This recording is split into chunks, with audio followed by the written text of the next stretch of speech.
yoga, and temple-based universities for humanity.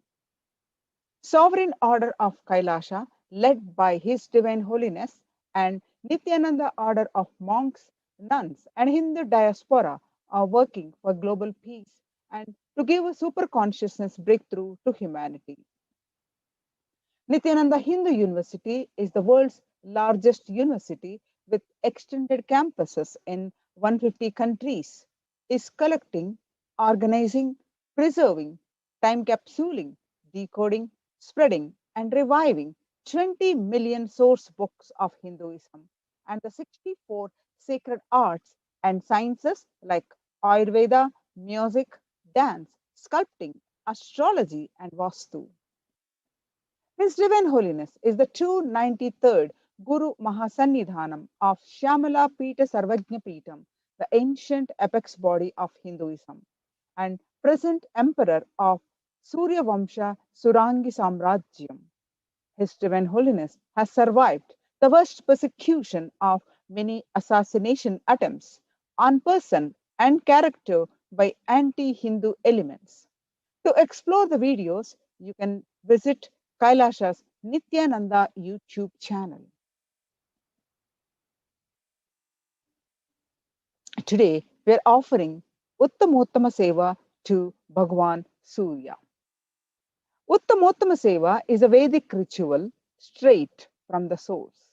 From the Agamas, Uttamottama means best of the best, and Seva is offering. It is the ritual of offering the best of the best to Paramashiva. Whatever we offer to Paramashiva comes back to us in thousandfold, many millionfold.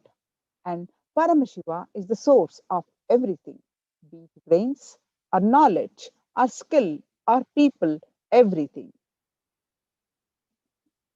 Uttamottama is an intricate ritual that is described by Paramashiva himself. So many offerings are there that come from the best of the best that is offered in Vedic tradition. From the instruments to the offering of food that should be offered to Paramashiva. The various types of dance and the way it is danced. The Uttamottama Seva is described by Paramashiva as the best of the best. We offer during the Uttamottama Seva Abhishekam, Vastram, Gandham, Abharanam, Archanam, Dupam, Deepam, Naivedyam, Aratrikam, Deepopacharam, Pushpanjalim, Chaturvedam, Grihyasuktam, Agamastotram, Dravida Vedam, Nityam, Sangeetam, Vadyam, Swasti Vachanam. The source of all these best things is Paramashiva. He has given these to us. Offering them back at his feet is what we do during this seva, whereby we experience intense Shaktini Pata and Advaita, the oneness with him. And as a result, we leave the state and radiate the space and manifest the Shaktis of Paramashiva. And also, since it is Agama Vidhi, Paramashiva's instructions, we offer them during the seva. Offering the best of the best of the food offered as Naivedyam, the best of movement a body can make offered as dance, Nitya Seva, the best of the sound offered as music, Sangeeta Seva, and the best of the consciousness offered as power manifestation, Shakti Avishkarana, the best that humanity can offer to Paramashiva as gratitude is offered in Uttamottama Seva. Today, we are offering Uttamottama Seva to Bhagavan Surya. The Supreme Pontiff of Hinduism, Jagatguru Mahasannidhanam, His Divine Holiness Bhagavan Nithyananda Paramashivam, is the Sarvabhauma Chakravarti, the Supreme Emperor of the Surya Vamsha Surangi Samrajya Sarvajna Pita. His Divine Holiness Swamiji is the reviver of the Sampradaya Shanmatas, the six main Sampradayas of Sanatana Hindu Dharma. They are Ganapatyam, Kaumaram, Sauram, Shaivam, Vaishnavam, and Shaktam. Surya Vamsha, the lineage of the sun god, has the unbroken lineage of Sarvabhauma Chakravarti, who ruled the whole earth. This lineage has its source from Paramashiva himself. This lineage of Surya Vamsha is adorned by the greatest emperors of Vaishnava Manu, Ikshvaku, Harichandra, Bhagirath, Dilipa, Raghu, Sri Ramachandra, and many others. The Surya Vamsha has an unbroken record of upholding the Sanatana Hindu Dharma by reviving all its sciences, arts, literature, and pantheology of worship. Surya clans up the past. Surya cleans up the past and creates fresh life energy. Lord Surya is the bestower of light and life to the totality of the cosmos.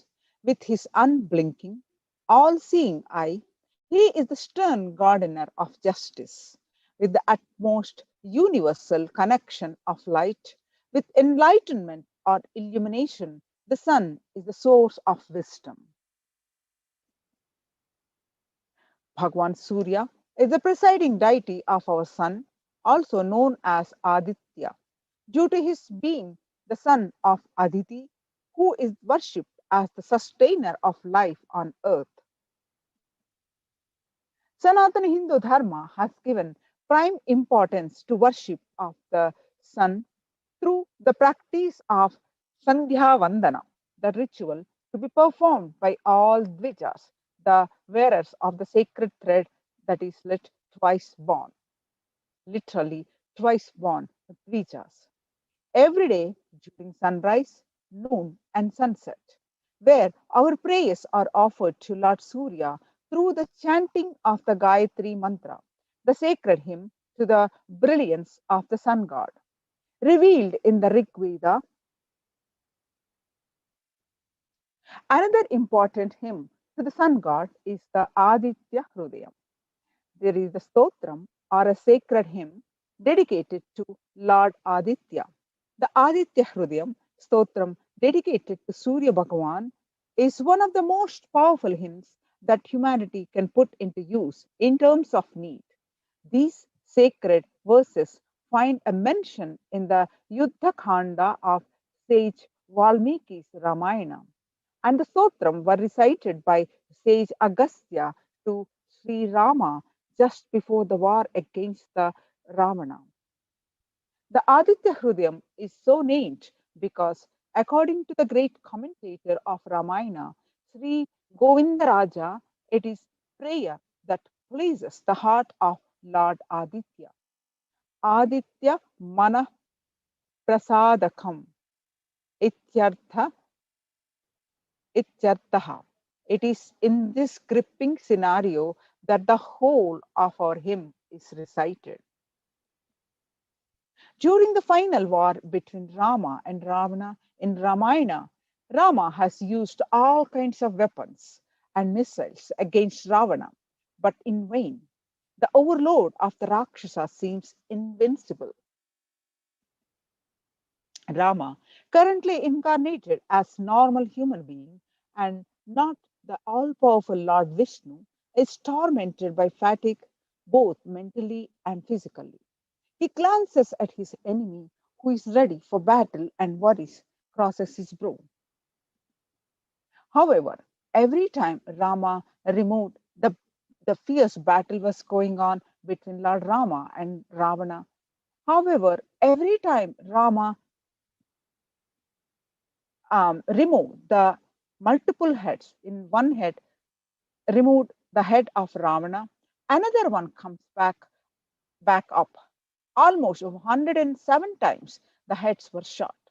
Rama was now unsure on what to do and is becoming lifeless.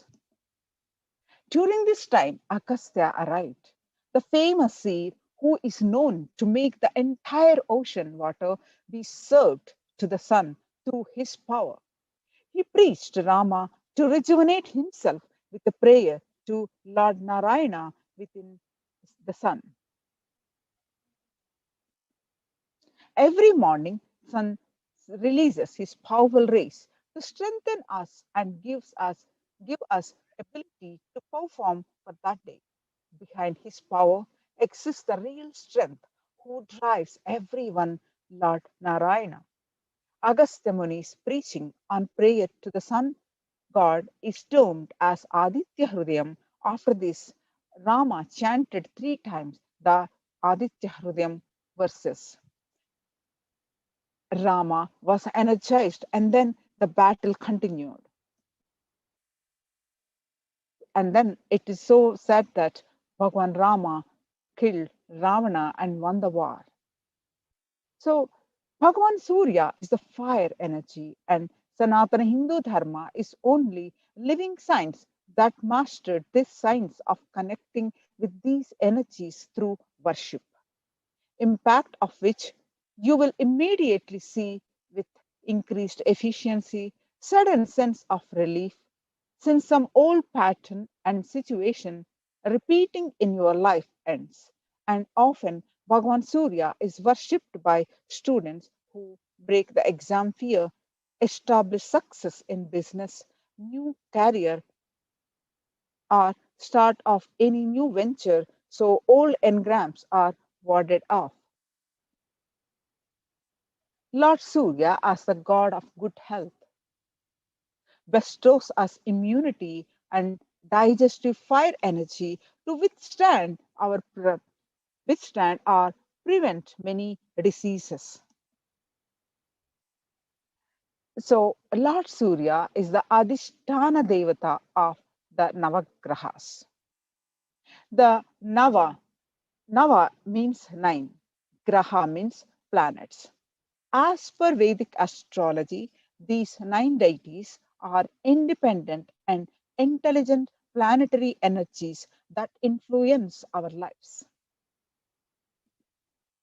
The Navagrahas are Surya, Chandra, Surya as Sun, Chandra as Moon, Angarakam as Mars, Buddha as Mercury, Guru as Jupiter, Shukra as Venus, Shani as Saturn, Rahu and Ketu as Uranus and Neptune. Each one has got their own role to play and the significance. Navagrahas are actually independent living energies that are continuously planning for our growth, expansion, and ultimate realization. They are living, not inanimate dead objects as perceived by modern science and areas of astronomy. Fundamental understanding that we need to have is all the Navagrahas only do the work of making us realize Paramashivoham, that I am Paramashiva. With this new understanding, we are awakened to the whole another area of research. The full field is not just collective effect of gravitational force of these planets, it is their conscious support in our endeavors. Whenever you manifest any powerful cognitions revealed by Paramashiva and be humble to the grahas, grahas support you, protect you, liberate you from any malefic, evil, negative effects.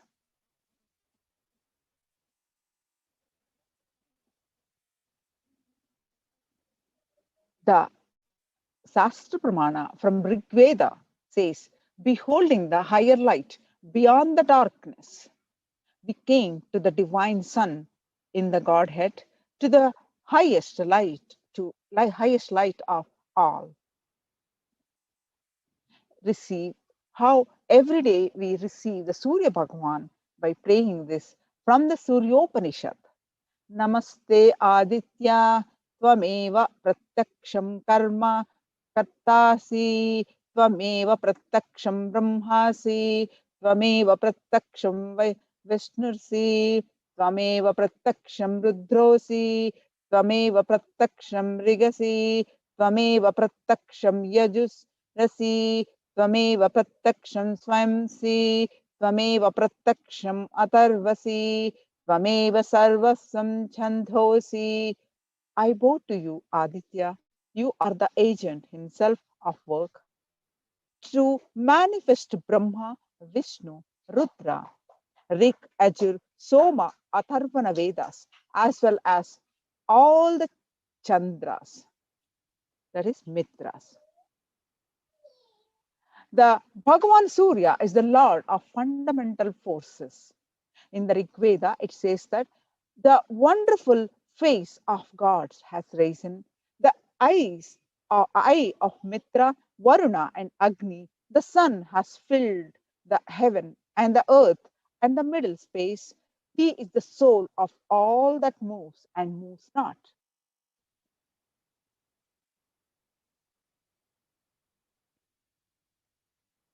Graha Sutra confirms that we have nothing to fear the Navagrahas for. They are gods, literally. Destroying the strength of the Daityas, increasing the strength of the Devas, aiming to establish Dharma. The auspicious births proceed regularly from the Grahas. Brihat Parasara Hora Sastra, narration of avatars.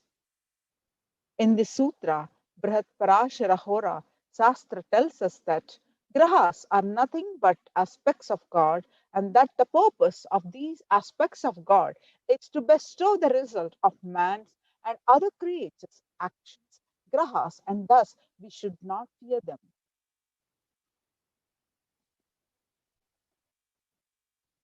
Modern research proves that the planets have a direct impact on the human body. Some of the effects are listed below: the number of thoughts we have, the time of experiencing adulthood and puberty, changes in the menstrual cycle, timing of the gestation period, energy level of our body is affected due to the gravitational force of the moon, changes in hormonal levels. Swamiji's Atma Pramana, His Divine Holiness, shares that to teach me astrology, Arunagiri Yogishwara actually brought down the Navagraha, the 9 planets. Suddenly, they were bright color orbs in front of us. He used the color that they radiate. Swamiji was referring to Arunagiri Yogishwara. He was sitting with Arunagiri Yogishwara, and Arunagiri Yogishwara was teaching astrology to young His Divine Holiness Swamiji. And suddenly they were bright color orbs in front of us. He used the color that they radiate to teach me the different effects that planet energy has on you. When the red color of Jupiter mixed with the green color of the moon, there is a certain effect. Like this, the different combinations of each planet made up the astrology science. When I, His Divine Holiness continues that when I realized they were the actual planets, I asked, Swami, if Surya is here, then when people look up, what will happen? He just said, until you learn, I will make sure nobody looks up. Now you look here. Each of the Navagraha deities have independent energy and intelligence. So they rule the space of planets and have the freedom to cause good or bad in our life. Navagraha Sutram says that moving through darkness, recognizing the mortal and immortal god Savitya, the sun, comes in a golden chariot and sees the world. We choose the fire as the messenger because he has the knowledge of entire world, and also because he does perform yajna properly. Thus, the Lord of all beings sees the four-legged and two-legged beings. Let him accept the refined sacrificial share and let the glorious wealth reach the performer of yajna. Om, my salutations to Sun God with all his peripheral gods.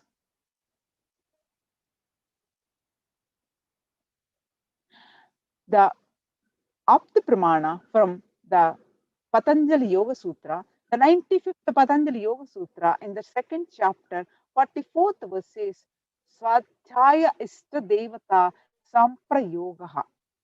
Surya, the eternally radiating, meditate, imbibe the truth of eternally radiating, sit in an unclutched way. Drop only this one idea in your inner space, eternally radiating. Surya, some of the aspects of Bhagavan Surya are Surya rules the sun, planet sun. Surya radiates the golden saffron color in all the 10 directions. Aditya is another name of Lord Surya, is the Adipati Devata of Surya. Surya represents the power of responsibility. Surya is the energy supplier for all the other planets. When the energy of Surya is at peak, you experience the intense power of creation and start flourishing in various aspects of your life and bring success.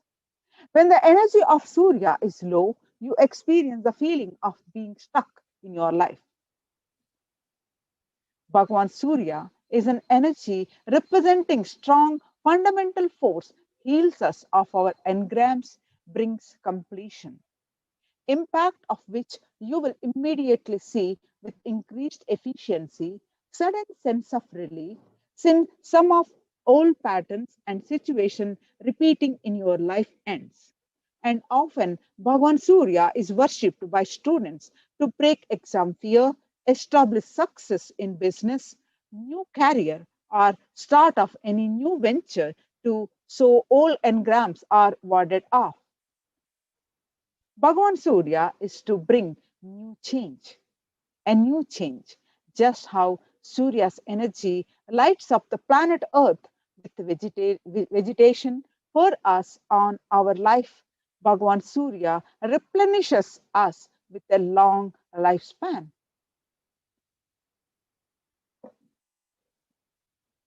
Bhagavan Surya is the fire energy, and Sanatana Hindu Dharma is only living science that mastered this science of connecting with these energies through worship.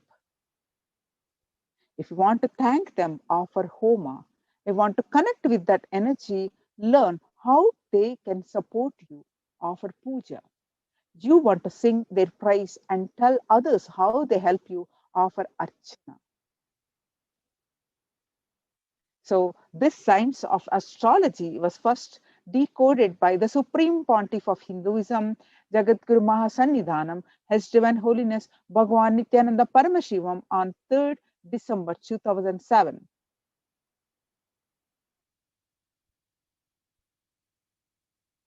So today, our Balasans, Gurukul Balasans, are offering Uttamottama Seva to Lord Surya.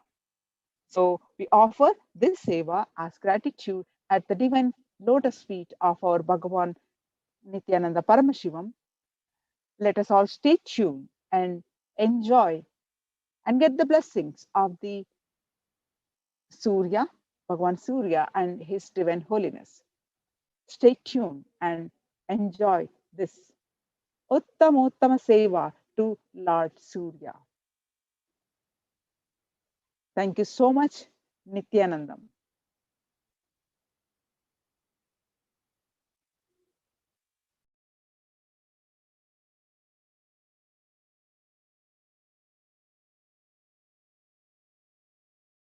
Paramashivoham. Om Nithyananda Paramashivoham. Om Nithyananda Paramashivoham. Om Nithyananda Paramashivoham. Om Nithyananda Paramashivoham. Om Nithyananda Paramashivoham.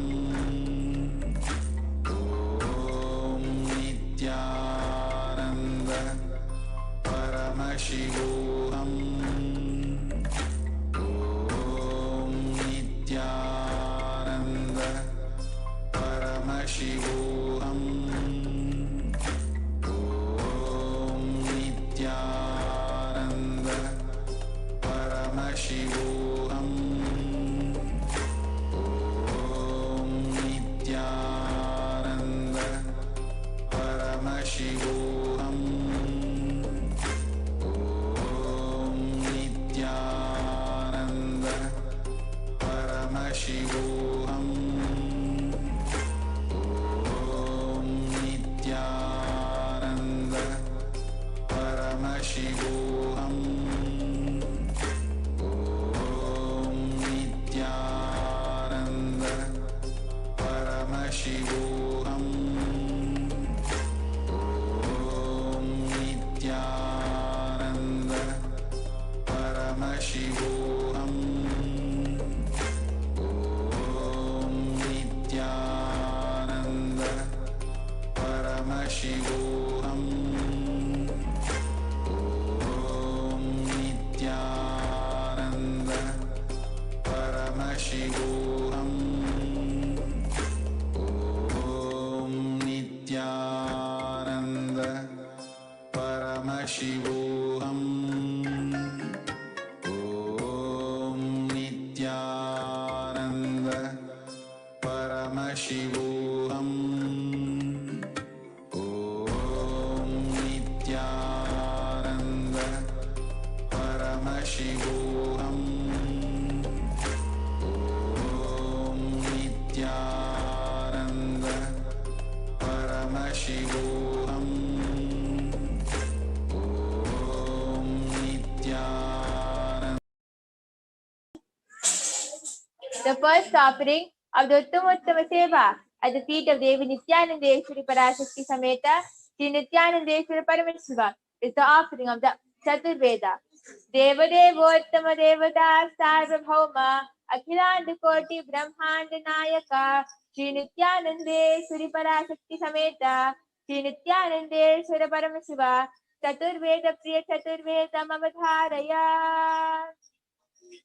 Rigveda Hari Om Agnimi Ile Purohitam Yajnasya Devam Rigvidam Hota Aram Ratnadatavam Hari Om. Yajurveda Hari Om Isheto Jetva Vayavasto Payapasta Devo Vaisavita Prapte Sheshudamaya Karmane Hari Om. Samaveda Hari Om Agna Ayahi Pitaye Grahano Havyadataye Nihota Sapti Varihisi Hari Om.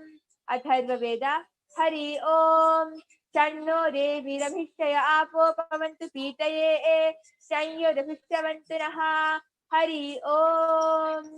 The next offering of the Uttama Seva at the feet of Devi Nithyanandeshwari Parashakti Sameta Sri Nithyanandeshwari Paramashiva is the offering of the Agama Sloka.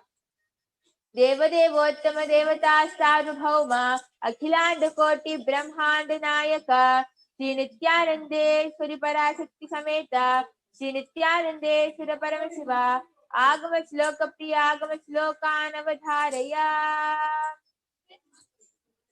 Agatam Shivavaktrebhyo Gatam Sagirijaamukhe Matam Hivasudevasya Tasmadagama Uchyate Sri Bhagavan Uvacha Ati Kautuhala Vishta Richhasye Tatshrinupriye Yanme Netrantare Vahnet Yadvamritam Tatsarvam Katayishyami Yoga Yuktya Shrinupriye Yatsarupam Nijam Shuddham Vyapakam Sarvatomukham Sarvabhutantaravastam Sarvapranish Jivanam Yoga Gamyam Durasadam Dushpapramakritatamavihi Jnana Dishadaguna Yete Tatrastaha Prabhavantihi Savai Mahakriya Rupa Samshitaika Kriyamata Animadiguna Nashau Karoti Vikaroti Sa Evam Mamecha Jnanaksha Kriyakya Shakti Ruchyate Surya Chandramasau Vahnet Dama Parikalpana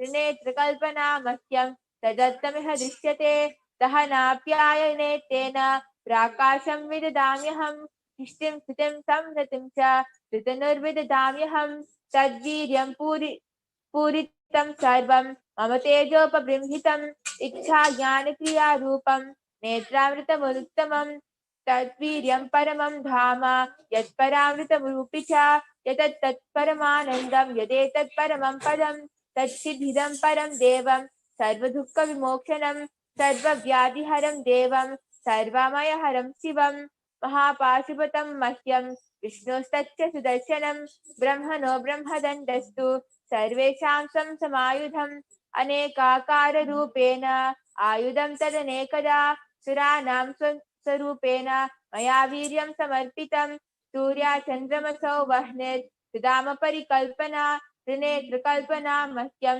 तदत्तमिह दृश्यते तया भूर्यासु मूर्धान्तं भङ्क्त्वा भ्रूक्षेपसेतुना निर्विकल्पं मनः कृत्वा सर्वोद्वे सर्वगोद्गमः धामान्तक्षोभसम्भूता सूक्ष्माग्नितिलकाकृतिं बिन्दुं शिखान्ते हृदये लयान्ते ध्यायतो लयः सर्वतः शरीरस्य द्वादशान्ते मनोलयात् धृतबुद्धिर्विभूतं तत्त्वलक्ष्यं प्रवर्तते यथा तथा यत्र तत्र द्वादशान्ते मनक्षिपेत् प्रतिक्षणं क्षीणवृत्तिर्वैलक्षण्यं दिनैर्भवेत् कपालान्तर्मनोनस्य तिष्ठन्मीलितलोचनः क्रमेण मनसो दार्ढ्यात् लक्ष्ये लक्ष्यमुत्तमं नारीसंहारभूतजया भूतकैवल्यभूतपृथक्तवाणी।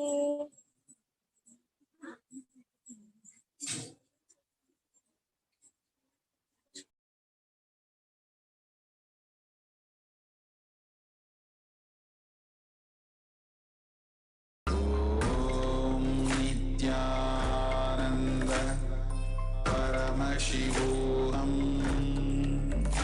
ॐ नित्यानन्द परमशिवोऽहम्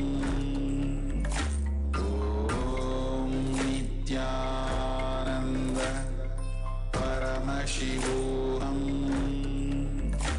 ॐ नित्यानन्द परमशिवोऽहम्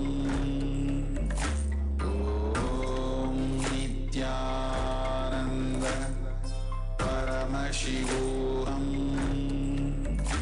ॐ नित्यानन्द परमशिवोऽहम् ॐ नित्यानन्द परमशिवोऽहम्। Uttam Seva at the feet of the Nithyananda Parashakti Sameta, the Nithyananda Paramashiva is the offering of the Stotra Seva. Devadevottama Devata Sarvabhauma Akhilanda Koti Brahmanda Nayaka Shri Nithyananda Parashakti Sameta Shri Nithyananda Paramashiva Stotra Priya Stotram Avatharaya.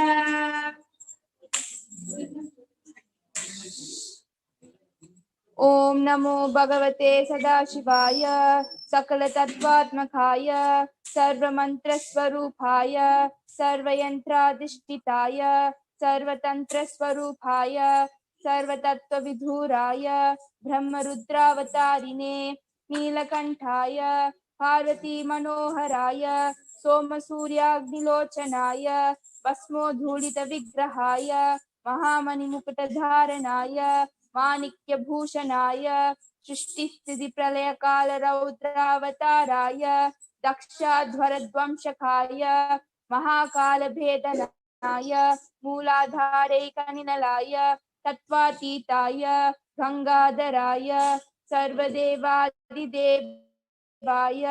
षडाश्रयाय वेदान्तसाराय त्रिवर्गसाधनाय अनंतकोटि ब्रह्मांड नायकाय अनंत वासुकी तक्षक कारकोटक शंख कुलिक पद्म महापद्मेति अष्टमहानाग कुलभूषणाय प्रणव स्वरूपाय चिदाकाशाय आकाशदिक् स्वरूपाय ग्रह नक्षत्र मालिने सकलाय कलंकरहिताय सकल लोकैक खत्र सकल लोकैक भद्र सकल लोकैक संहत्र सकल लोकैक गुरवे सकल लोकैक साक्षिणे सकल निगम गुह्याय सकल वेदांत पारगाय सकल लोकै वरप्रदाय सकल लोकैक शंकराय शशांक शेखराय शाश्वत निजावासाय निराभासाय निरामयाय निर्मलाय निर्मधाय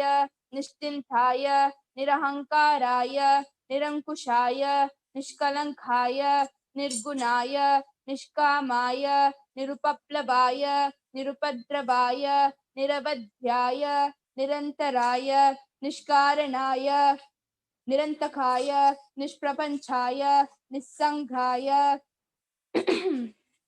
निर्द्वन्द्वाय निराधाराय निराघाय निष्क्रोधाय निर्लोभाय निष्पापाय निर्भयाय निर्विकल्पाय निर्भेदाय निष्क्रियाय निस्तुलाय निस्संशयाय निरुपम विभवाय नित्यशुद्ध बुद्ध परिपूर्ण सच्चिदानन्दात्मयाय परमशान्त स्वरूपाय तेजोरूपाय तेजोमयाय जय जय रुद्र महारौद्र भद्रावतार महाभैरव कालभैरव कल्पान्त भैरव कपालमालाधर खट्वांग खड्ग चर्म पाशांकुश डमरू शूल चाप बाण गदा शक्ति भिंडीपाल तोमर मुसल मुद्गर पाश हरिग पुशुंडी शतग्नि चक्राद्यायुध भीषण कर सहस्रमुख दंष्ट्राकराल वदन विकटाटहास विस्पारित ब्रह्मांड मंडल नागेंद्र कुंडल नागेंद्र हार नागेंद्र वलय नागेंद्र चर्मधर मृत्युंजय त्रयंबक विश्वरूप विरूपाक्ष विश्वेश्वर वृषभवाहन विश्वभूषण विश्वतोमुख सर्वतो रक्ष रक्ष मां ज्वल ज्वल महामृत्युमपमृत्युमयं नाशय नाशय चोर भयम् उत्सादय उत्सादय विषसर्प भयं समय समय चोरान् मारय मारय मम शत्रून् उच्चाटय उच्चाटय त्रिशूलेन विधारय विधारय कुटारेण भिंडी भिंडी खड्गेन छिंडी छिंडी खट्वांगेन विपोदय विपोदय मुसलेन निष्पेषय निष्पेषय बाणैः संताडय संताडय रक्षांसि भीषय भीषय भूतानि विद्रावय विद्रावय कूष्मांड मारीच वेताल ब्रह्म राक्षस गणान् संताटय संताटय माम् अभयं कुरु कुरु वित्रस्वं माम् आश्वासय आश्वासय नरक भयां माम् उद्धर उद्धर संजीवय संजीवय शत्रुभ्यां माम् आप्यायय आप्यायय दुःखातुरं माम् आनन्दय आनन्दय शिवकवचेन माम् आच्छाटय आच्छाटय मृत्युंजय त्र्यंबक सदाशिव परमशिव नमस्ते नमस्ते. The next offering of the Uttama Seva at the feet of Devi Nithyananda Paramashiva Sameta Sri Nithyananda Paramashiva is the offering of the Dravida Veda. Devade Gotama Devada Sarvabhauma Akhilanda Koti Brahmanda Nayaka Sri Nithyananda Paramashiva Sameta Sri Nithyananda Paramashiva Dravida Veda Avadharaya. Shiva तिरुचित्रम्बलम् वेयुरु तोली पंगन विदं उंड कंडन निगनल्ल वीणै तडवी மாசரு திங்கள் கங்கை முடிமேல நின்று என் உளமே புகுந்த அதனால் ஞாயிறு திங்கள் செவ்வாய் புதன் வியாழந்தள்ளி சனிப்பாமிரண்டும் முதனே ஆசரு நல்ல நல்ல அவை நல்ல நல்ல அடையாரவிற்கு மிகவே. சிவா திருச்சிற்றம்பலம்.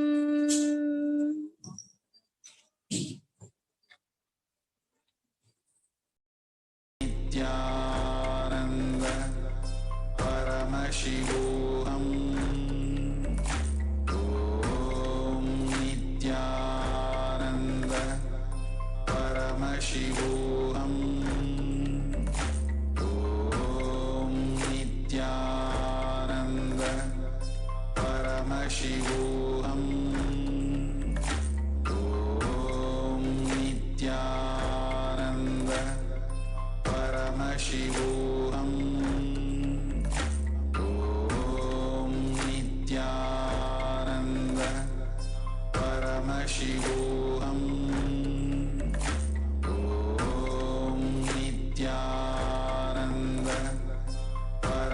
Paramashivoham. Om Nithyananda Paramashivoham. Om Nithyananda Paramashivoham. Om Nithyananda Paramashivoham. Om Nithyananda Paramashivoham. Om Nithyananda Paramashivoham. Om Nithyananda Paramashivoham.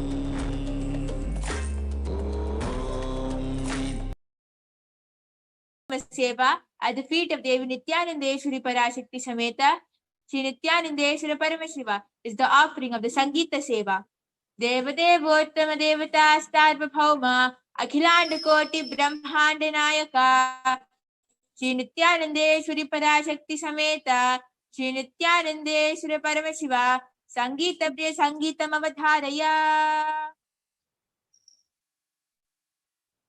Nityanandam Paramasukadam Kevalam Jnanamurtim Dvandvatitam Gaganasadrisham Tattvamasyaadilaksham Ekam Nityam Vimalamachalam Sarvadi Sakshibhutam Bhavatitam Trigunarahitam Satgurum Tam Namami.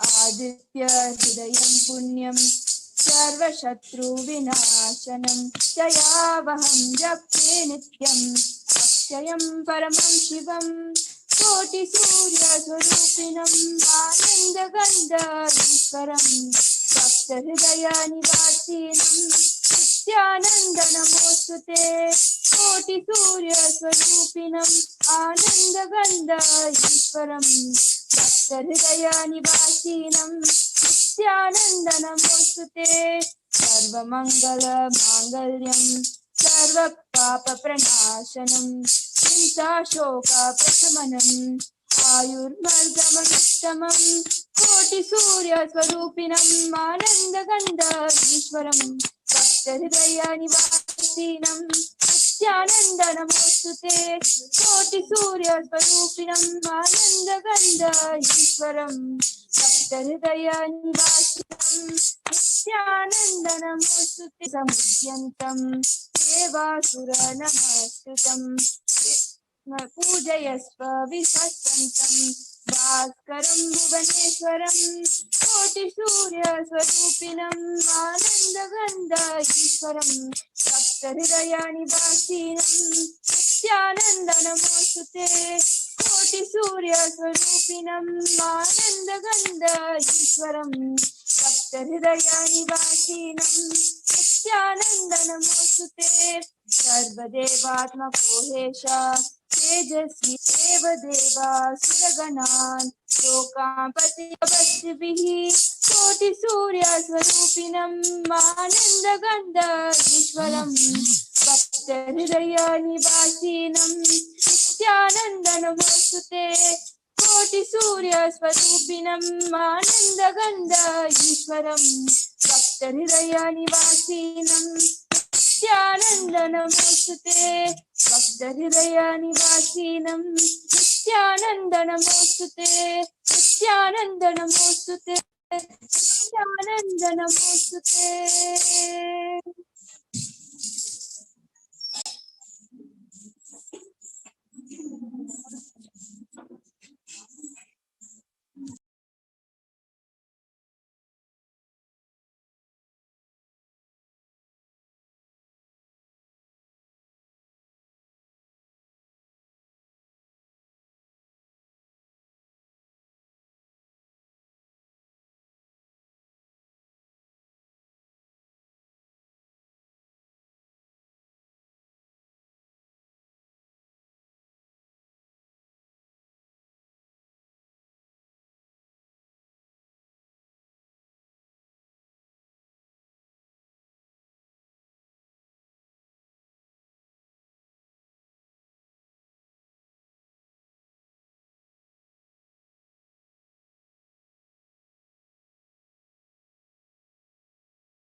Uttama Seva at the feet of Devi Nithyananda Parashakti Sameta, Shri Nithyananda Paramashiva is the offering of the Nitya Seva. Devadevottama Devata Sarvabhauma Akhilanda Koti Brahmanda Nayaka Shri Nithyananda Parashakti Sameta Shri Nithyananda Paramashiva Nitya Priya Nityam Avadharaya.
Nithyananda Paramashivoham.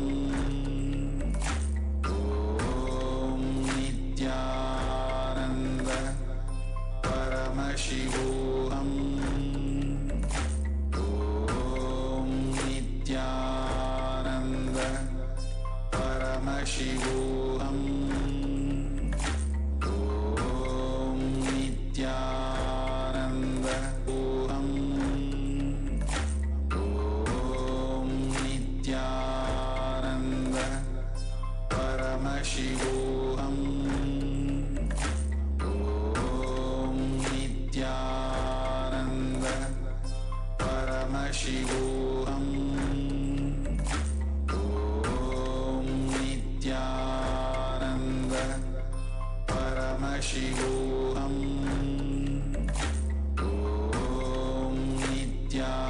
Om Nithyananda Paramashivoham.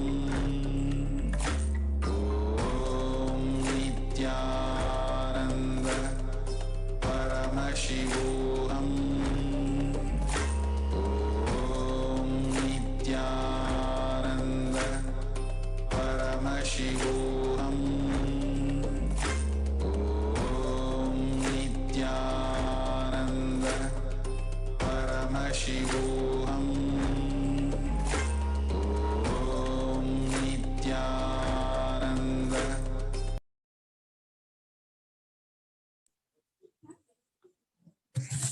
The next offering of the Uttama Seva at the feet of Devi Nithyananda Parashakti Sameta Shri Nithyananda Paramashiva is the offering of the Paramashiva Shakti Avishkarana. Devadevottama Devata Sarvabhauma Akhilanda Koti Brahmanda Nayaka Shri Nithyananda Parashakti Sameta Shri Nithyananda Paramashiva Paramashiva Shakti Avishkarana Priya Paramashiva Shakti Avishkarana Avadharaya. Nithyanandam Paramasukadam Kevalam Jnanamurtim Dvandvatitam Gagana Sadrisham Tattvamasya Dilaksham Ekam Nityam Vimalamachalam Sarvadi Sakshi Bhutam Bhavaditam Trigunarahitam Satgurum Tam Namami. I welcome all the viewers, disciples, and devotees of the Supreme Pontiff of Hinduism, Jagatguru Mahasannidhanam, His Divine Holiness, Bhagavan, Nithyananda Paramashivam. I welcome all of you with my humble obeisance, who has joined through various different digital platforms for today's Uttama Sevas, mind-blowing segment of Paramashiva Shakti Avishkarna, or the segment of Power Manifestation. Today, you will be witnessing one of the greatest happenings in today's world amidst this pandemic. Fatigue, you'll be seeing something really different, which is happening right now, right here in this platform. And it is going to be one of the powers that we, our adolescents, are going to be manifesting of 464 plus powers of Paramashiva that Swamiji has beautifully initiated all of us into. And today, we will be manifesting the power of third eye solution.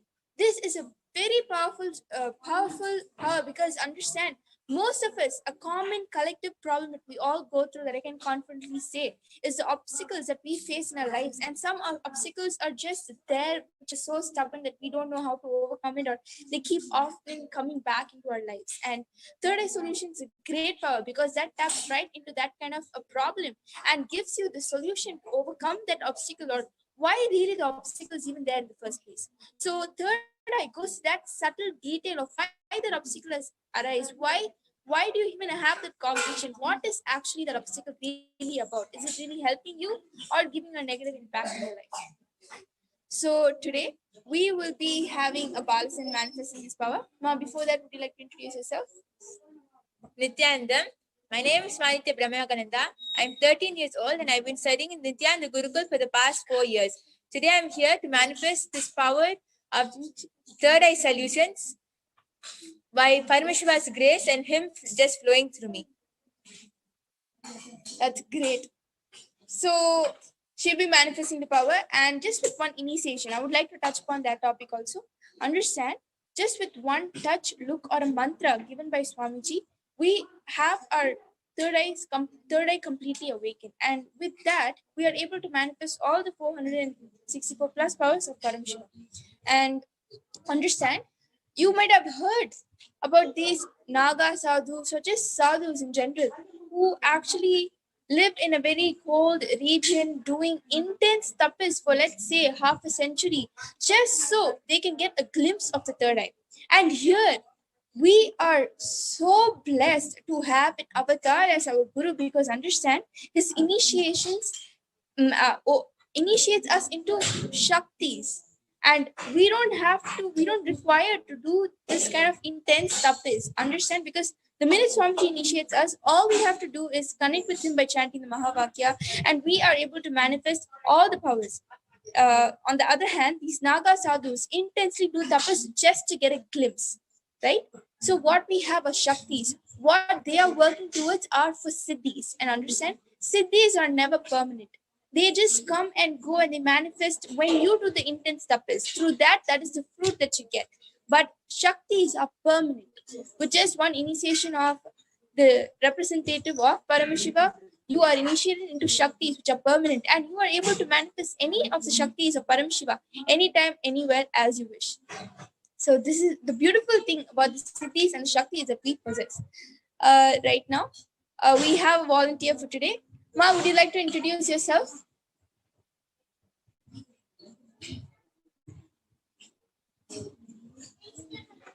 Nithyanandam, I'm Ma Deborah Cherry, and I'm from Toronto, Canada.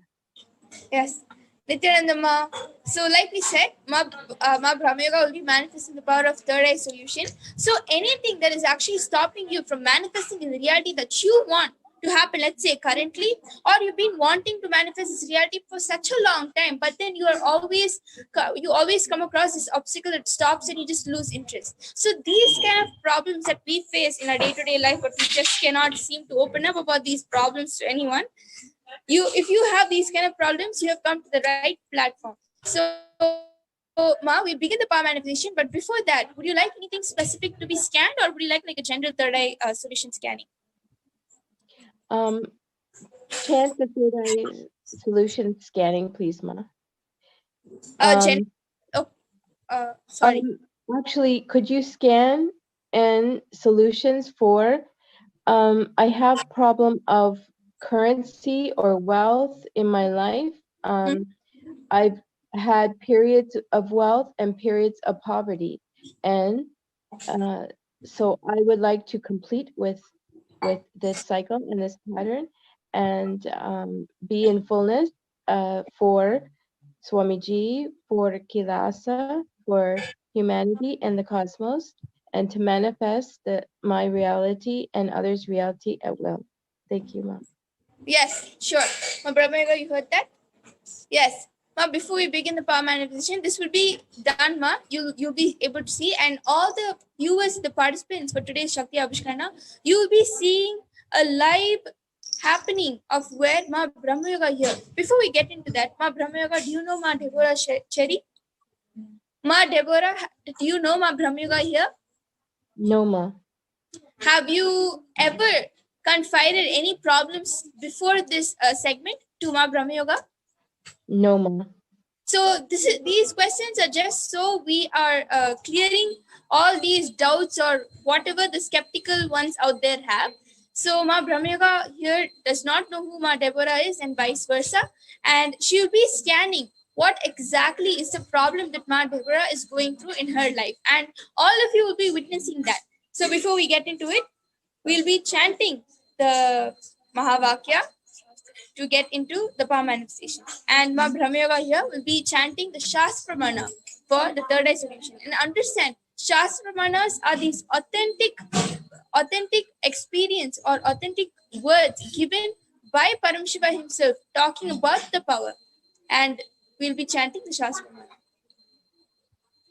Taya Puryasu Murdhantam Bhangtva Bhrukshe Pasetuna Nirvikalpam Manah Kritva Sarvodve Sarvagodgamaha Taya Puryasu Murdhantam Bhangtva Bhrukshe Pasetuna Nirvikalpam Manah Kritva Sarvodve Sarvagodgamaha Taya Puryasu Murdhantam Bhangtva Bhrukshe Pasetuna Nirvikalpam Manah Kritva Sarvodve Sarvagodgamaha.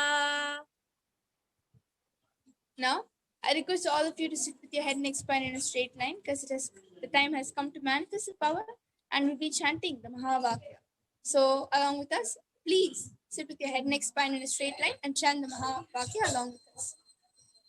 Om Nithyananda Paramashivoham.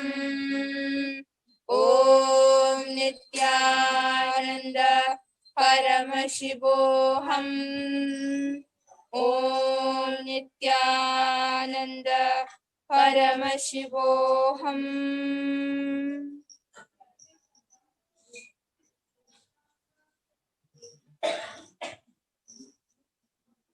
In the meantime, Ma Deborah, would you like to share to all the viewers and the participants how you came to know about Swamiji in your life? I was in a very bad place and in my life after a very difficult divorce and whatnot. And I called out in prayer, where is the real freedom? Where is the real liberation? And the very next day, I was put in front of me, Swamiji, in the computer. Just somehow it popped up in my information popped up in my Facebook. Like I was looking at something else and then it just appeared, and then I looked into it from that point on, and I ferociously took in the satsangs, and it was in 2017, and I went and saw online all that I could for Mahasannidhanam. And then in January 2018, I visited the Toronto Temple for the first time. And my life has been incredible since. Thank you for the blessing. Wow, that was a great sharing. Thank you so much for sharing that with us. That is actually so true. Anybody who is in their difficult times of their life, Swamiji beautifully plays his leelas through getting himself known or making other people know about him. Understand, having an avatar who has taken an incarnation of Paramashiva himself during this time of the world, and us to know about Swamiji, understand the amount of penance we have done in our previous life, just so we can get a glimpse of Swamiji. That is the truth. If you want to get a glimpse of Swamiji, you would have done so much penance, unimaginable penance, just so you can get a glimpse of an avatar. And we all have done our enough share of penance to be here with Swamiji, and so have you. And he has beautifully played his Leela through introducing himself when you were in the lowest of life, and now he's giving you a beautiful life through experiencing authentic Sanatana Hindu Dharma through power manifestation programs, sessions, Paramashivoham, and everything. And it's really nice, ma. And ma Brahma Yoga is already done with the scanning. Should be sharing it right. Yes, ma. So Paramashiva has revealed that everybody goes through ups and downs in their life, and you are also going through the same. But the powerful cognition which you can hold when you are going through your downs for you to stay strong is it doesn't matter whatever happens outside, it's only what you hold inside which matters. If you just hold the powerful cognition that Swamiji is with you and he'll take care, even though you're like for example, if you lose all your wealth, you will still be powerful and you'll still be rich from the inside, even though you're poor from outside. And what one more solution which he gave is, when you lose all your wealth, the way you can get it back faster is offering a seva to Paramashiva. Even though you feel that at that point you have no wealth at all, how are you supposed to offer a seva to him? It's fine. Even though you have only 1,000 rupees left, pay that and offer a seva to him. You'll see that immediately you will be showered with unimaginable quantity of wealth. So this is what Paramashiva has revealed as a solution for you. Thank you, Ma. Thank you, Swamiji. Yes, that is so true, ma. Actually, in most of the cases where people go through these wealth problems or issues, they have come up with their sharing saying that even though when I didn't have a penny in my bank and somehow I would just manifest money to offer seva, they would actually see abundance of wealth flowing in their life immediately. And Swamiji beautifully says, when you contribute to the happening of Hinduism or Guru itself, understand the wealth he'll be showering on you. This is basically what you're doing is you're taking one step towards Swamiji and he's taking 1,000 towards you. That is what is basically the context of offering any seva to Swamiji, because you are taking that conscious and aware step of offering a seva and he's taking 1,000 towards you to burn all your completion root patterns, karma, be it anything that is negative in your life. He's taking those steps just so you can experience a blissful life. And yes, ma'am. Would you like to share your experience? Yes, I was having problems with my lower back, and I saw when the healing was happening that it was tied to my root problem, and it felt all of a sudden it felt warm, and it just spread through my whole body at the time. So now I'm actually not feeling the lower back an issue, and for me, I saw that was the support, and so now I know I have Swamiji's support. Yes, always, ma. Always. You always have Paramashiva's support. Yes, that was great. It was a great experience, and the power manifestation. And like all the participants and the viewers who have witnessed this, understand this is the powerful lifestyle the disciples, devotees, and the partisans of Paramashiva lead every single day. We are self-sufficient with just one initiation of Swamiji, and we are able to manifest anything in our lives, be it wealth, health, anything that we want, we are manifesting through these amazing powers that Swamiji has beautifully initiated all of us into. And if you want to experience this authentic way of living a Hindu lifestyle, join Paramashivoham programs and have the initiation of Swamiji himself. And with this, we would like to offer our gratitude at the lotus feet of His Divine Holiness, Bhagavan Nithyananda Paramashiva. And we'll be ending with the Purna Mantra now. Om Purnamadav Purnamidam Purnat Purnamudachyate Purnasya Purnamadaya Purnamevavasishyate. Om Shanti Shanti Shanti Hari Om Tat Sat Sarvam Bhagavat Shri Nithyananda Paramashiva Paduka Pranamastu. Om Nithyanandam. Stay tuned for upcoming events after this and make sure to tune back at 6 p.m. IST for Uttamattama Seva again tomorrow. Thank you. Nithyanandam.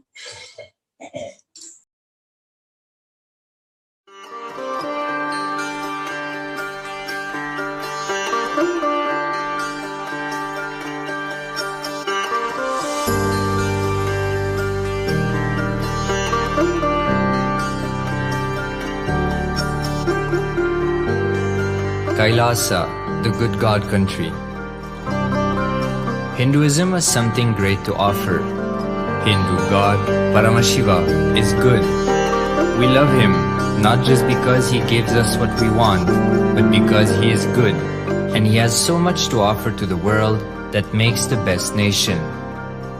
Hindu God has life positive, all-inclusive, good, spiritual, social, political, and moral principles.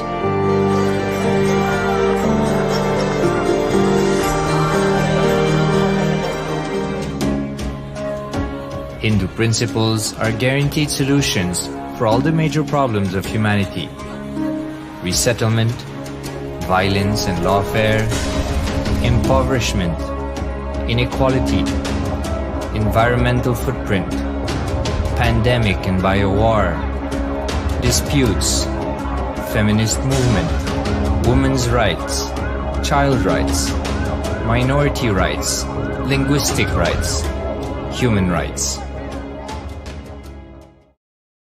Because Hinduism has the best to offer to the world, KAILASA, standing tall since 1994 for the grand narrative of Hinduism, is the good God's country. Founder of KAILASA, Paramashiva, and his 1008th incarnation, the Supreme Pontiff of Hinduism, Jagatguru Mahasannidhanam, His Divine Holiness, Bhagavan Nithyananda Paramashivam, is the reviver of KAILASA, the enlightened civilization, the greatest Hindu nation.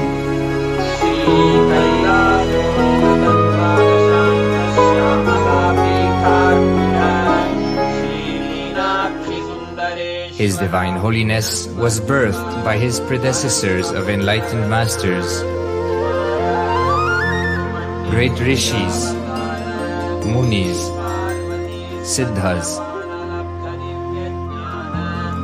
who predicted and recognized His Divine Holiness, Bhagavan Nithyananda Paramashivam, as an incarnation of Paramashiva, as per the science of incarnation described in Hinduism.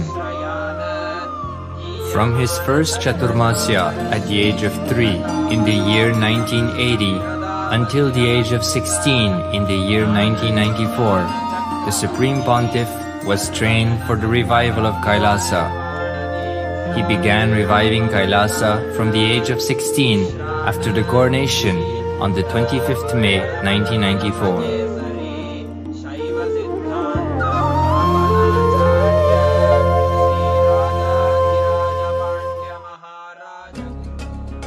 KAILASA that we see today is 26 years of sincere hard work of the reviver and Hindu diaspora all over the world.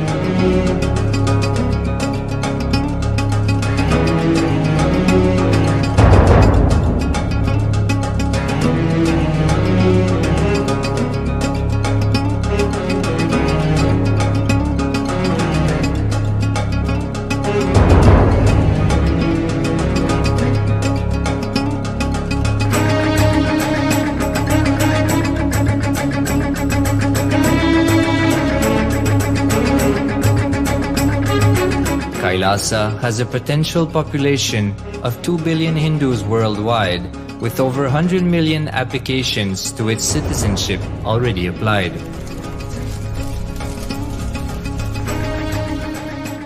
Hinduism has stood over 10,000 years as an enlightened civilization, has been a global beacon of spiritual and timeless wisdom, technology, and culture.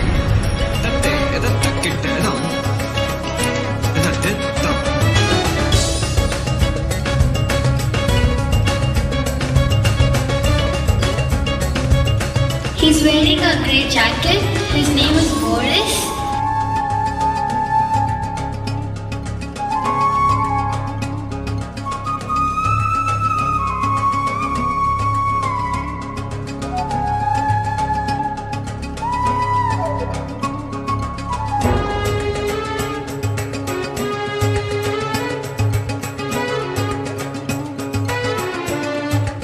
The world's ancient civilization produced more than 40% of the world's GDP.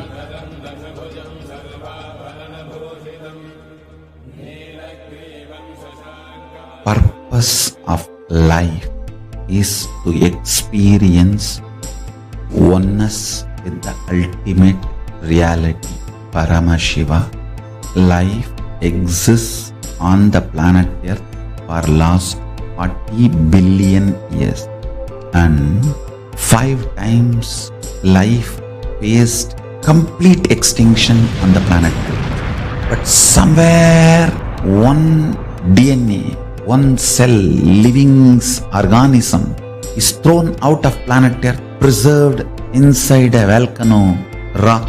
After millions of years comes back to Earth due to gravity or whatever reason, gets into the ocean and starts the life again. Sanatana Hindu Dharma is the conscious science to give breakthrough to your DNA through natural selection process and to your consciousness through the conscious decision process.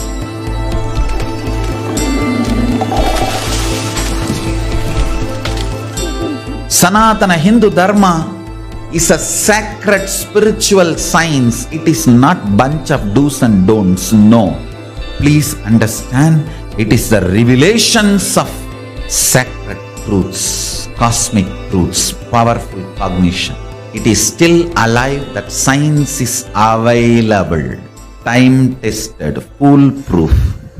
This science of living enlightenment is the complete solution for all the problems individual or society or modern day humanity is facing. Then you will understand all the problems of the modern day humanity. Sanatana Hindu Dharma is solution. Whether the terrorism or climate change,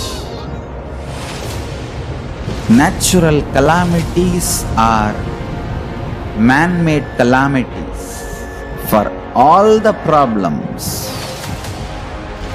humanity is facing, the only solution is science of living enlightenment, revealed by Paramashiva from the Vedagamas in the modern day through this body.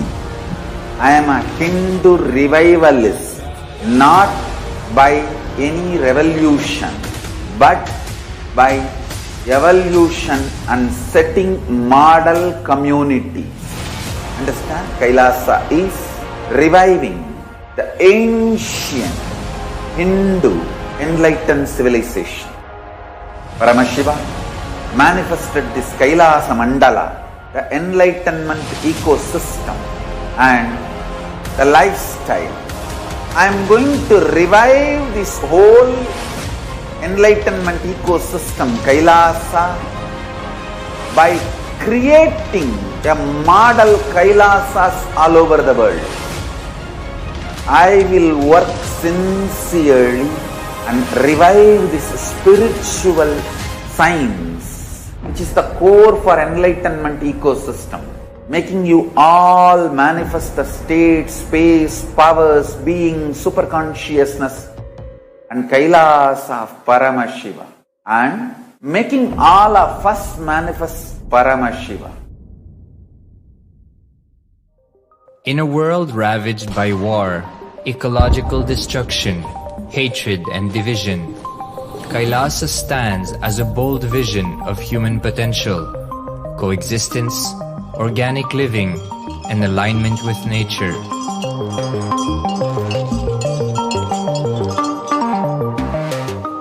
Over the past 50 years, the world has seen the creation of dozens of new countries, and so if anything, it would be odd not to see a new country formed in the 21st century. Without the protection of political legitimacy, there is an imminent danger that the great tenets, scriptures, and science of creating an enlightened civilization, which spanned 56 states, 200 kingdoms, 1700 samsthanas, and 10,000 sampradayas, will be forever lost to humanity. The Hindu diaspora are highly successful around the world. They formed a dispossessed diaspora who has been driven to other countries because they are unable to practice their religion authentically in their own country. They have flourished in countries where they have been allowed to settle with religious freedom.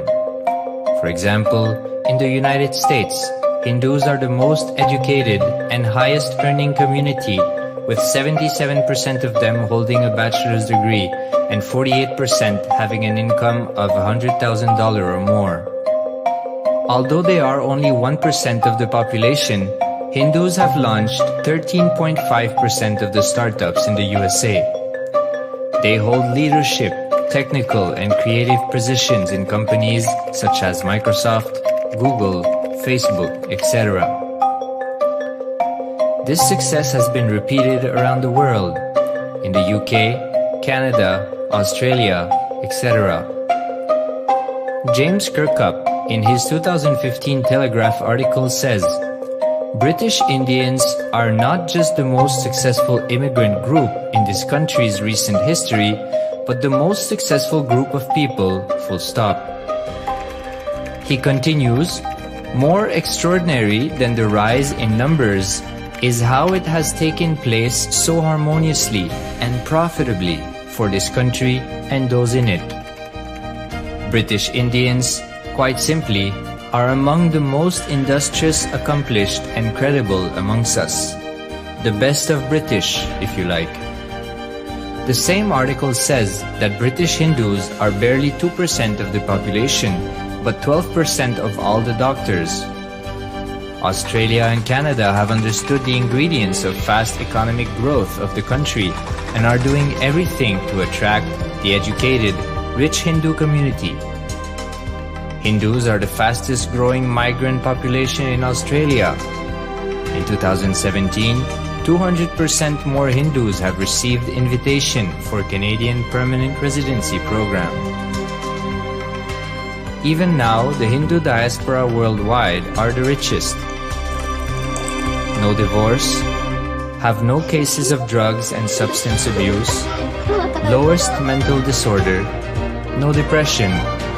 Hinduism is the only religion which neither converts nor kills. Absolutely non-violent, the elite sect of mankind.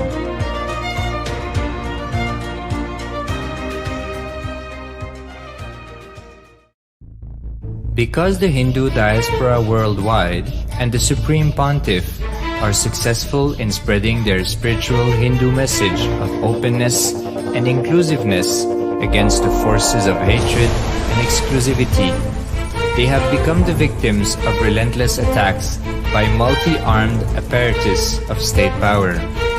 Anti-Hindu forces, extremist caste, supremacist militant organization want a one ideology, Hinduism, under their exclusive domain. What they cannot digest into themselves, they systematically delegitimize and exterminate. Lawfare, assassination attempts, Character assassination of the Supreme Pontiff of Hinduism, Jagatguru Mahasannidhanam, His Divine Holiness, Bhagavan Nithyananda Paramashivam.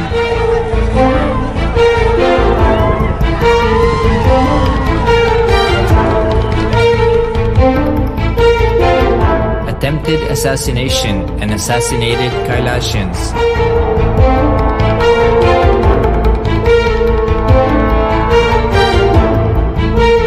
Sexual assaults and rape of female monks of Kailasa. Objectification. Character assassination.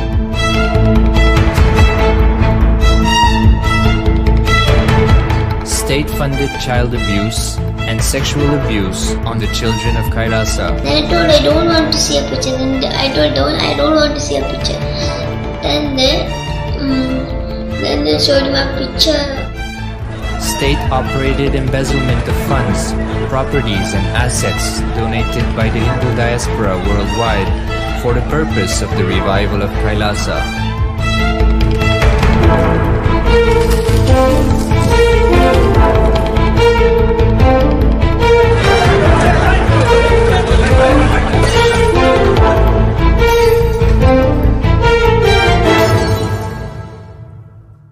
Since 1994, up to until now.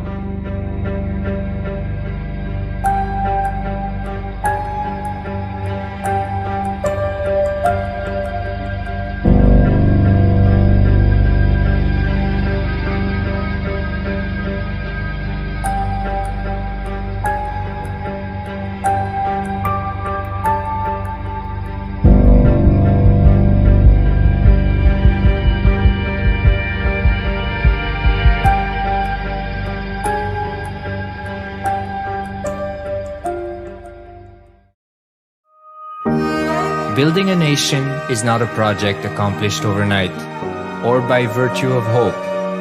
Kailasa is the manifestation of 26 years of sincere hard work, sacrifices, integrity of the Supreme Pontiff of Hinduism, Jagatguru Mahasannidhanam, His Divine Holiness, Bhagavan Nithyananda Paramashivam, and the Hindu diaspora worldwide for the past 26 years for the enlightenment of humanity. Paramashivoham.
Today, 33 million square kilometers of the world's total ice-free surface is used not to raise grains, fruits, and vegetables that are directly fed to human beings, but to support the chickens, pigs, and cattle that we eventually eat.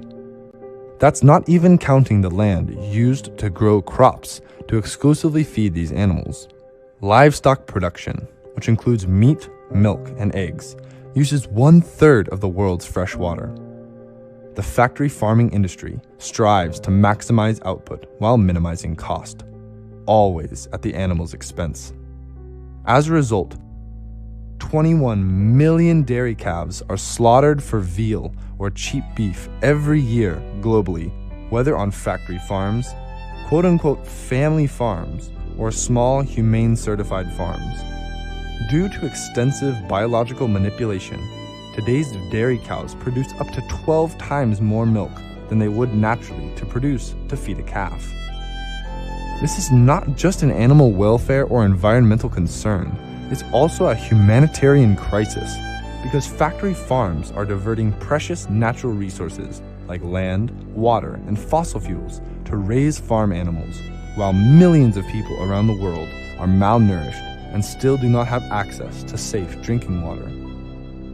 To make matters worse, consuming meat and dairy products containing hormones, antibiotics, pesticides, and dioxins have been found to increase the risk of cancer, heart problems, and other degenerative diseases in humans.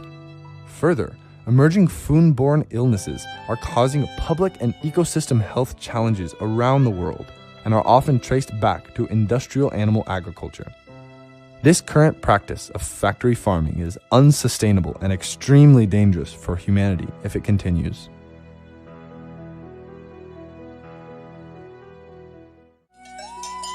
This was not how we existed in Vedic times. Animals, especially cows, were treated with the utmost respect. Cows were literally worshipped as mother, as only their milk was drank after the mother's milk. In the Atharva Veda, it describes how she is Kamadhenu, the divine cow that fulfills all our desires. Her body is of a cow and face is of a woman. She was born before the Amrita, when the ocean was churned. Her hair exudes fragrance. From her udder she showers dharma, artha, kama, and moksha. She is an abode to self-knowledge, shelters the sun, moon, and fire god. All the gods and the living beings depend on her. She provides us with food and supreme knowledge, even when we mildly pray. Decorating deities physically and taking care of the cows physically is one of the best vatavarana for your muscle memory and biomemory. His Holiness Paramahamsa Nithyananda is reviving the sanctity of the holy cow through the Nithyananda Go Mandir. He has stressed the land without the cows, go, and the dust of the cow's feet, go dhuli, is not a worthy place to live. Cow worship is a direct spiritual practice. In the Nithyananda Go Mandir, Swamiji has created a beautiful Vedic ambiance for Go Mata. Here, the cows are treated with the utmost love, respect, and compassion. Mothers are never separated from their babies, and no cows are ever killed or harmed. Currently, the Nithyananda Go Mandir houses 130 cows, which are mostly Desi breed cows. The medicinal properties of products from Desi cows is uncomparable to any Jersey or hybrid cow. Unlike A1 milk produced by Jersey cows, A2 milk produced by Desi cows is good for clearing cholesterol in the blood vessels, strengthening immunity, and increasing brain power. Even the urine produced by the Desi cow has medicinal and nutritional value.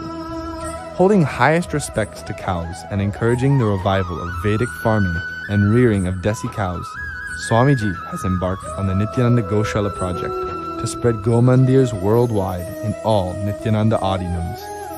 The Nithyananda Go Mandir's main objective is to restore the established Desi breeds of Bharat, adopt Vedagamic principles of animal husbandry management and agricultural practices, and set as model institute for public awareness on the productivity and economic prospect of Desi cattle dairy.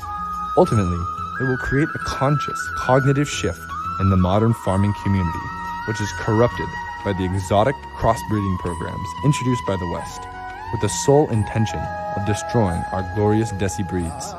Bhagavan Paramahamsa intends to have a full-fledged Nithyananda Gomandir of the strength of 5,000 heads of Desi cows, accompanied by auxiliary industries that utilize all the byproducts of dairy, milk, cream, ghee, panchagavya, dung, organic compost manure, vermicompost, dry dung cakes, incense sticks and dupes, distilled urine, all in large-scale industrial proportions. Along with having a full-fledged Gomandir, Swamiji intends to breed Desi cows and share them with neighboring communities to spread the value and benefit of them.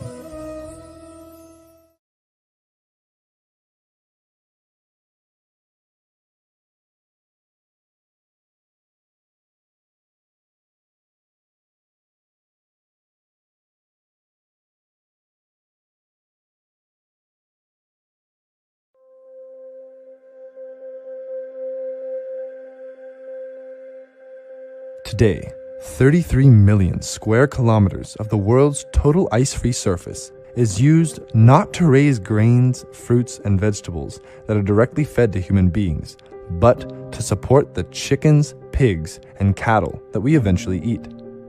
That's not even counting the land used to grow crops to exclusively feed these animals.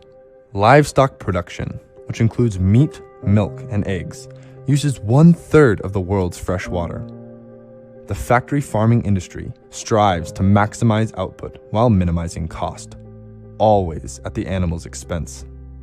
As a result, 21 million dairy calves are slaughtered for veal or cheap beef every year globally, whether on factory farms, quote-unquote family farms, or small humane certified farms. Due to extensive biological manipulation, today's dairy cows produce up to 12 times more milk than they would naturally to produce to feed a calf. This is not just an animal welfare or environmental concern, it's also a humanitarian crisis because factory farms are diverting precious natural resources like land, water, and fossil fuels to raise farm animals, while millions of people around the world are malnourished and still do not have access to safe drinking water. To make matters worse, consuming meat and dairy products containing hormones, antibiotics, pesticides, and dioxins have been found to increase the risk of cancer, heart problems, and other degenerative diseases in humans. Further, emerging foodborne illnesses are causing public and ecosystem health challenges around the world and are often traced back to industrial animal agriculture. This current practice of factory farming is unsustainable and extremely dangerous for humanity if it continues.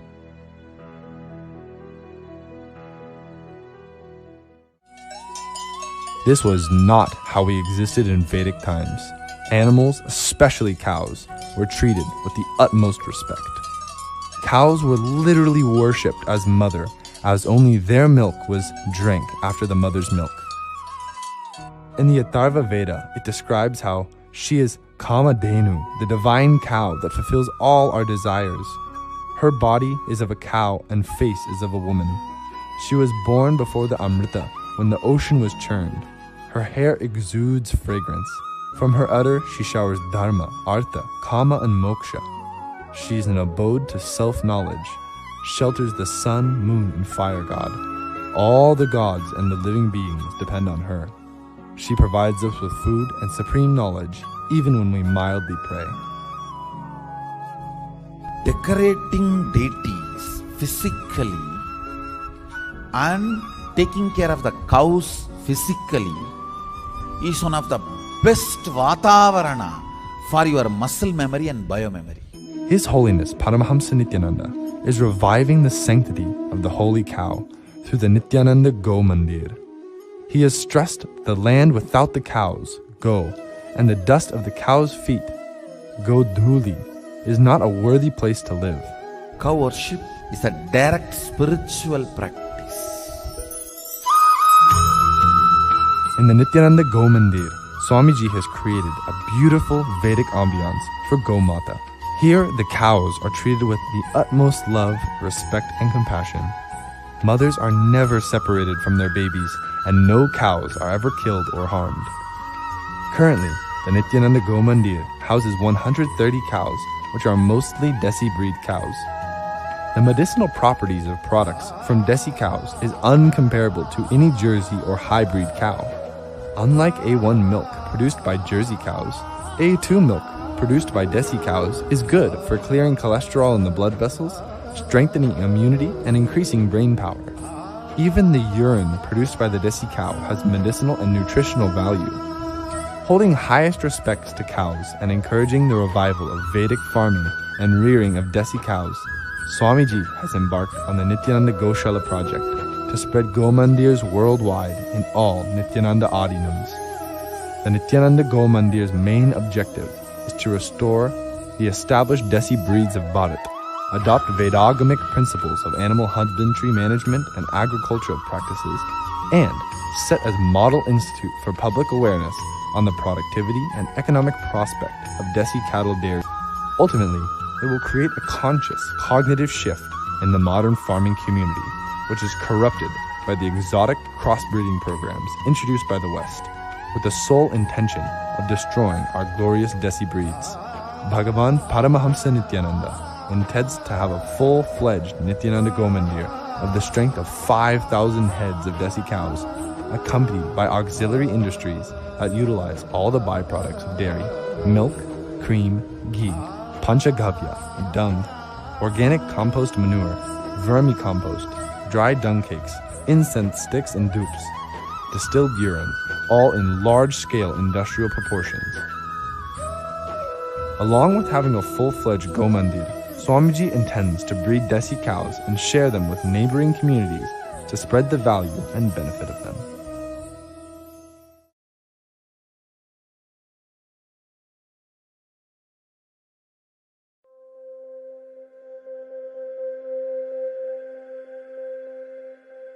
Today, 33 million square kilometers of the world's total ice-free surface is used not to raise grains, fruits, and vegetables that are directly fed to human beings, but to support the chickens, pigs, and cattle that we eventually eat. That's not even counting the land used to grow crops to exclusively feed these animals. Livestock production, which includes meat, milk, and eggs, uses 1/3 of the world's fresh water. The factory farming industry strives to maximize output while minimizing cost, always at the animal's expense. As a result, 21 million dairy calves are slaughtered for veal or cheap beef every year globally, whether on factory farms, quote-unquote family farms, or small humane certified farms. Due to extensive biological manipulation, today's dairy cows produce up to 12 times more milk than they Paramasugatam kevalam jnanamurtim Vandvadidam gagana satrusam Tattvamakshadilaksham Egam nityam vimalamachalam Sarvadi sakshibhudam Bhavadidam trigunaragitam Sadgurum tam namami. Nithyanandam everyone. Nithyanandam everyone. Welcome to the panel discussion today.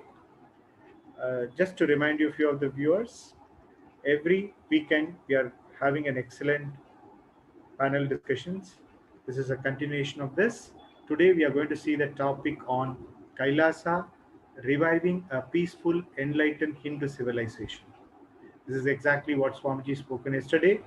We are going to just view this topic on through seva to sacred cows, how we are going to revive the peaceful, enlightened Hindu civilization. That's going to be the panel discussion today. To remind you, we had a discussion on Hindu education, Hindu economy, and Hindu medicines. So this is a continuation of that. Before introducing our eminent panels, just I wanted to set the context of today. What are we discussing about it? I'm sure most of you must have listened the beautiful satsangh of Swamiji yesterday. I'm just trying to take that and expand it and just see how our panel is going to take it to the next stage from the perspective of how seva to sacred cows is going to helpful for the enlightened Hindu civilization, that is peaceful enlightened Hindu civilization. So according to Sanatana Hindu Dharma, we all know that cow is an embodiment of all god and goddesses. Just by living and serving the cows, one attains the punya, that we know that all the gods and what are the services we can do to the god and goddesses just by serving cow, go mata, we are going to get that punya.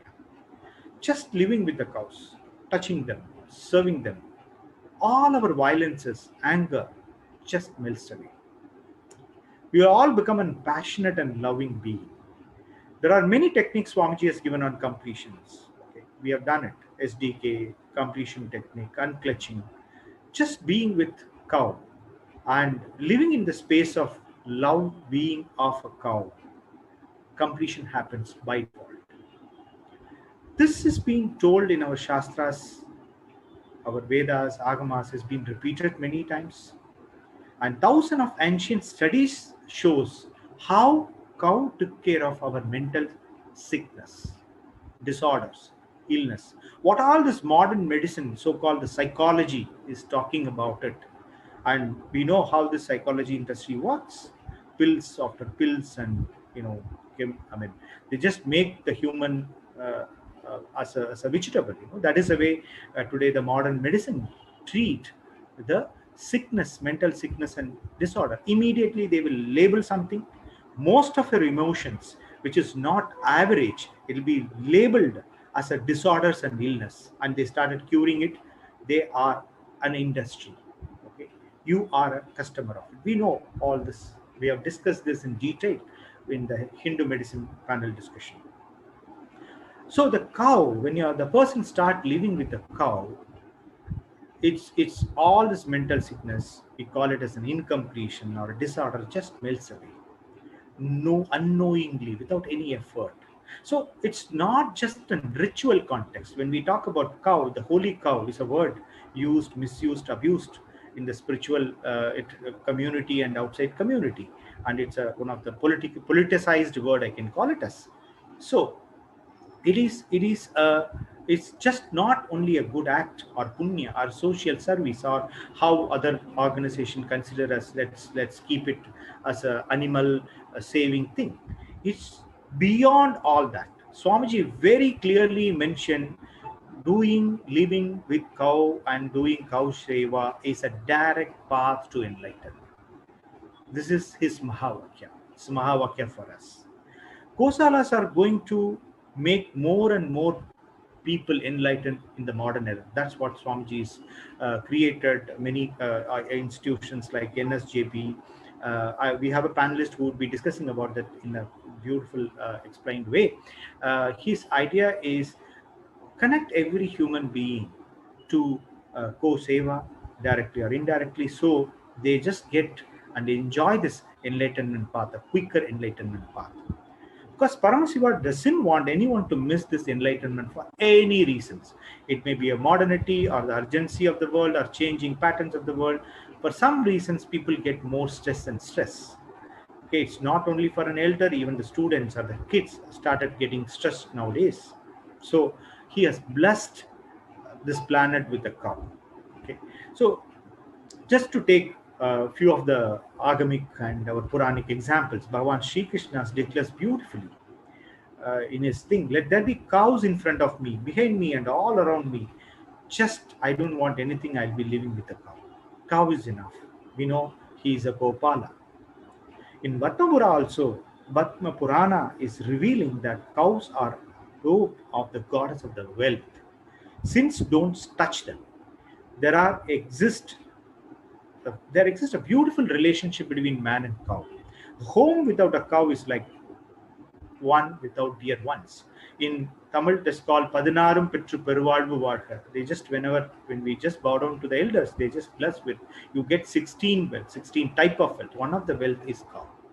So we know we have references, beautiful references in Vedakamic Puranas, and we know the story of Swetaketu, who lived a life with cow and he got enlightened. So with the modern world facing the problem of us, stress, do we are looking for a stress-free world? Are we looking for a leisure and relaxed lifestyle, but still we want to get enlightened? Then let's start living with cow and get enlightened. The very lifestyle of living with a cow, Goshala, it just make us a sway the Ketu. So this is one of the main point of reviving a peaceful, enlightened Hindu civilization, the topic which we are going to talk about. There are many ways through Hindu education, Hindu medicine, Hindu economy, everywhere the things has to change. That is the, all components of Hindu civilization. But serving cows through seva to sacred cows, how we are going to revive which once upon a time they existed, peaceful, enlightened Hindu civilization. That's what we are going to talk about. So with this context setting, the small brief, I would like to introduce the panel. So this panel would be talking about what is the importance of the cow, seva, and they would be talking from all the dimensions, the spirituality and science, and from all the dimensions they are going to share their experience, their thought. And there are some successful, they are not only talkers, they have done something on this direction. They have really extended their hand and they have dedicated their life towards making this world enlightened. So I would welcome our panelist, Madhav Habar and Darshanji. Okay, apart from this, we have a panelist of Sri Atmadatvaya and Pranavaya, who would be representing what Swamiji's vision and what Swamiji is trying to do on this direction, on this dimension. Right, so thanks all of you for being here once again, and I'm welcoming Sri Ma Prematma Swami also. It's an excellent panel, I'm really excited. So next few hours, please be in the space of listening. When you are in the space of listening, things started getting downloaded for you. So let's, like how cow would be in the complete listening space, how cow would be just sitting and enjoying, and it just make the things and complete the things. So let's all be like a cow for next 1.5 hours. We are going to have an excellent panel discussion, and we are going to listen a lot of information, news and information from this panelist. All our channels are open. You can reach us with your questions, and we would be, if the questions reaches us, we would be asking our panelists also. With that, let me start with an introduction of the panelists. First, Madhav M.S. Heber. Welcome, sir. To give a short introduction, Madhavji has done his engineering from IIT Mumbai. He is working in the area of biogas to electrical engineer and gas and menu. His specific contribution is he created a Desi cow network for A2 milk and milk products. And he worked on chemical-free vegetables, fruits, that organic side also. He has done a lot of contribution. He is researched on natural medicine also. He has a long list, and I think he traveled along the globe, many places, and he learned many, I can say, rural techniques, and he tried to put it in the ecosystem, and he's trying to contribute how this cow ecosystem can be set up. And apart from this, he's very happy to call himself as rural entrepreneur development. That's one of the area he spent a lot of his time. Apart from this, since he's from IIT, he's providing how IT solution also can be worked on agro-animal husbandry and rural activities. That is a short note on him. Once again, thank you very much, Madhavji. We welcome you.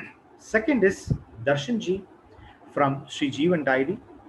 Actually, he is from the farmer family. Okay. He said, I lived, breathed with the entire, farming ecosystem. Cow is very near and dear to him from his childhood, and he has done his MBA from New York after a stint in corporate work. By listening Rajiv Dikshit, he got inspired, and he has taken the responsibility of this Desi breed. And we all know that what all the kind of mix is happening, and how our Desi breed is getting died, and we will be discussing this in detail in our platform. So he said good bloodlines of cow maintenance is going to be the his key area, like Rathi and Saiwal, Harbarkar, Haryana breed. Some of the breeds he is very focusing and just try to see this expands in our cow ecosystem. So 102 cows is managing without any help of it. Now he's looking for a help from outsiders to take up this his science and his work and contribution to the bigger bigger network. And his mission is, he was saying very nicely, that each and every farmer must have one cow. It's not only the farmer. He say all this farming ecosystem people has to have one cow. It's very easy for them to manage, and by that, we have 125 crores populations, and statistics says actively 30 to 40% of still farmers, and farmer ecosystem is there. So one farmer, a cow, if they say start doing it, it's a good economic system for a farmer also. From that, this whole ecosystem will be getting revived. That is a few of the area he works on. So with that welcome note, let me get into the, of course, Admadatvaya and Pranavaya has already done a lot of activities to take cow vision of Swamiji's to our Sangha and outside Sangha. So thanks all of you for coming to this panel discussion. Thank you so much for your time. And so there are three major questions this panel is going to discuss about. One is, why cow? I'm sure all of you know that. We all practicing Hindu. This question may look very simple, and to the extent it's nonsense also. But to India, you all know what's happening. There is a lot of questions have been raised, and a lot of debates are happening on why cow. And to bring one law, what all we are going through, we all know that. So first we talk about why cow. Is it just a spirituality? It's a myth. It's a highly fabricated spirituality. This is a question we commonly face in the outer world. The second question is, why this so great culture died? What are the challenges? Why it's happened? If it is a good ecosystem, it was an easy enlightenment system, it should have been sustained. What are the key reasons? Well, we may say it's an Islamic invasion, British invasion. Then after we have 70 years of our great independence, then where we are losing, where we are missing the bus, that's going to be our second topic of what are the challenges. Third one is, yes, that what next, what went wrong is the second chapter, second question, then third one, we are going to talk about what are the current challenges. Is it really, can we make it happen? Or can we survive as a industry, or just as a spiritual, or the combination of both? We don't have the right model, or we can just say, tick it and say, hey, this is the right model. There are some kind of heterogeneous models are evolving. So with all these challenges, why cow? Why this whole beautiful civilization went down? And what are the current challenges to evolve? This is exactly we have to look into. Yes, so I will just start with panel that first question, why cow? Madhavji, you can just start if you are comfortable. You are audible? Madhavji, are you there? Nithyanandam? Okay, he has some technical issue till he is coming. Can I ask Pranavaji, can you just start this panel? Why cow? Nithyanandam. Welcome to Madhavji and Darshanji. They are really eminent panelists we have. We are honored, and they are the people really working at the ground level. They have a lot of information to contribute to our panel and to the world too. Now, coming to this panel discussion, it's a beautiful subject, it's long awaited, and to go to public. Cow. See, KAILASA found by our Bhagavan, His Divine Holiness, Bhagavan Sri Nithyananda Paramashivam, essentially revival of Sanatana Hindu Dharma.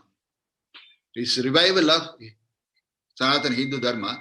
It means revival of all the principles that is held by Hindu Sanatana Dharma.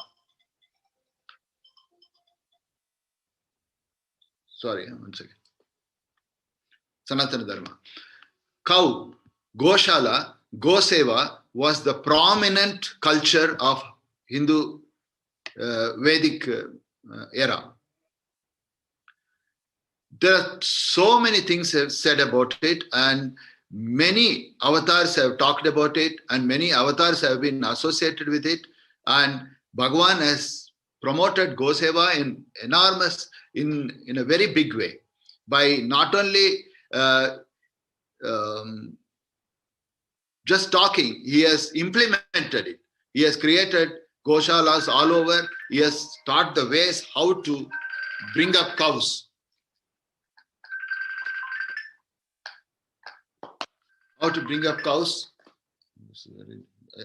Calls from Goshala again. Anyway, bring the cows in the natural way as per the agamic suggestions. Now, speaking about cows, cow itself is one, not a species. Understand very clearly, as per Bhagavan's statements also, and from our Vedagamic explanations, cow is not just another species. Cow and whales are supposed to be extraordinary beings. They are very Paramashiva himself, the expression of all the best. The cows are supposed to be born with compassion and non-violence as the biomemory from them. So by merely living with the cow, you will be able to acquire this compassion and non-violence without any difficulty or without any labor. That is why Bhagavan addressed this as lazy man's path to enlightenment. It is also proved scientifically, plenty of scientific information is available, the effects of aura of the cows. The aura of the cows runs around to 30 meters. Somebody who is staying in the premises itself will get the benefits of the cow energy. The bull energy is capable of serving treatment for many infertility. Same way, cows also. If anybody would stay in a cow's premises, in a cow shed, the fertility problems are solved. Yeah, I'm just not talking about some literary informations, but it's approved. Scientific papers are available.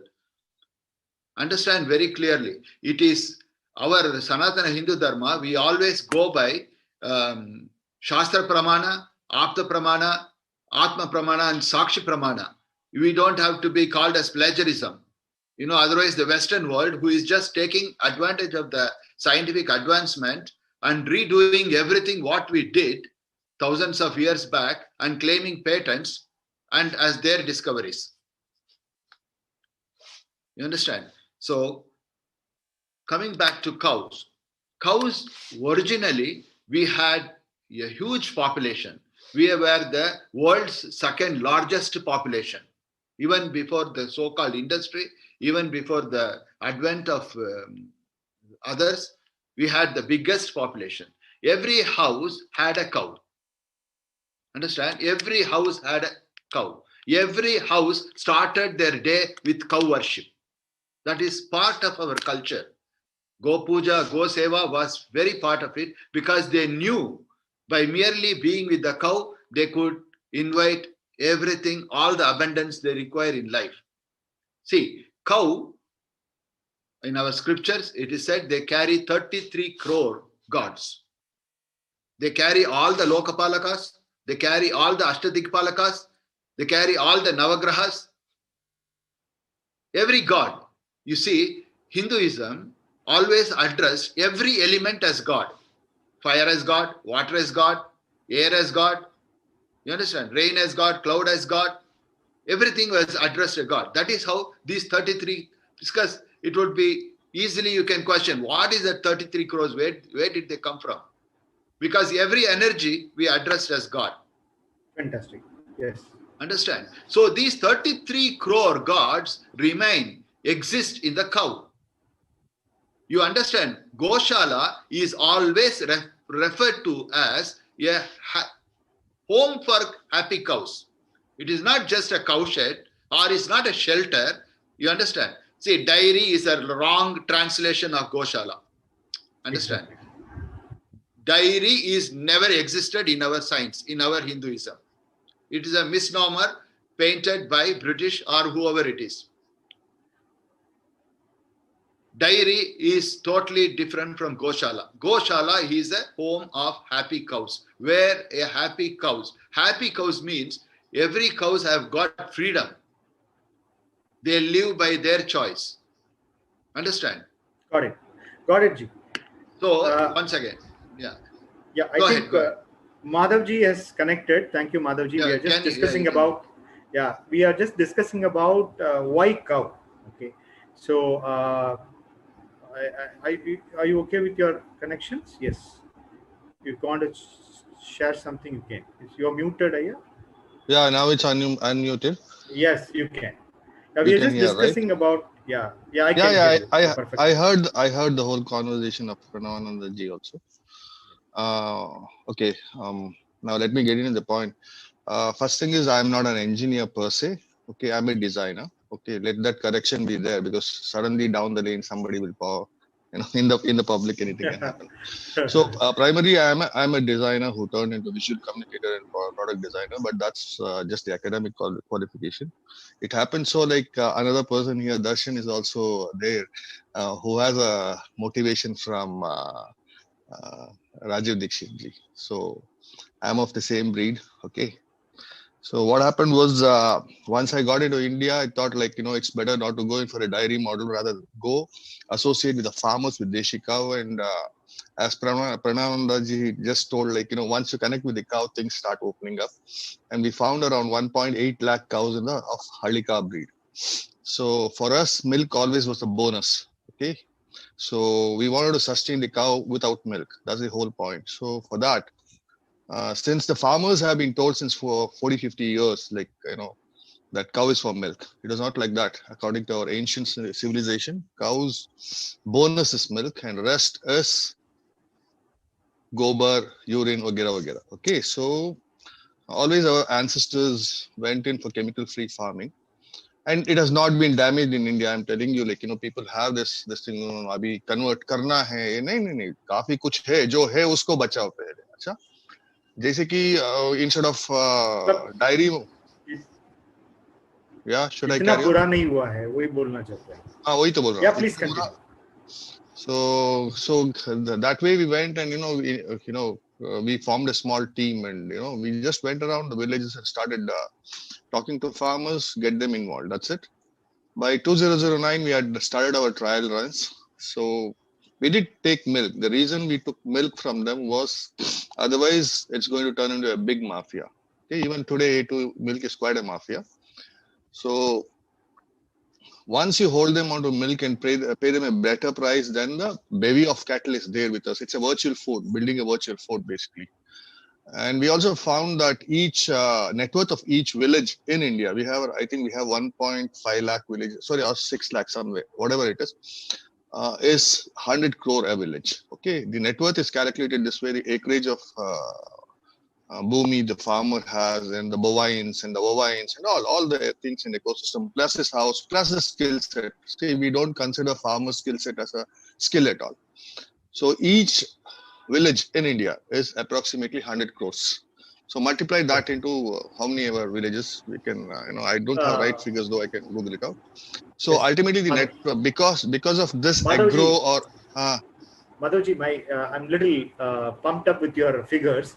You mean to say, just for our viewers also, I'm just, reiterating, you say every village have 100 crore. You are valuing every village. Average. Okay. There are big villages, small villages, hamlets, then there are revenue villages, then there are the villages deep in the forest, then we have Vanvasi villages. So altogether, okay, 100, let us take it as an average. I do have the figures. So the thing is, this is what our review told, this is the reason why we are getting FDI. Today we are in India, if we are getting FDI, it is because of food. Somehow the food is still secure. Bovines are secure, ovines are secure. We have enough greenery, and we have 400 million acres of land which is arable land. And then for that, we have 200 million bovines. Okay. So every 2 acres, you are having a cow. Okay. Now, the percentage of indigenous cow is actually more, because the most of the cow belongs to the Vanavasis, Mulanivasis, and the people, pastoral people we call them. Okay, it doesn't belong to Goshala. It doesn't belong to dairies. Okay, it belongs to them, and they have the maximum. 67% of Indian cow population is with them. Then comes private farmers. Then comes breeding centers. Then comes, so when you say they are the maximum who hold the land. So we better, instead of handholding IT and BT, because there are too many people handholding IT and BT, we will handhold these people. So that's how we started. And it went on, and we have created rural entrepreneurs. There are 4 people, 4 different units which handle milk and urine. And for what is needed today is a good food. We have to go for quality food. But unfortunately, we are on the quantity side still. That's the biggest drawback. The reason for this is we don't have societies. That is, the people who want to do right things don't have societies. And according to the Indian law, heritage cow societies have certain kind of assistance. So that's directly from central government. Now nobody is attempting that. The fun is that, like they can track us through Aadhaar, but we don't want to track our tax where it goes. That's the sickest aspect I've ever. I laugh about. I tell people like, okay, so yes, Madhavji. So now you can ask the point me I will surely. Yeah, so I will surely touch upon. You touched me the 2 points which I'm going to, I will ask you to try to elaborate on, how this, what government can do. And apart from this, you say there is a word called society has to be formed. So I also would touch upon that in our second phase. Actually, we are having a 3 category of question. One question we are talking about why cow. Second is why it died. And third is the challenges. Probably in the challenges we will be taking up why the existing models or as an industry has died. That's what we will touch upon. Meanwhile, Atma Tattva Ayya, you have anything to say on why cow? From all the dimensions of spirituality, what Swamiji is talking about, and your experience, you have interacted with many cow ecosystem. Please go ahead. Yeah, I think cows has proven to be a boon to the rural economy, right? Today we are seeing an increasing dependence on chemical-based, farming, and so much of bad things that have happened in the farming sector because of this dependence in the last decade or 2, where we have our farmers had to move continuously towards fertilizer and chemical-based farming because they were being advised to do that, and hence they fell out of kind of utility with the cow, because they did not really see the other aspects of the cow, right? Apart from the milk, which was very useful, and it became a real problem for them to sustain a cow in their house with all of these things that were happening, right? So it really created a huge issue for the farmers, and we cannot blame them for that, because many of our government agencies or the agricultural departments were actually giving them advices, which was taking the cow out of the equation of the whole farming. Whereas our earlier civilizational knowledge has always been how this whole ecosystem, the cow is a central part of the whole farming ecosystem. And then around the cow, you do organic farming, around the cow, you do milk, you do production of other kind of things. But ultimately, the cow becomes the central even for agriculture activities. So this created a huge problem for the rural sector, where we then had a lot of farmers having to sell off their livestock for their living, simply because it became too expensive for them to maintain their stock. So this is where I think this understanding, going back to the roots, right? Understanding how cow plays an important role in the whole farming sector, and how we returning back to the organic ways, and then returning back to giving the central role to the cow can actually help build our economy, right? For a farmer, his whole livelihood can really turn around if he recognizes this fact and he starts operating on this. And there are many successful models, people who have successfully broken this and shown it to us. I think even Madhavji was throwing a lot of highlight. I was I was really fascinated by the numbers that he was talking about. Hallikars, I mean, like they are like an extraordinary breed of cows in Karnataka. So reviving that is one of the most important things, I think. So like that, so more and more people are coming forward these days to recognize the importance that cow can play in revival of the Indian economy. Yes. I mean, the rural farmers, making them Atmanirbhar, right? Like whatever the Prime Minister gave a call. And throughout the teachings of Swamiji, right, and our civilizational knowledge, it has been a singular fact that the cow is the most important thing for us simply because of these reasons. So I think that is one of the thoughts that I had, that I felt should be shared. Advatatwaya, if you see, like, today after our independence, the every 5 years plans we were thinking, it's not only in the farming, even in anything, we just took away our civilizational values out of our plan. Industry started looking separately. Farming, we went to so-called an industrialization. We were in the mood of just catching up with an industrial era without knowing the impact of it. It's more of a quantity. The challenge has been somehow projected that, oh God, we are growing populations, how we would be serving. It's not only in farming. So this basic, I call it a stupid thought, as if, after independence only our population is growing, which is not the case. Anyway, our population was growing, right? And we have the right ecosystem in all the fronts to survive that. But somehow the pressure has come that every 5 years they plan how to industrialize it. So the thought itself take away that, this indigenous system will work. So the main crux, what I'm just pulling it from your discussion is the reason or the feeling that, or a fear that indigenous system will not work. We have to look something outside. Is it what created one of the major tent in, whether it's a farming or, not maintaining a cow. So what all the indigenous system were providing, we started thinking that as a liability instead of an asset. Instead of modernizing it, we went become, as Swamiji says, is westernized, and we completely thrown away the existing thing. So that's a directional loss we had it. From this, I request Darshanaya to just share your thoughts on why cow. And let's all remind our viewers that why cow, we are just to do our cow seva. We are just talking about how our enlightenment society can be revived. Darshanaya, hand over to you. Please just start. Share your thoughts. Thank you. You are mute, I think.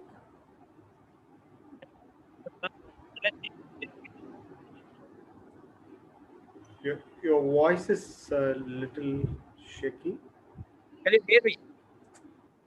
Yes, perfect. Yeah.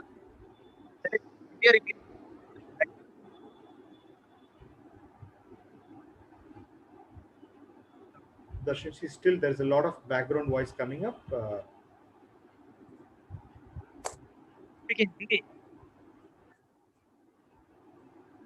Yes.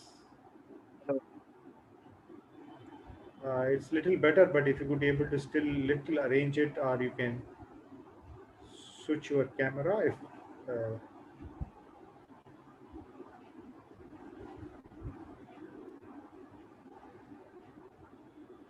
I think range was there. Hello. Yeah, better, Darshanji, please start. Yeah, better.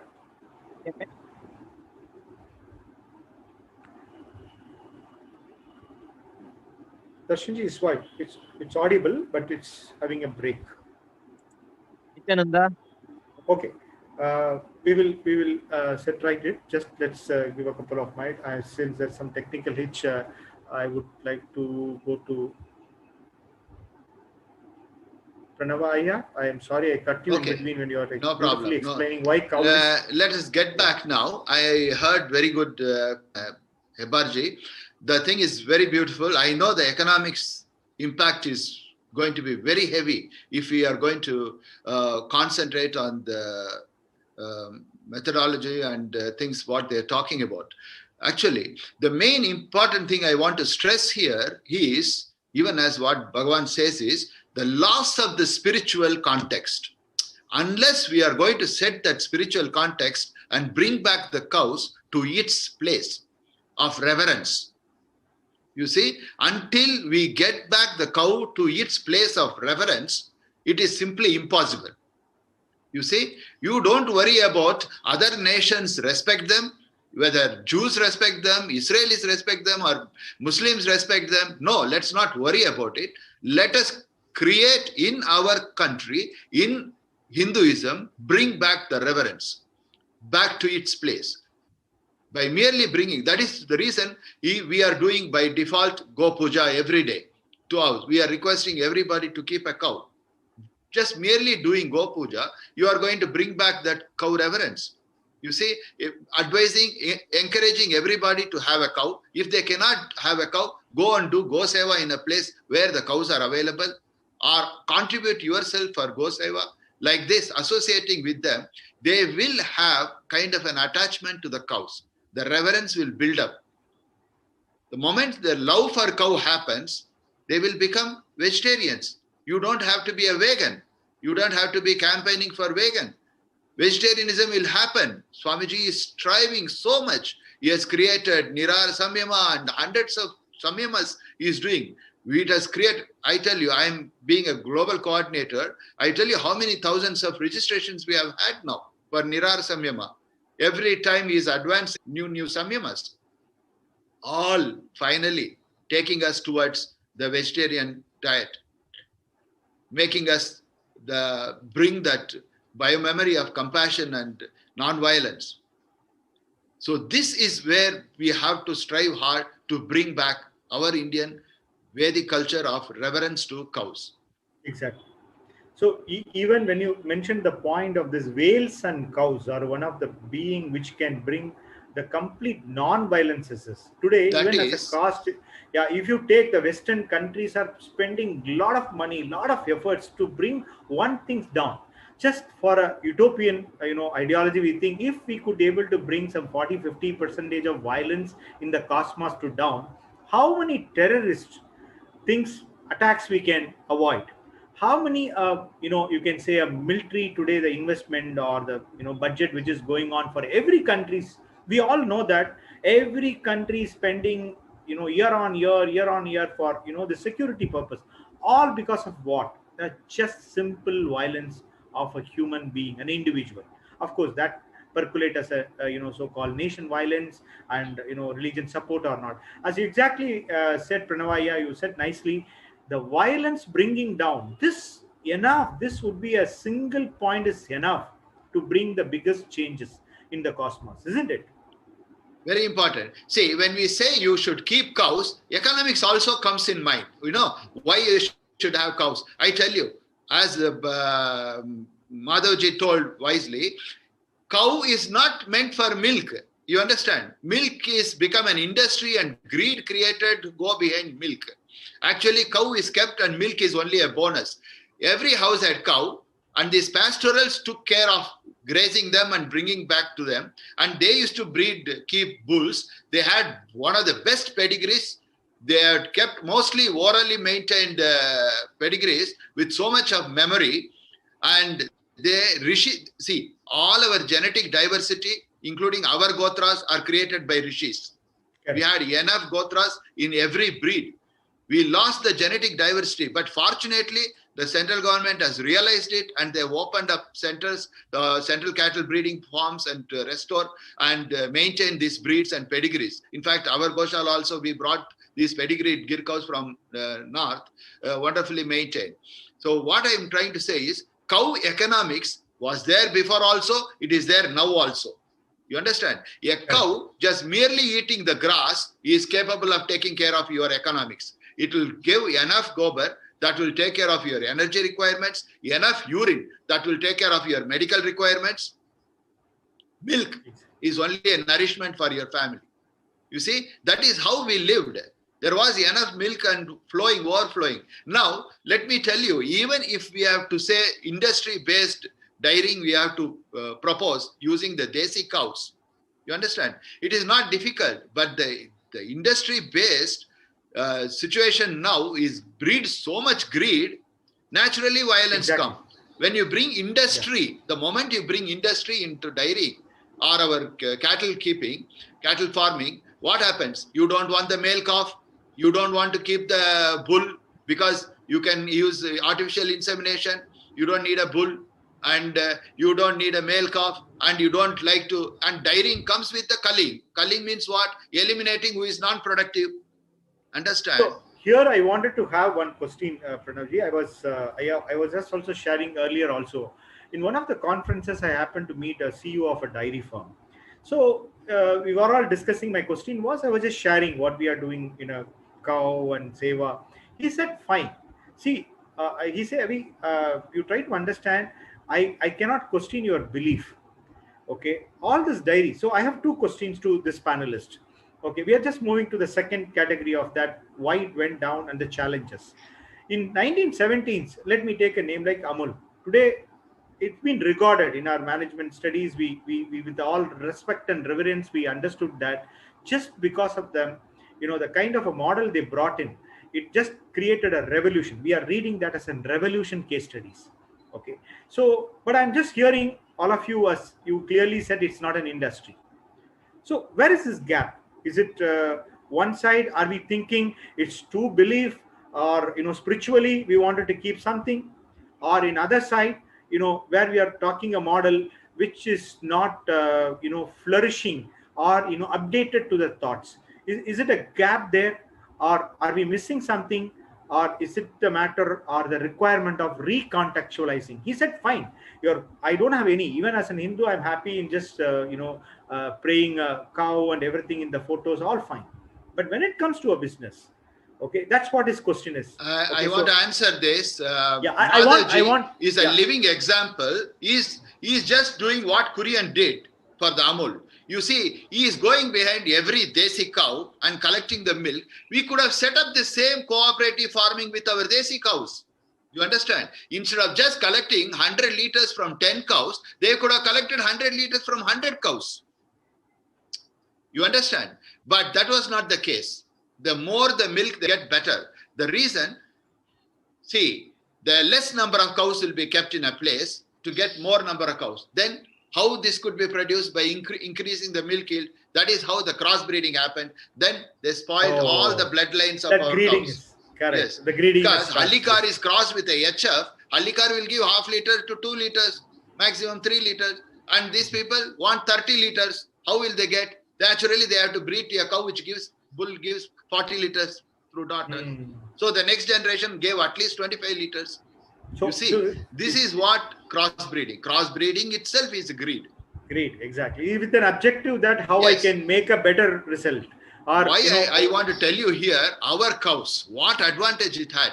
They had extremely highly developed bloodline, which contributed to your health. You see, Bhagavan said every region carried everything what is required for the region. So our rishis focused on it.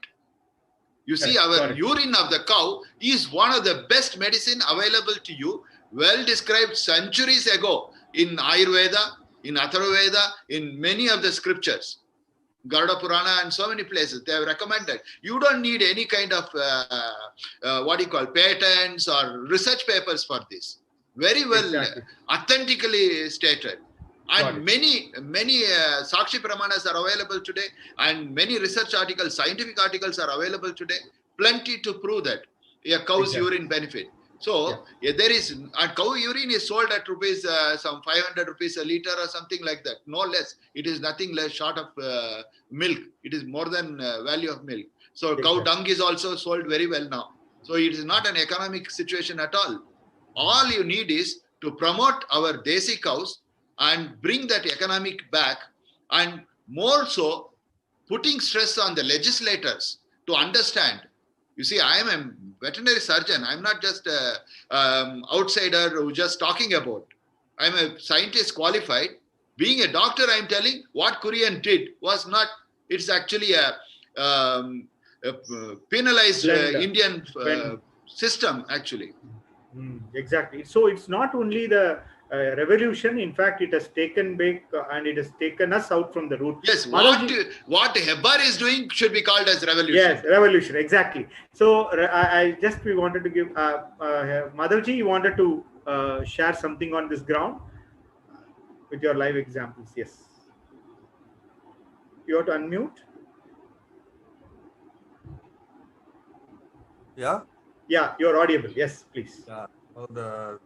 Normally this Amul thing is overcoated. Yeah. Just a small look at dairy industry. Any dairy industry, after it crosses a limit, they have to take subsidies. What all the profits they post is all basically, it's the carry forward. If you were to be a chartered accountant, you will understand how the book. Book of.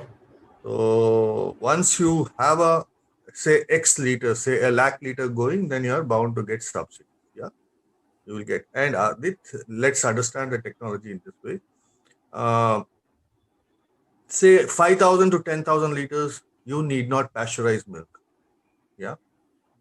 So it can be through the cold chain, you can send it, the raw milk can be sent. Okay. So this way, pasteurization means again, you have to cross that limit and then you have to put up a 60 lakh rupees plant. It's a centralized plant where the milk will come or whatever will come and, milk product.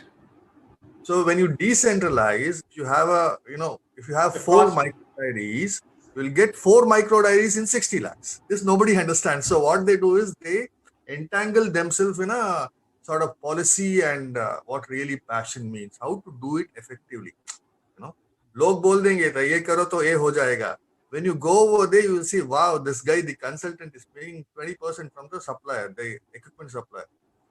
So it's so fun. So what I'm trying to tell you is, forget the government, forget everything, forget whatever is passed, but make use of it, because you have to work within the framework of the Constitution. There are several ways to overcome whatever the hurdles. Okay, yesterday I was listening. Though we are making pro-cow policies, there's still a lot of inadequacies, because a lot of things are not controlled in a proper natural way. And certain equations of economics that has to be put into ecology. For example, 1 acre of land, how much families can get good chemical-free food? Do we have a calculation for it? There is, but I will ask everybody, do you know an acre of land can produce good food throughout the year for so many number of people or so many families, taking 4 people per family? We did a sort of review, and a lot of people have done. Even the Palekars group has done. Permaculture Club of India has done all these reviews. You can get these reviews. Okay, just punch in the Google, you will get all these. Other than that, our practical thing is 1 acre of land can produce food for 20 families. That is 1 unit of the family is 4. Okay, so 20 multiplied by 4. This is the normal. This thing means total chemical. Now work out, you have 400 million acres of arable land. How much population can be fed? Simple. Unless we have POCs, proof of concepts, none of the policymakers, none of the lawmakers of the country will believe. We are not born with golden spoons. We had certain, did everything. We took 10 years to at least come to the level of national level and say what we have to say. Okay, we represented Rashtriya Kamti, we went to them, we gave them POCs, and we told we don't want money because we are sustaining in the, it's seva of a different kind, a social business. That's what is the present term. You have a social responsibility behind. So it's working. We have 3 or 4 POCs. Milk is actually bonus. We just did it because we have to keep the farmers with us, because otherwise they will listen to somebody else. Yeah. Luckily, in the place where we work, it's a hilly region, and the European cows don't thrive there. That is the God-blessed place. Now, somehow we did not invest all our money which we had earned. Okay, though this money which we have earned is actually not us, it is given to us universal source. Now, when we use it, we should be very careful. Do you want to be a collectivist or a capitalist? Do you want to be a conscious capitalism? That is nothing other than collectivism. You create leaders, you create people, you create rural entrepreneurs who can take care of cows. This is one way, without disrespecting goshalas, etc. etc. What was goshalas according to our purvajas? It was either a breeding center, it was a breed improvement center, say around 80, 90 years back. Gujarat even has a much better history. They have been breed improvers since maybe 1800s. They have a huge, Junagadh, Gondal. Why I'm telling you all this, I was introduced to all this in 1982 when I was graduating in Baroda. We used to go to forests and meet all these tribal people. And then we saw gir cows. Then we saw concrete cows. It's a beautiful, romantic story. So coming to the point, all these figures, we got to have it right and have POCs. So we presented 3 POCs and now we are through. We can do as much, and we really believe that we have to form societies of farmers, societies of gaushalas, societies of private farmers with deshi cows. Then alone we can change without cribbing. See, my point is I've probably fought with Pranavananda. This is nice. It's nice to fight with Pranavananda. Fight in the sense not that dog eat dog fight. You just say, gee, I think that he'll say, no, it's like this. Yeah, you are right. So this is what is a very spiritual conversation. See, we talk about spirituality. It's not about just worshipping a cow, or you take care of one cow and a calf with total love. It's not total meme. Then there's no need of taking exact. We had our process called in situ. In situation, you develop everything. Now we also have a tracking device. We can track any cow anywhere. Okay, we designed this to, actually say, okay, let us keep. Or if for example, if somebody says AI is the best, you can't say no till you have a plan. There should be a plan A, plan B with us saying, okay, the guy who is going for AI, he should be given a good breed of bull semen directly, naturally. Is that possible? As per me, it's possible. Throughout India, wherever the cows have become scarce also, there's a couple of states, if at all they are suffering today, it's because there's no cows. They're either eaten up or people have robbed. This is the fact. And last thing, importance of subcontinent, after that, somebody else can take over. See, what is subcontinent? Basically, we have all the climatic zones of the earth. Am I right? This is why it's a spiritual center also. Okay. Our country, our proud subcontinent. It's a spiritual country because we have all the climates. We have snow falling here, we have lakes, we have rivers, we have mountains, everything, name it. Most of the species which got better was in the subcontinent. Because Africa was the cradle of civilization and we were the ones, rather, we are all blessed to be in this land because many things evolved here also. Okay. Taking that, we have to build a new economics based on bioclimatic zones, agri-bioclimatic zones. At least 72 has been classified. There could be more. According to that, you work economics. Government's policies are pro us, I am telling you. Any government, it's not just this government. Government's policies were always pro us. It's only that we did not understand certain things and it will happen. Yeah. Got it.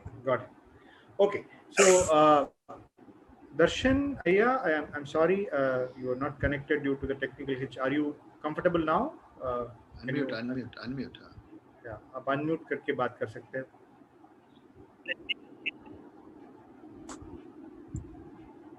Volume is still. Hello, can you hear me now? Perfectly, sir. Please go ahead. Please go ahead. Like, because education system, that is, I think, most irreliable for the cows, because of when we were studying in Gurukulam, that times we were getting all knowledge about cows from our Guru Sishyas. That parampara is very old. After that Mekolo Padati, everything changed because we become very modern in education. We forgot our Gurukul system, and that is most important thing we have to reconnect in our society by Gurukul, because if we have so many gurukuls, then definitely there have cows and jaivik kheti as well. Second thing, as we sir told, in our agriculture we are not using bulls, means ox. In Haryana, we in pulling lands we were using bulls, so we avoid all those things due to that modernization, Harit Kranti. After that, we lost our bulls, and due to they come to on roadside. Third things, when the Videshi Akrantas come to India, most of them when British came. So in Haryana breed, I'm telling you, they had taken so many good qualities Haryana breed in Kolkata, in East India Company's farm. From there, they have taken to England. Since they have so many good bloodlines cows in England, as in Kolkata as well. So these some point we can discuss. So if we can work on this all those systems, so the cows can come Correct. back to. Yes, exactly. Darshana, yeah, that's the point I'm trying towards. See, we can really discuss about what government can do. We can have a statistics over statistics, but what is the point I'm trying? My personal observation is it's a completely a spineless think over of our government. I'm not here to blame our British invasion or Islamic invasion. Let's keep that. That's a past. But I found last 60, 70 years, not only in farming and cow and other thing. Are we in the nation we are talking for the basic rights of a cow? I know this is not, it's not a taboo. It is a topic we have to discuss about it. I mean, why an individual like, Goshalas and Madhav Hapar and Darshanjis has to come there and discuss about it? My personal feeling is from 1947 or 1950, you say, we are absolutely an colonial mindset government. Still, we are, continuing the same thing. Well, we can just talk about how our Gurukul got destroyed. That's exactly Darshanji was talking about. Okay. He studied here. He's from the farming family. His roots are here. He went to New York and studied, but once again, he has come back and trying to revive that. It's absolutely, honestly, for me, I studied in kind of a metro studies, and I came, for me, it's a aligned subject. I never know till Pranavaya and Swamiji say it's, I know cow is only for a milk. And for me, the best industrial case study is Amul. Whatever the base we set on, in a generalized mindset, we have been told that we are all doing this to make industrial revolution in this country. I mean, all great respect to all these pioneers, but their blind spot created this situation now. We have to register that. We have to accept that. It's absolutely a thinking or strategy or a colonial mindset which has taken us out. Well, we can still argue that in villages it's like that, but a governmental structure, the power centers have completely taken or completely away from this talk. That is exactly we are trying to say. Thanks, Darshanji, for bringing out this point. And when I'm just trying to connect this with what Pranavaji is saying is, it's not only about our Gurukul and other things. Let us try to bring one thought of, okay, well, economy will happen. How we can connect to this farmer can happen. POC can happen. Why this is all happening? Why we have to suffer so much to take this POC and tell the world that, oh, cow is good. Hey, cow urine is good, should be part of my lifestyle, right? So that happens when we start, changing our mindset that enlightenment society, when that become a center of discussion. I think Admadvaya was talking about cow was a center. When you are taking cow as a center and when you are discussing all your peripheral as a center, this problem started happening. So can we bring up this enlightenment thought as a part and base of it? And I know probably a panelist may have a difference with me, but I have completely, I won't say lost, but I have my own doubts that it can happen in the existing law framework of it. The thought itself is not existing. Today, for an education, we are spoiled for last 50, 60 years to bring small changes in a textbook, which is factually wrong and historically wrong. Somebody has to fight for 5 years. Will you believe that? One sentence is taken away from a textbook. To bring that back, what is that? wrongly printed history of us. Anyway, we are reading a stupid history of 60, 70 years and Mughal emperors. But even if it is wrongly printed, we to reverse it back, we have to fight a lot. So where is this fight is going to lead? It just put us into the really depressed state. So I think the challenge for me, I feel that existing mindset of X government, Y government, Z government, doesn't matter. Of course, it's an industrial thought process. We felt that we have to grow fast and we have taken away from our root. And second is enlightenment or spirituality is all the things we have a little hesitant to speak. We wanted to be scientifically non-scientific, or logically illogic. I'm just feeling this challenge is as a whole. When we start pushing enlightenment society, I think cow will find its own place. I'm not just trying to summarize it, but this is one of the thought came after Darshanji was instigating with the very beautiful keywords. Pranavji, I want to tell you something very important. You see, this change will not happen until the change happens in every individual. You see, it's a conscious decision to stick with the cows, which can happen only when you understand what's a happy cow. Our people just not had a dairy or a goshala. They all lived with happy cows. You understand? A happy cow is the embodiment of 33 crore demigods. You understand? Controlling every energy. That is why it will control the climate. You see, you will say ozone layer. You will see everything. The rainfall to everything ultimately depends on the happy cow. Let me tell the spiritual part of it. As per our scriptures, if a happy cow is maintained, you see, a cow can have a breathing space of 50 kilometers. If a calf is taken and killed in a slaughterhouse in somewhere around 50 kilometers, it knows sitting here. Oh. It will have water in its eyes. It will express its emotion. Understand? So that is the power of the cow. Unless we know this cow is not another species, only then we will change. Only when we start. Bhagavan once fired one of our very important person in our organization when he termed utility. You see, cow is never in utility. It is never in utility. It's a being. It is as much as him alive. As much as him alive. So what I meant to say is the change, it should come personally, consciously to everyone to respect, revere a cow. Feeling cow is totally different being, and it should be restored to its original place where it belongs to. Then this economics and all is sidekick. It will automatically follow.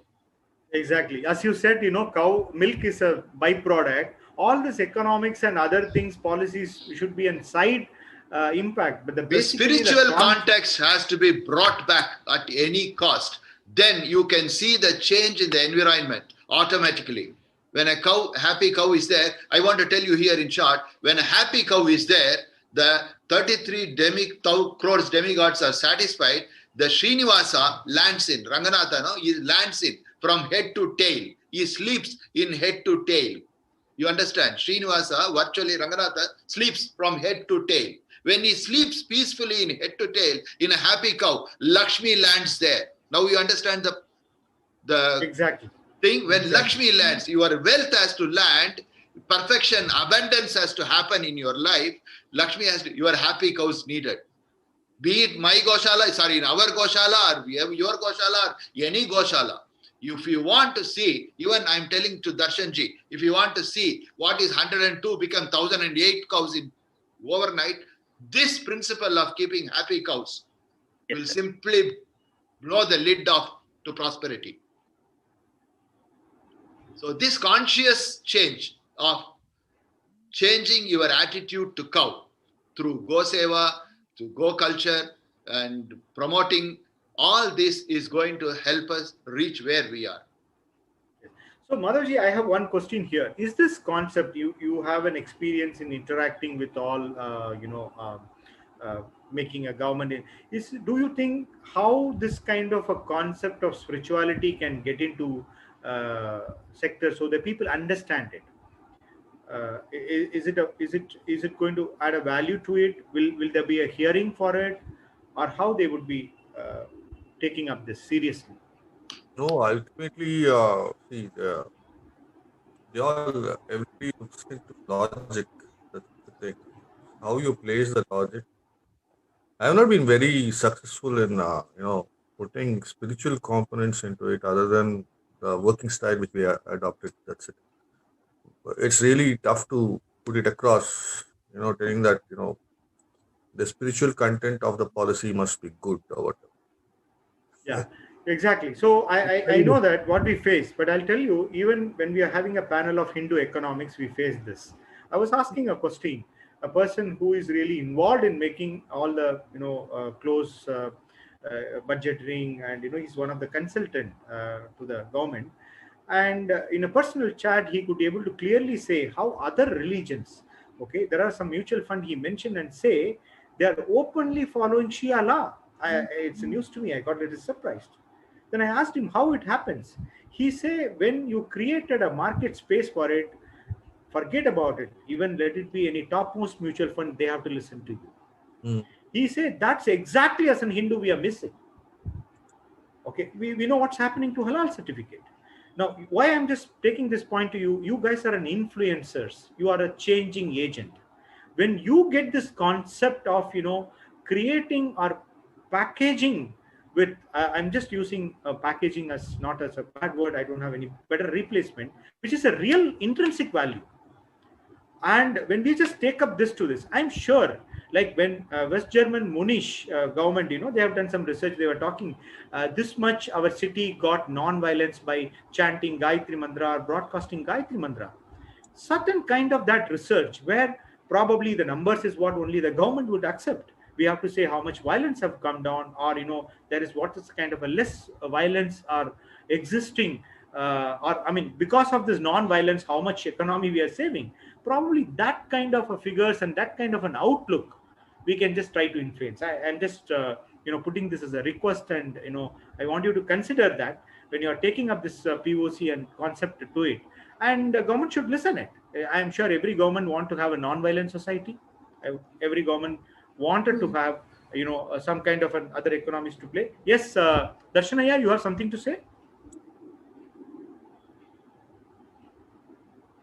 Yes, Darshanaya, you have something to add? We have to educate children themselves so that they can know the real value. Because as I told you, how we can... Your voice is breaking, Darshan.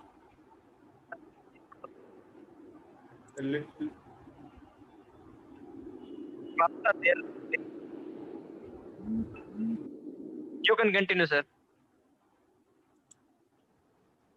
Okay. Yeah. Okay. See, Yes, you have something to say. Once again, Avi Muktaji, what you have presented is very nice, and what Ebarji is substantiating is also the truth. The problem is we are always putting our spirituality in the background. We are not bringing it to the front space. You are not bringing that in the front. Exactly. We are only keeping in the back. See, now, after Swamiji said, no euthanasia. You see, I have a Vedic Vets one website organized, meant only for this, to promote this, our Vedic principles based on karma theory. I don't euthanize. I stop putting animals to sleep. No mercy killing. Any killing is killing ultimately. So I stop mercy killing. I stop doing surgeries where to remove the uterus and removing the testicles as a population control in animals, which is very much practiced. In US, every pet has to be castrated and spayed. I am gone very much. My clients come and tell me, why you are being a doctor, you don't do. I've done thousands. It's not that I cannot do. I can do things in my left hand, bloodless surgeries. But I stick to this principle, not compromising to words I given to Swamiji. You understand? In my earlier life, I killed thousands of animals, even in my research. You understand? So when we know the fact, it is time for us to change. We are not ready. Yes. I know change is difficult, but we have to. Then only we can see the pleasures of the past. Yes. Yes, Prematma Swami, please continue. Yes, so yes, see the fundamental issues, even what we are discussing here with respect to changing laws. Clearly, we can see that the whole environment, the ecosystem is an anti-Hindu ecosystem. Definitely, as Madhavji is mentioning, bringing spirituality into such a non-friendly, a non-Hindu ecosystem, it is not going to be possible. We do not have a friendly ecosystem. I mean, first of all, why we are even having this discussion about protecting cows or the economic values of it. Definitely, if it was a Hindu nation, there is no question about seeing the utility value of a cow or economic benefits from a cow. If it is a Hindu ecosystem, an enlightened ecosystem, cows need to be worshipped. Cows are sacred. As Pranavaya is pointing out, there are 33 crore gods that live in a cow. That is how sacred is the cow. You do not sit and measure how much milk am I going to get out of it, or how much money am I going to get out of it, what is the economic or benefits out of it. The whole discussion that we are in this situation today, because the ecosystem is not a Hindu ecosystem. In a Hindu ecosystem, we know the place of the cow, where it should be. But unfortunately, that is not the situation right now, where we are sitting and then discussing the benefits of the utility value of a cow. Clearly, the whole the ecosystem has to be changed, wherein there is no question of law of the values of the cows to be discussed here. The sanctity of a cow to be worshipped, and the benefits are of course millions. We realize that, we understand that, but the fundamental issue is in the enlightenment ecosystem of being that Hindu ecosystem, where the only religion where cows are considered sacred is not present. That is the issue that needs to be addressed here. And as we can clearly see, that is what Swamiji is reviving. An enlightened ecosystem, knowing the value of what a cow, what it truly signifies, a cow truly signifies. That is the environment, an enlightened ecosystem, a civilization that he's creating, where the true original position or place of a cow is worshipped and respected and kept in that place, instead of considering it as a utility value or economic value from a cow. Exactly. Thank you. So, yeah. Atmatattva, you have something to say? You are trying to add something on this point? Darshanji, you have to little mute yourself. There is a background noise. Yeah. Please go ahead, Atmatattva. Yeah, I think the fundamental thing, like Ma already highlighted, right? If we get into the outer world and try to see the perceptions that are going around, the challenges becomes immense.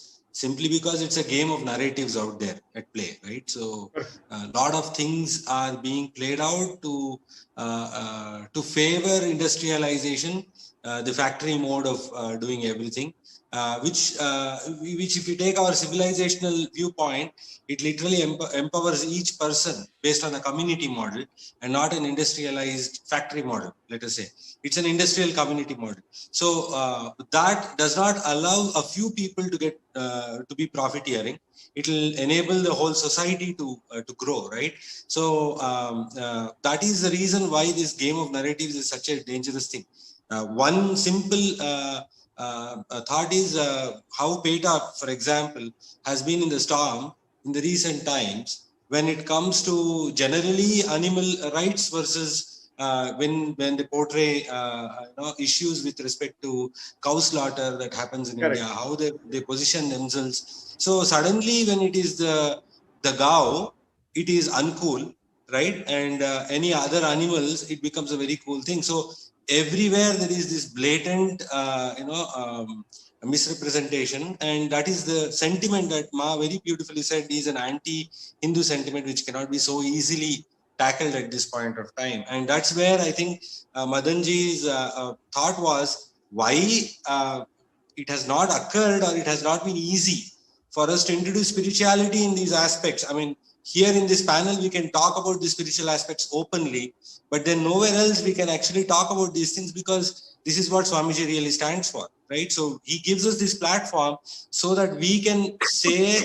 things which we cannot generally talk about, which are the most obvious benefits of having a cow in our society. So I think it really plays out very well if we as a society start recognizing this, right? And we understand that this game of perception and narratives is something that we have to win, because we have to survive as a civilization, and for humanity also this is the right direction to go, and cow plays a very important role in that.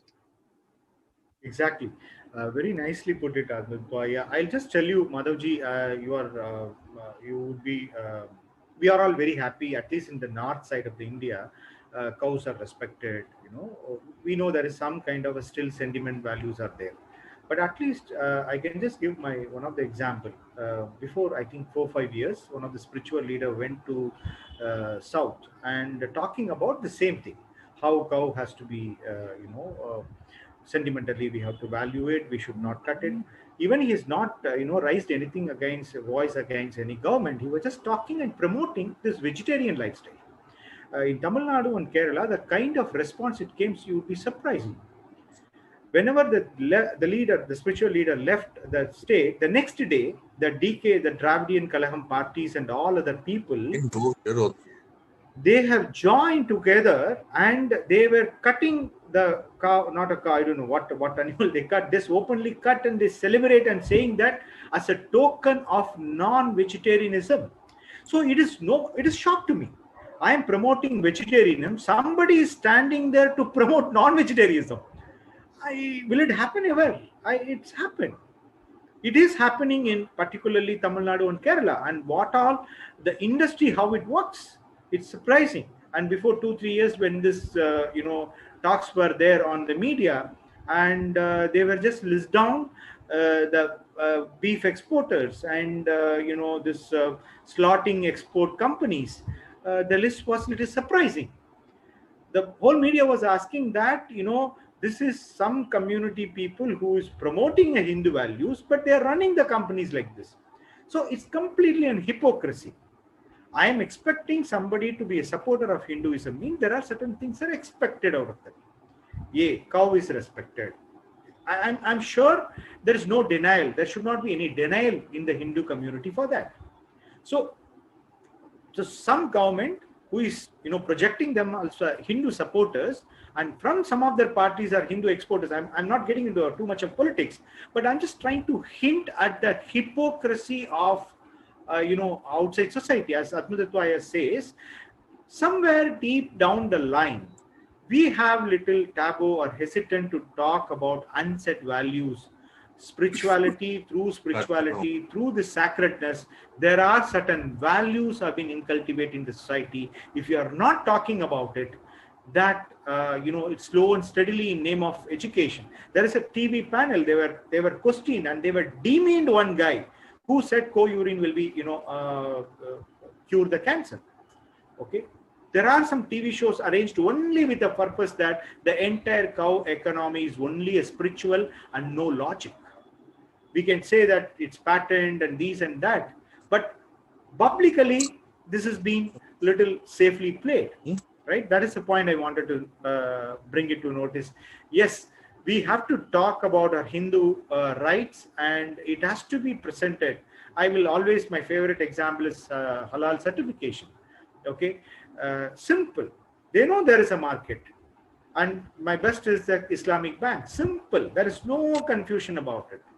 In the place where it has been told that the money should not be made, but they found out a beautiful mechanism, and it's beautifully running and supporting the community. It's the best economic case studies now we are talking about. Why in that example that you gave is so appalling, because I mean, obviously there is no real scientific or any kind of other highlight about it, except for that it's a cultural sentiment of a particular community. And okay, that's their belief, whatever they want to do. But how that has become a valid, option that everybody is able to accept it. But the moment we say that, cow is like a mother to us or a deity to us, the same thing gets ridiculed unanimously across. So it's a very staggering point. Atma Tattva, it is okay if somebody else on the other side speaks. Unfortunately, our own people speak. That is the problem. Exactly. When they wanted to teach Bhagavad Gita in school, who resisted? It is you and me, not others. Yes. Others Exactly. don't care. You understand? It is our people have to change. I am not asking, I don't even expect 2% of those people to change or vote for us. I want our people to change. We have become, that is the very important thing here. We want our people to abide by our culture, our religion, our scriptures. Yeah. No, we may not start Gurukul so easily. We may not start Gurukul so easily. But you know, post-Pralaya, this Corona, there are a lot of learned peoples are coming down to farming, organic farming. And a lot of people are following examples of Darshan. And many corporates are following examples of Madhav Hebbar now. I am sure Desi cow milk will be in market very soon. Akshaya is already doing that in Karnataka, but unfortunately they are still lingering on to because they want to keep the commercial interest too. You see, I appreciate that. I am not going to, crib on it, but allow them to change. Change always needs a transition, but there will be a change. There will be change, but we have to keep moving our concept into minds for a conscious change. Without a consciousness change, like what Bhagavan speaks, we will not make any difference. True. Exactly.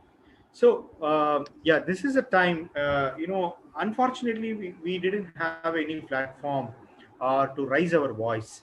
That's why KAILASA has brought out the concept of Hindu votes. So what we are doing is we are just asking this kind of a popularly demanded questions, thought currents as a vote bank, because people finally understand the numbers. So we have taken up topics like how the temples are managed. Is a temple has to be managed by the government, the way in which atrocity happening with the government, infrastructure, or it has to be given to the priest, how the education to be run, what is so impacted by our secular words and how much it's loaded and it's really affecting us. There are a few questions we are rising up and we are posting to the world, and we are trying to learn the opinion, and we are passing on to the concerned bodies and concerned communities. So regarding the Hindu votes, I request Prematma Swami to share a few of your thoughts, please. Yes, thank you. Yeah, thank you for bringing it up. Yes, see, every single day, actually, 800,000 cows are killed all over the year for food. This is the situation we are in. And one of the discussions, like while, we have our sentiments, sacred, cows are sacred and need to be worshipped. And we are doing to protect and recovering, giving a shelter to, recovering the cows and saving them and protecting them. And as we can see, even in the secular country, the culture is not realizing, our own Hindus not realizing the values of worshipping a cow. Why? How cows are sacred. It has become cool to eat a beef or a burger. That is where our future generation is heading to. Naturally, they don't realize the value of worshipping a cow or how it has to be revered. So here we have one of the points that Avimukta brought about the Kailas votes is here we have a voice to say whether we should be a vegetarian or Hindus should be following a vegetarian lifestyle or a non-vegetarian lifestyle. And the Supreme Pontiff of Hinduism has declared that it is illegal to be eating non-vegetarian, to having a non-vegetarian lifestyle. That is the law that is passed in Kailasa for the protection, because Kailasa is not only for human beings, it is a friendly environment for all beings, for all of humanity. While we are talking peace, while the world is talking about having global peace, how can there be peace when we are killing other life for our own food? If that is the kind of violence that is in us, where is the question? Where is the solution for global peace? Naturally, that is not there. It's completely a grabbing mentality of get what you can out of a life, whether it is milk, whether it is its own, or even the life itself. So this is why we need an enlightened ecosystem, a friendly ecosystem that is not only for the greed of humanity, the greed of human beings, but the benefit of all of beings, all the beings on planet Earth. That is what is Kailasa reviving. That is what Swamiji is giving us. The hope for humanity can only be there when we preserve, protect the nature, and when we are taking care, nurturing the animals that that we have on the planet Earth, that God has given us. So the Kailasa is a place, an enlightened civilization where all other beings are respected. As Swamiji says, everything is Paramashiva.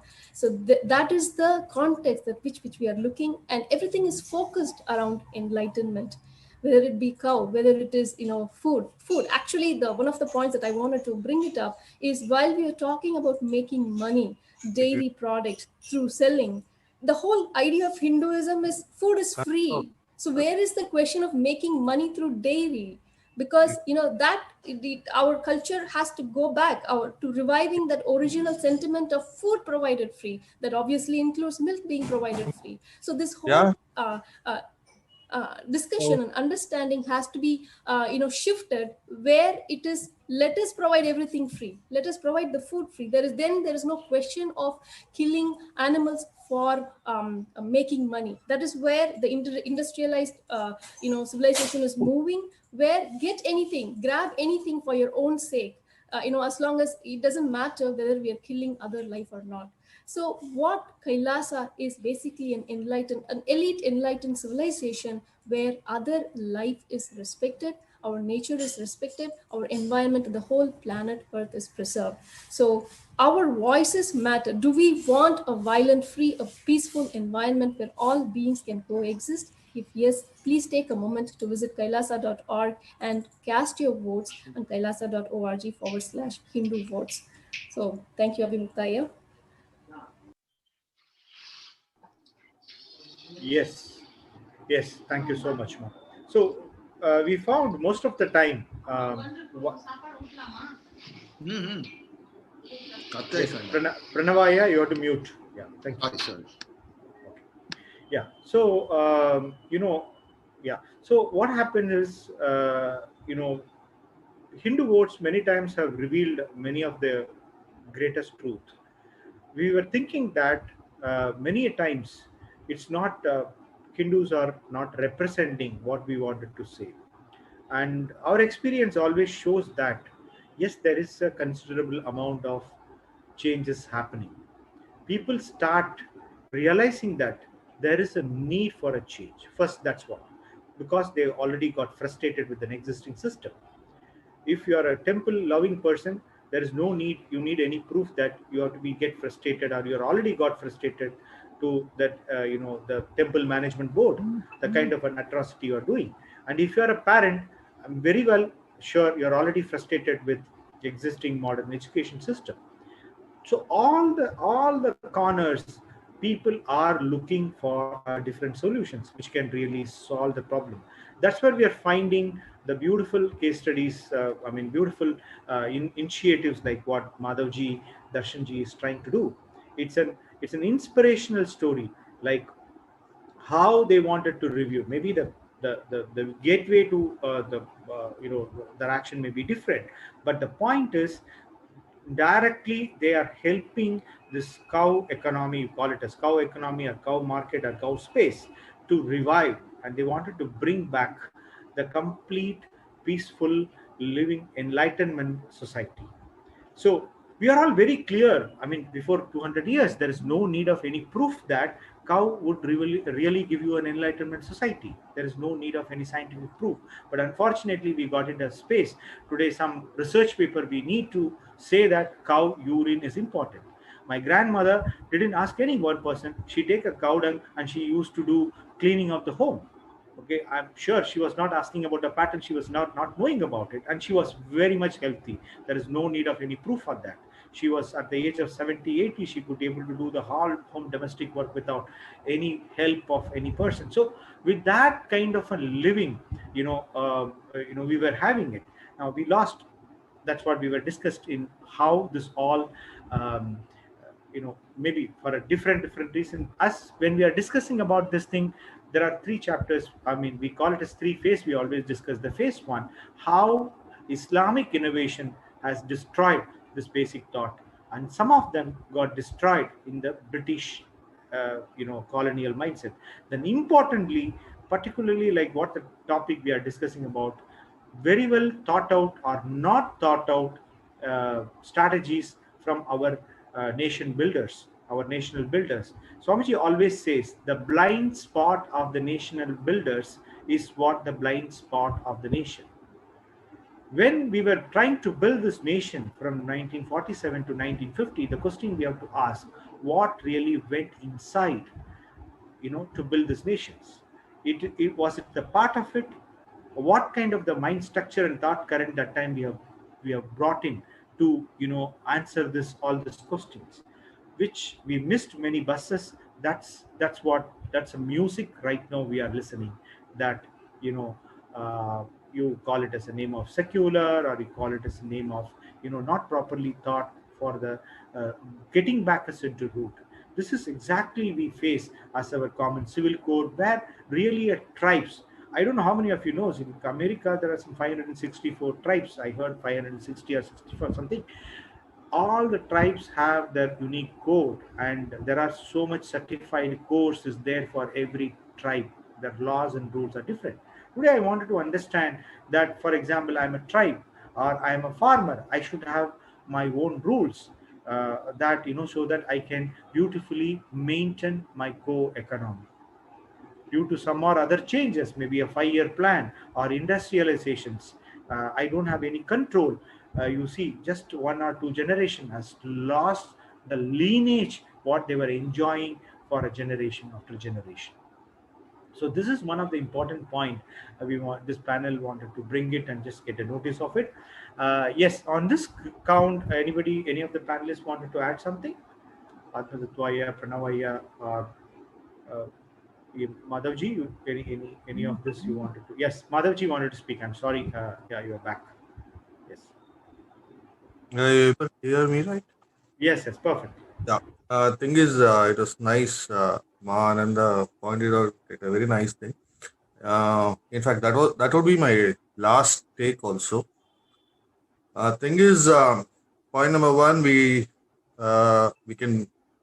turn from nature-centric civilization to human-centric civilization. Second point is, as she was mentioning, utility. Yeah, I think most of all of us are focusing on the utility of a species or Gomata. What we got to change in our thinking is we got to go towards functionality. When you attempt going at the functionality alone, the spiritual roots can be, because anything spiritual is a seed has been already sown. Okay, so probably it has branched out in different ways, but at the end of the day, if we have to get back to the seed, we should know what the functional dynamics of the cows. This is where our focus is right now. We are least bothered about milk is running, this is running, that is running. It's going on as a micro model. We are not big guys, but we have a very wide footprint across India. So I would say this is the final point, which I also wanted to mention. We got to focus on functionality. In the functionality alone comes the spirituality, because many people come as I cross the age, like now I am entering the failed generation, 55 years. So we have always failed our generations. Okay, that means I'll come to it in some other talk. Let us not elaborate it, but basically, this is the crux of the thing. If we can do this, like somebody tries to fall at my feet, falling at Guru's feet is different. But suddenly, we guys in India have this habit of just falling. That's a matter of respect. But I tell them, why instead of falling to the feet, why don't you do Surya Namaskar? This is my practice, because we are all basically into karma. We have to do it's a karma is our dharma, whatever the swadharma. That's the kind of thing. This is a nice point. So this is exactly what we are working on: functionality of the species and its integration in the ecosystem that might revive back our roots back into that. Many things we can't. I am just not worried about what Islam says or Christianity says or what even Hinduism says. When we become cow-centric or when we become nature-centric, we automatically, the cosmos shows certain light. But to be successful, it's not possible from an individual. Yeah. We have this last term in Rig Veda where it says, like, each one of us is an extension of the other. I don't know how many heard this. All of us are extension of each other, including species. We are organism. Earth is a much bigger organism. It will take care of pollution. If we are going to ruin it, no, it will ruin us. And nobody is non-corrupt because we have destroyed the soil, we have destroyed the water, we have destroyed the air. The mind gets corrupt. Obviously, everybody is corrupt. So go towards spirituality means we have to go towards functionality, revive the system back as much as possible. But I don't know, with the wishes of everybody, there will be a success. Exactly. Thank you. Yes, Pranavaji or Admitatwaji, you have anything to support this? Yes, what Madhavji says is true, and ultimately it finally boils down to what Prematmananda Swami told. It is, boiling point is, we don't have an ecosystem. Understand, until we create an ecosystem wherever we are and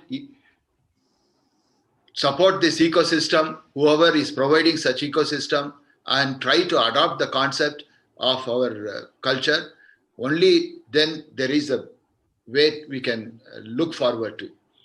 As I told, unless there is an individual conscious change, we accept cow is reverable, it has to be revered, and it's a worshipping subject, not just a species, not a utility value attached to it. You see, only then we can look forward to a change. Ultimately, Swamiji also has declared the whole planet is going towards vegetarianism. This will happen. This will happen. If you are looking for peace, try this method, appreciating the cow. Beautiful. This is the only way, and we can look forward, hopefully with the grace of Bhagavan. A lot of changes, KAILASA Nation will be established, and a lot of promotions will happen, and a lot of conscious change will happen. We look forward. We'll carry more of these panel discussions and take it to the world and reach out to more individuals who can really take up this to their setups. Exactly. So we have beautiful points colliding each other. There are a way we have to look at the logistic point, economic point, functionality point. That is also one direction to look at it. But before all, or beyond all, or the top of it all, the thought of changing an individual, a thought of a change in inner self of each person. When that happens, okay, in Hinduism we always talk about a conscious change. We never brought any changes by knife or malpractices or something, and in a right adapted way we brought the changes. It may take a little time, but we have done it in that way only. We kept the speed of a right thing, right civilizational thing. Okay, now I have one small I won't say a variation, small questions. Like, there are certain religions, is very clearly we say we revere, we respect cow. There are some religions say no to some animals. Okay, not even in a calculation method, they don't talk about the economy of that meat industry. Okay, for example, X animal is banned in one community or one religion. It's absolutely that the whole religion is completely focused, whether they are the minorities or majorities in any country. For them, that's absolutely in lifestyle practices. So there are ways. In my point of view is, yes, we have to work on functional, logistic and economic. The important is we going back to Veda agamic thing, and we as an Hindu start looking from that specs will create all this stuff. Tomorrow, if the 125 crores or 100 crores Hindus, or maybe 70, 80 crores Hindus come to the conclusion that let's have organic vegetables and proper cows, obviously there will be a market will emerge for it. It's not what comes first. It's what ideally we start believing it, and what ideally we wanted to have that come first. Then the markets and economy will follow the suits. That's what my take. Yes, Admitatwa, yeah, please carry on. Yeah. So, see, one of the points that you brought about was how the narratives, right, when it comes to some of the other religious practices, when, for example, other religions, they don't have this need to carry the burden of scientific proof for everything that they say or believe or practice. Whereas in Hinduism, even a simple concept like having a cow at home or following vegetarianism becomes a huge controversy, and there is a lot of burden of science that we have to carry. Just because we are Hindus, right, and we are talking about this. So, but I think at some point of time we have to look at ourselves and then say, how long do we respond to these things, right? As always cornered people, right? Always being defensive about these things. Hindus have to realize that this is a one-sided narrative, and simply, like Pranamaya was pointing, right, most of the times it is the Hindus who are actually unabashedly demoralizing people, voices who are fighting for it. I mean, if Madanji, who is doing so much, has to maintain a kind of a non-spiritual demeanor about all the things that he is doing, it is because of that crowd, right? Because they can easily discredit him. And all the work that he has done can be easily made into a zero, right? Just because he speaks a little openly about the spiritual aspect, the cultural aspect, the civilizational aspect of Go associated with what we do. So it's a very tight rope that people have to walk, whoever is doing this seva, and they have to always balance out this opinion game, right? Where how do people look at us? But the other religions, for that matter, don't really have to carry this burden. So somewhere we have to let go of this, and then say, we just feel that this is what is right, and as long as I know the truth and I am ready to live it, I should live it. Like, for example, I live in a gated community, and if I have to get a dog at my house, even though I have a large area that's accessible to me, it's easy. But if I have to get a cow inside the community, the whole community will be up in arms. And the reason is not because cow is going to pose any danger to them. It's not going to bite anybody. It's not going to create any diseases for them. It's just a perception. Cow is, the idea of cow and having it at home, and this whole civilizational aspect is a very primitive idea. And this plays a very big role with all the Hindu mindsets. And that's where I think what Pranavaya said, we have to really look in and understand, where do we start? It starts from here, that we have to bring a tremendous change in how we look at this aspect, and take it head on. It does not matter what people label us. Actually, yeah, that's see, we may not have, or we may not have produced direct, okay, here is the significance of scientific data to prove for a cow. But as Swamiji always says, take the top 100 CEOs in the world, take 100 top terrorists in the country, in the world. Where do you see which religion? Obviously, Hindus are the top, 100 CEOs, and we know, which group becomes the top 100 terrorists. So that clearly answers. It is not that what you eat is what you are. Clearly, I mean, we don't need any other proof than this. So clearly, we can see it, for a non-violent and contributing citizens is what we need to the world, not terrorists. That is what every country is striving for. Every person, individual is, longing for. That solution only Hinduism can give to the humanity. So clearly there is a proof, and it is a proven history. It is not something that we need to even look into. We can clearly see the statistics. So just wanted to add that, Aya. Yes, ma'am. I agree with you. Yes. NTV operator, can we run? I think it's a very odd time to run one of the video, what Swamiji talks about all these points. No? Can we have our NTV operators to run the video?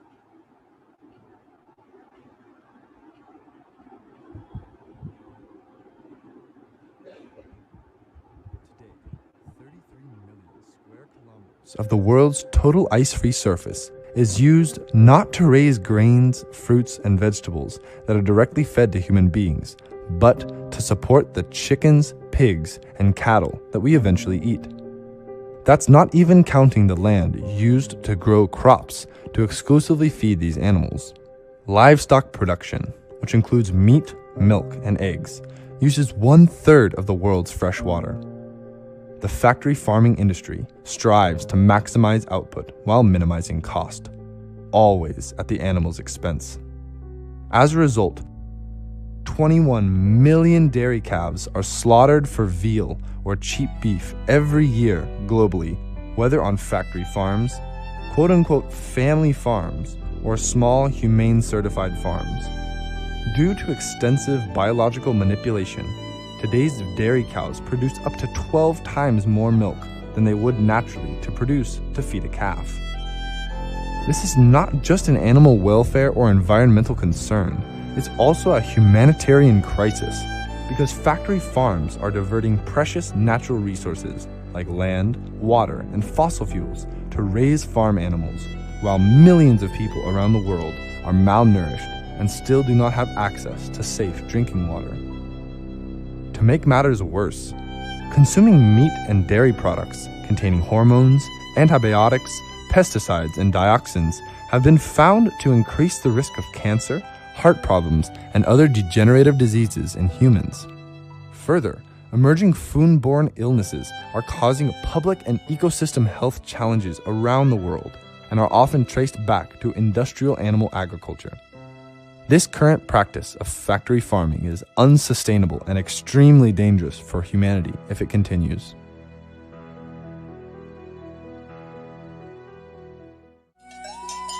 This was not how we existed in Vedic times. Animals, especially cows, were treated with the utmost respect. Cows were literally worshipped as mother, as only their milk was drank after the mother's milk. In the Atharva Veda, it describes how she is Kamadhenu, the divine cow that fulfills all our desires. Her body is of a cow and face is of a woman. She was born before the Amrita, when the ocean was churned. Her hair exudes fragrance. From her udder she showers dharma, artha, kama, and moksha. She is an abode to self-knowledge, shelters the sun, moon, and fire god. All the gods and the living beings depend on her. She provides us with food and supreme knowledge, even when we mildly pray. Decorating deities physically and taking care of the cows physically is one of the best vatavarana for your muscle memory and biomemory. His Holiness Paramahamsa Nithyananda is reviving the sanctity of the holy cow through the Nithyananda Go Mandir. He has stressed the land without the cows, go, and the dust of the cow's feet, go dhuli, is not a worthy place to live. Cow worship is a direct spiritual practice. In the Nithyananda Go Mandir, Swamiji has created a beautiful Vedic ambiance for Go Mata. Here, the cows are treated with the utmost love, respect, and compassion. Mothers are never separated from their babies, and no cows are ever killed or harmed. Currently, the Nithyananda Go Mandir houses 130 cows, which are mostly Desi breed cows. The medicinal properties of products from Desi cows is uncomparable to any Jersey or hybrid cow. Unlike A1 milk produced by Jersey cows, A2 milk produced by Desi cows is good for clearing cholesterol in the blood vessels, strengthening immunity, and increasing brain power. Even the urine produced by the Desi cow has medicinal and nutritional value. Holding highest respect to cows and encouraging the revival of Vedic farming and rearing of Desi cows, Swamiji has embarked on the Nithyananda Goshala project to spread Go Mandirs worldwide in all Nithyananda Adinams. The Nithyananda Go Mandir's main objective is to restore the established Desi breeds of Bharat, adopt Vedagamic principles of animal husbandry management and agricultural practices, and set as model institute for public awareness on the productivity and economic prospect of Desi cattle dairy. Ultimately, it will create a conscious, cognitive shift in the modern farming community, which is corrupted by the exotic crossbreeding programs introduced by the West, with the sole intention of destroying our glorious Desi breeds.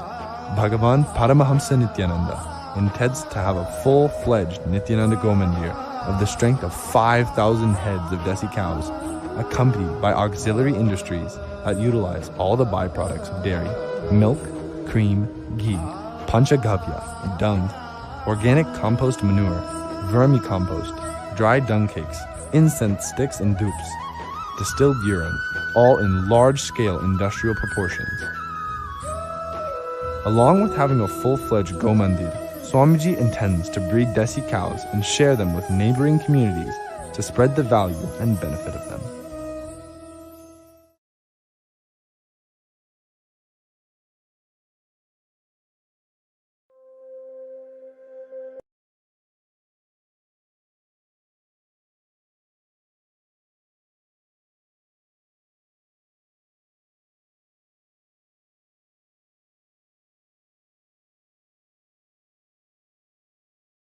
Yeah, so we can clearly see how the vision of Swamiji in creating an enlightened civilization where the cows are given the sacred place that they deserve. But in actually, what we wanted to see discuss further in this panel is Hindus are supposedly majority in India. While that is the case, why are we struggling to not able to influence the law to ban the torture against the meat industry, against the torture of cows? We can clearly see how not only the cows are abused or killed for meat and abused for dairy industry, and not only that, our religious sentiments hurt. All we are saying is cows are sacred for us, worshipping the cows. That is not hurting anybody. But when someone deliberately goes and kills the cows just to mark our belief, doesn't that hurt our religious sentiment? So where do we have the right here in voicing or getting justice for this? We keep claiming Hindus are majority, but in actuality, what is the truth? So this is something that I would like each one of the panelists to please bring up, share your thoughts on this. Yes. Darshanji, if your audio is fine, you can just jump in. You can switch off your video also. If your audio is fine, you can talk.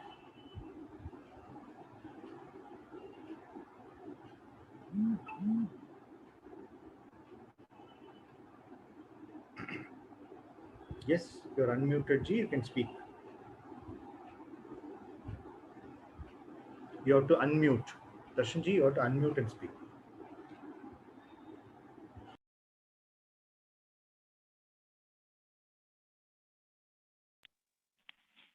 Yeah. Can you hear me? Better. Please go ahead. Yeah.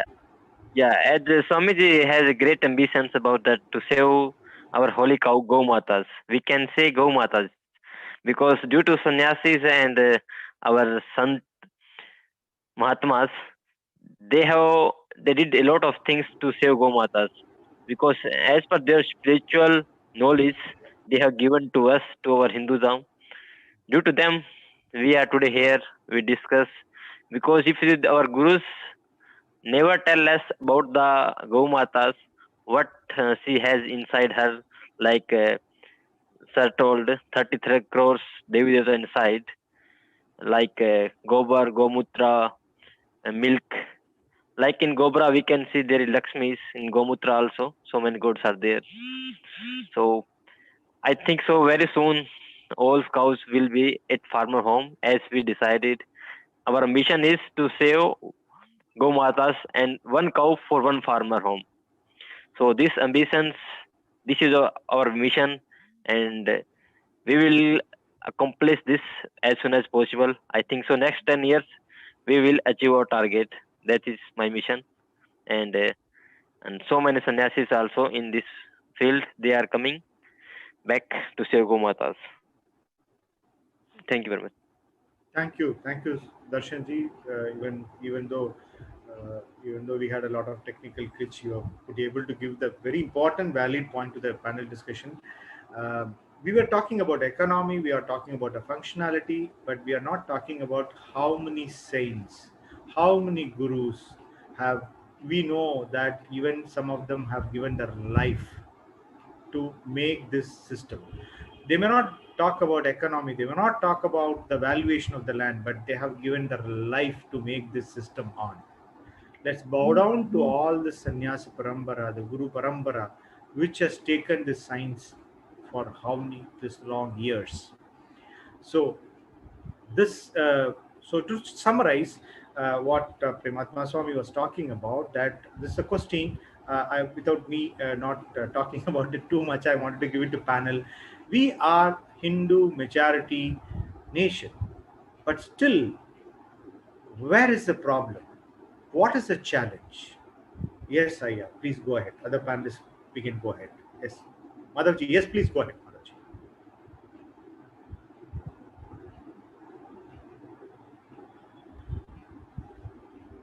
Madhavji, you are muted. You are muted. You have to unmute. Yeah, now? Yeah, you're better. Yes. Yes. It's getting too late. But anyway, the thing is, many of the forums, when we closely participate, this is the question that is, pops up. See, on earth, on this Bhumi, Dharti, okay, Hindus are minorities. So the marketing forces will always work to create a, unilateral or monologous civilization, because one size fits all is what is their philosophy. Yeah, exactly. Those are a minority. In India, India is led by the marketing forces, which is global. And when we say globalization, what has happened is we assume westernization is globalized. So it goes so deep. So Hindus are basically minority. I don't have anything else to say, because we're in a very funny situation. That much I can tell you. How to revive, I don't know. I only wish that the avatar Purushas only can do these things. We are just doing as much, trying to understand the dynamics, dynamics of what is being on the earth. So this is what I had to say. That's it. Thanks. Thank you. So the point is very, very valid point, Madhavji. Like, the market forces, okay, and, when you say globalization, I want to be a little blunt, it is a Christianization. Okay, you say corporatism, or you say whatever the ism you added. Finally, these all isms are coming from West, and we all very much know where is East Indian Company. We know that who has done that. If you just go back to the history and what is the history of Eastern Indian Company, and who sets the rule and who sets the dynamic of Eastern Indian Company, Eastern Company which has come in Bharat, and we know who sets the rule of it. So this is completely a majority religions or certain Abrahamic religion sits and set a role that even though we are statistically we are majority in this country, how factually we are minority. More than your cow, Valentine's Day cards are more selling. I don't know how many Valentine's cards I have given, but end of the day I've been sold. Happy Christmas. I'm happy or very comfortable in saying, but I could not able to pronounce Happy Vaikunta Ekadasi. And if I just say in my WhatsApp group where Hindus are living more, I'll be look like an fanatic or more religious leaned person. Okay, I mean, this is true. It may not be very relevant to the panel what we are talking about, but that sets the tone of us. That's a very, very, as you very nicely put it, where it's going to lead, we don't know, and it's a biggest question, and we are all looking for an avatar Purushans to answer that. Yes, Prematma Swami, you have something to say, or any other panelists, please, you can go ahead.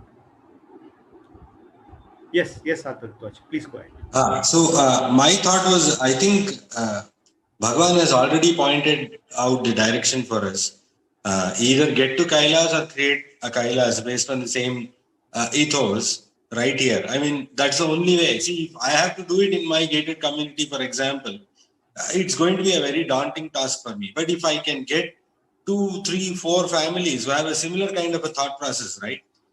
Then I can form a community which supports these kind of activities, and it's going to be a very healthy community, because obviously where you have these kind of ethos, there is a lot of going to be a strong value system that's going to exist, which is going to be rooted in our civilizational understanding. So that reduces the next generations who are not confused and who take pride, who are rooted, right, in this country and in this civilization. So today's youth, for example, you can see that they have literally lost direction in terms of who they have to emulate, right?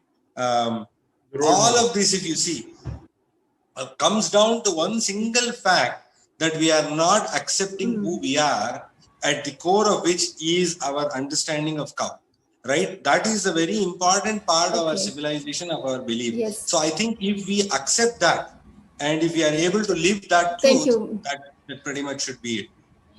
Thank you. Yeah, actually, we are ready to receive Swamiji, to receive the Supreme Pontiff of Hinduism. So, requesting everyone. Thank you so much. Thank you so much for all the panelists. We'll continue that. It's a pleasure to have you, all of you here. Thank you so much. Thank you. Thank you, everyone. Let us now get ready to receive Swamiji. So, requesting everyone, all the viewers, please sit up straight and let us chant the Mahavakya, Om Nithyananda Paramashivoham, to receive Swamiji.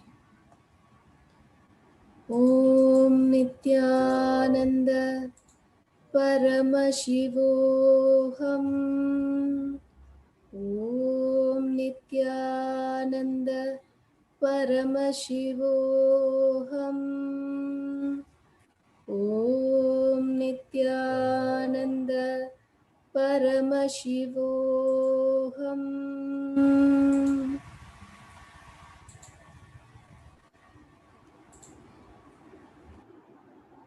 Nithyananda Paramashivoham.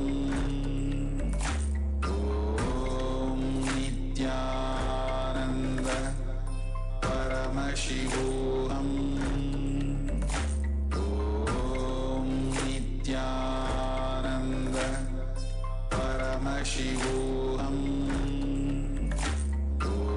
Om Nithyananda Paramashivoham.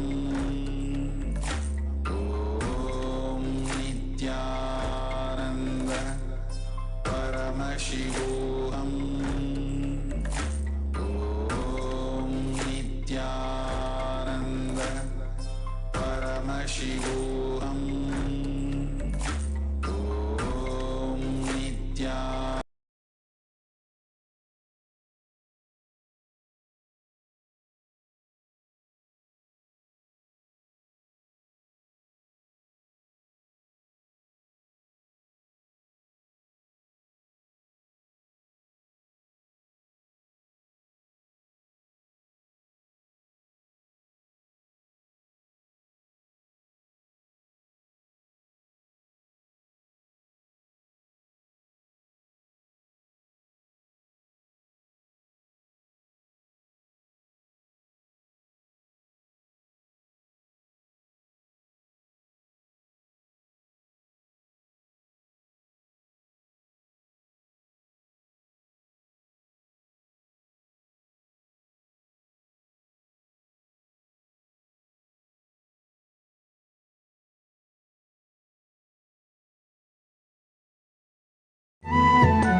With the divine, with your eyes closed, is meditation.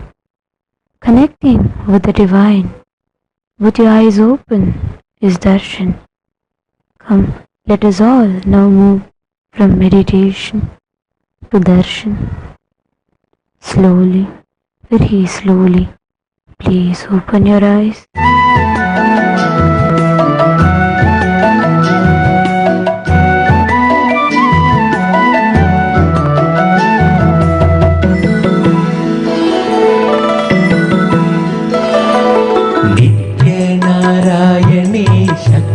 Narayani नित्येश्वरी नायकी नित्यपुरी नायकी नित्य नारायणी शक्ति नारायणी नित्येश्वरी नायकी नित्यपुरी नायकी लिंगम சத்தியமான தேவி நித்திய தேவியை வணங்குவோம்.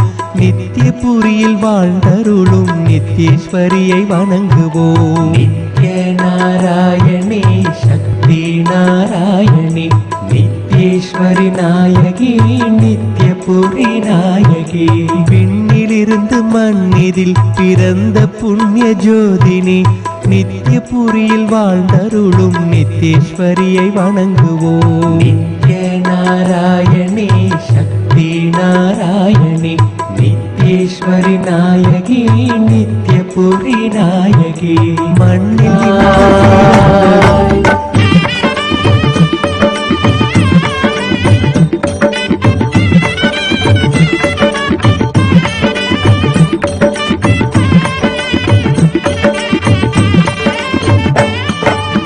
அக்னி வடிவாம் ஈசனும் மருணையில் நித்யனாய் அவதரித்தான். உலகினை காக்க வந்தான் ஈசனே அவர்.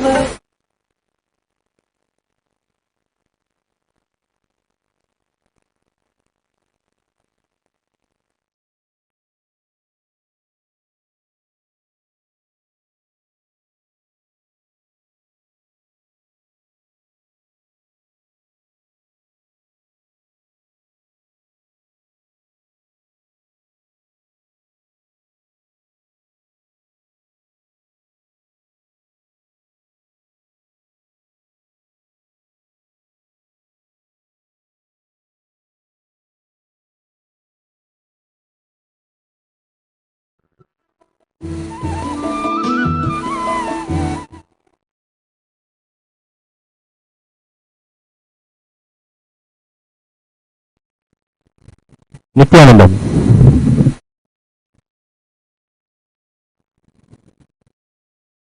Nithyanandam. Nithyanandam. On the second day of the Purnanga Utsavam of our beloved Swamiji's Nithyananda Utsavam, the 43rd Avatar Dinotsavam celebrations, as a part of the Purvanga Utsavam on the second day, we offer the puja to Krurnashini Devi. We will now offer our worship and get ready to receive her grace and blessing.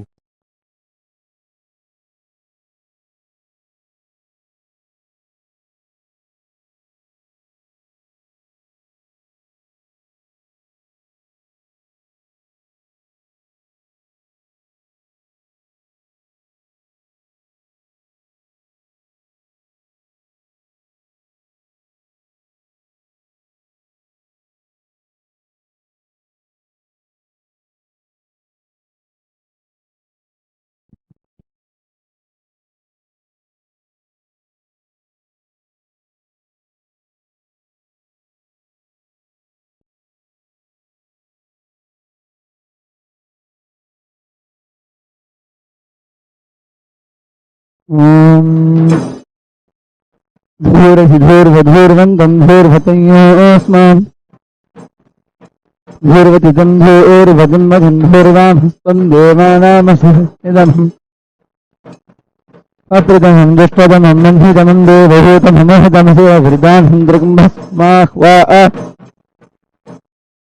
मित्रस्य त्वा चक्षुषा प्रेक्षेमाधर्मा संवित्कामात्वाहिकं च सन् ओम श्री आनंद परमाशिवों नमः।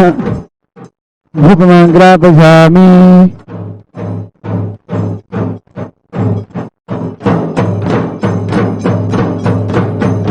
ओम सदीप्यस्वदातवेदो भग्ननिरेतं नमः। विशोगस्तमक्षमावह जीवनं च दिशो दिश मानोहिं चेर्जातवेदो वामस्वम्बुर्षुन्दगते अभिप्रदग्न आगविस्याहाविर्वादय। ओम श्री कृष्णनाशिनी नमः। दीपं दर्शयामि।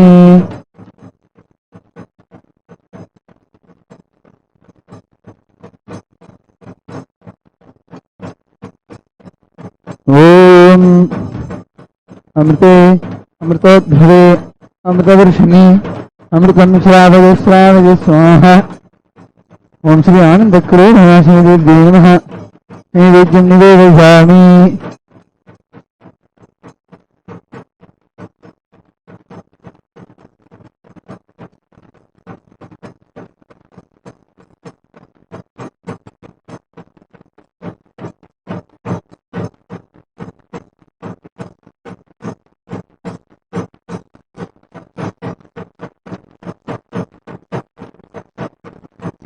Om Sarvamangalamangaldye Shive Sarvaprasavike Saranye Trimbake Gauri Narajani Namostute Srishtisthite Vinashanam Shaktibhute Sanatani Gunasraje Gunamaje Narajani Namostute Saranagada Dhirnata Bharitrana Parajani Sarvasyapti Hare Devi Narajani Namostute Om Sri Jagatguru Mahasannidhanam Sarvadeva Devi Surubhaya HDH Nithyananda Paramashivam Namaha Mahamangala Kapur Niradanam Sandharajami Rakhandharajami.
நித்தீஸ்வரியை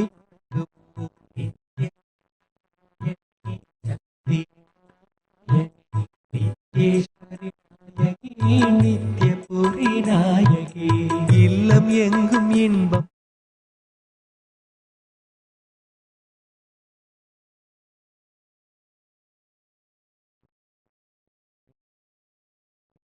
சக்தி நாராயணி நித்யேஸ்வரி நாயகி நித்யபுரி நாயகி மாலை சூடினாலும் பணி மனதில் ஊஞ்சலாடுவாள் நித்யபுரியில் வாழ்ந்தருளும் நித்யேஸ்வரியை வணங்குவோம் நித்ய நாராயணி சக்தி நாராயணி நித்யேஸ்வரி நாயகி நித்யபுரி நாயகி அகிலம் எங்கும் அமுதளித்து அன்பு காட்டும் தாயவள் நித்யபுரியில் வாழ்ந்தருளும் நித்யேஸ்வரியை வணங்குவோம் நித்ய நாராயணி சக்தி நாராயணி நித்ய नित्येश्वरि Nike नित्यपुरी नायकी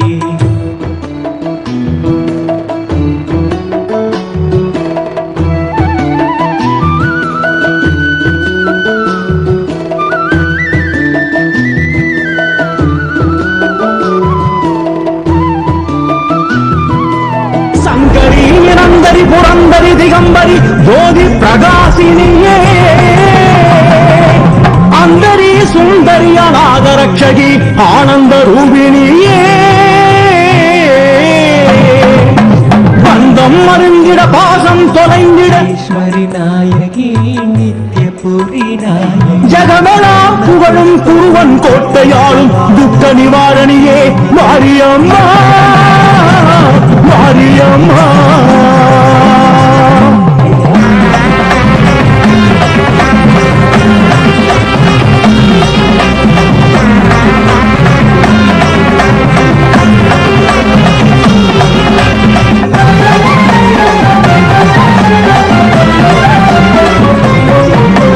மாரியம்மா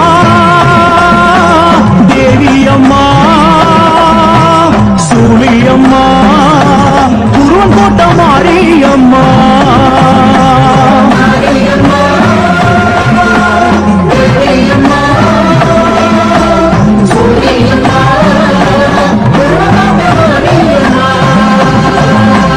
எங்கும் உனை பார்க்கிறேன் என் மாரியம்மா எங்கும் உனை பார்க்கிறேன் அங்கும் உனை பார்க்கிறேன் என் மாரியம்மா எங்கும் உனை கொண்டேன் ஆனந்தம் நித்தியபுரியில் வாழ்ந்தருளும் நித்யேஸ்வரியை வணங்குவோம் நித்ய நாராயணி சக்தி நாராயணி நித்யேஸ்வரி நாயகி நித்யபுரி நாயகி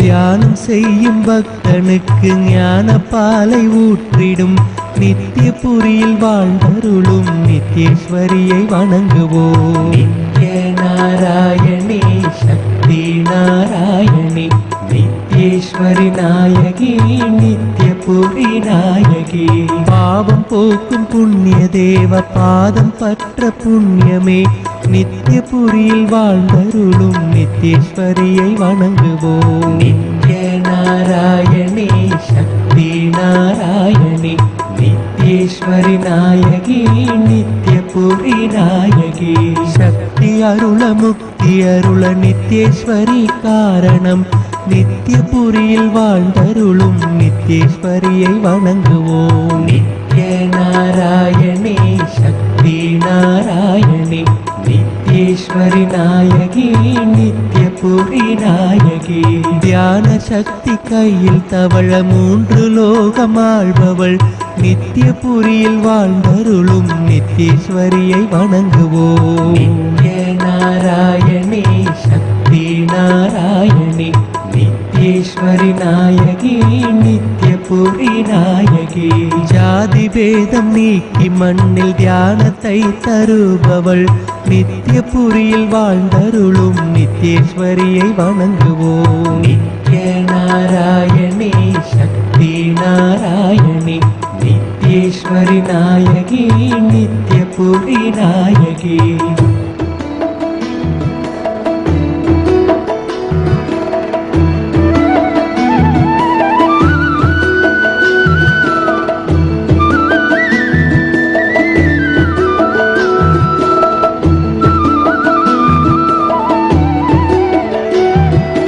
உற்சவ நாள் 9 ஆரத்தி செய்பவள் நித்யபுரியில் வாழ்ந்தருளும் நித்யேஸ்வரியை வணங்குவோம் நித்ய நாராயணி சக்தி நாராயணி நித்யேஸ்வரி நாயகி நித்யபுரி நாயகி பக்தர் மனதில் வசிப்பவளே பழவினை எல்லாம் தீர்ப்பவளே நித்யபுரியில் வாழ்ந்தருளும் நித்யேஸ்வரியை வணங்குவோம் நித்ய நாராயணி சக்தி நாராயணி நித்யேஸ்வரி நாயகி நித்யபுரி நாயகி குற்றமின்றி நித்திய பூஜை செய்து செய்து பக்தர்கள் நித்திய புரியில் வாழ்ந்தருளும் நித்யேஸ்வரியை வணங்குவோம். நித்ய நாராயணி சக்தி நாராயணி நித்யேஸ்வரி நாயகி நித்யபுரி நாயகி.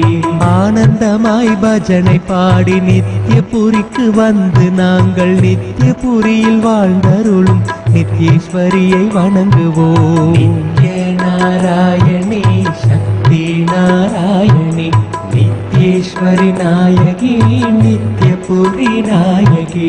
வெள்ளையாடை அணிந்து பக்தர் மனதில் குடி கொண்ட நம் நித்யபுரியில் வாழ்ந்தருளும் நித்யேஸ்வரியை வணங்குவோம். நித்ய நாராயணி சக்தி நாராயணி நித்யேஸ்வரி நாயகி நித்யபுரி நாயகி.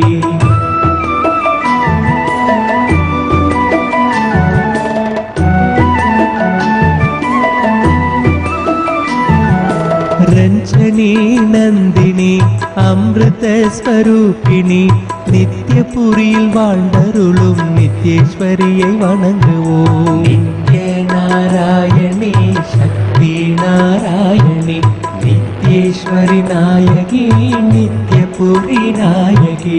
வேதாந்த நிவாசினியே நித்யேஸ்வரி தேவியே நித்யபுரியில் வாழ்ந்தருளும் நித்யேஸ்வரியை வணங்குவோம். நித்ய நாராயணி சக்தி நாராயணி நித்யேஸ்வரி நாயகி நித்யபுரி நாயகி.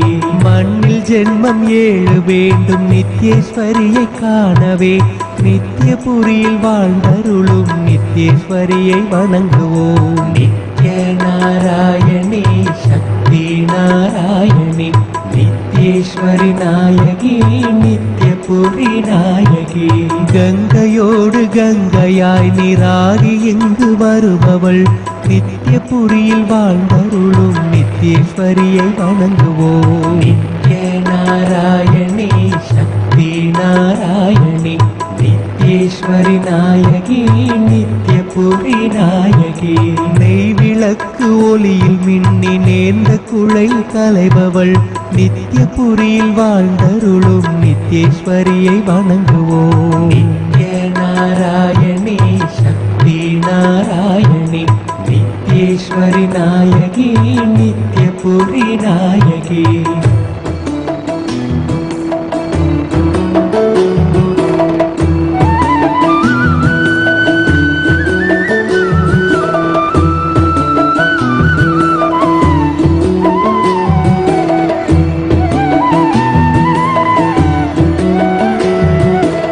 ஏகமாய் நிறைந்திருக்கும் நித்யேஸ்வரி தேவியே நித்யபுரியில் வாழ்ந்தருளும் நித்யேஸ்வரியை வணங்குவோம். நித்ய நாராயணி சக்தி நாராயணி நித்யேஸ்வரி நாயகி நித்யபுரி நாயகி.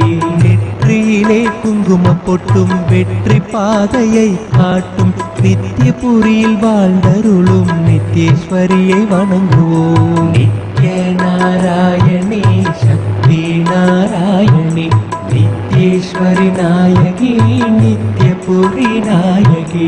கல்வி கண்ணை அவள் திறந்து கவிதை சொல்லும் கலைமகள் நித்யபுரியில் வாழ்ந்தருளும் நித்யேஸ்வரியை வணங்குவோம். நித்ய நாராயணி சக்தி நாராயணி நித்யேஸ்வரி நாயகி நித்யபுரி நாயகி.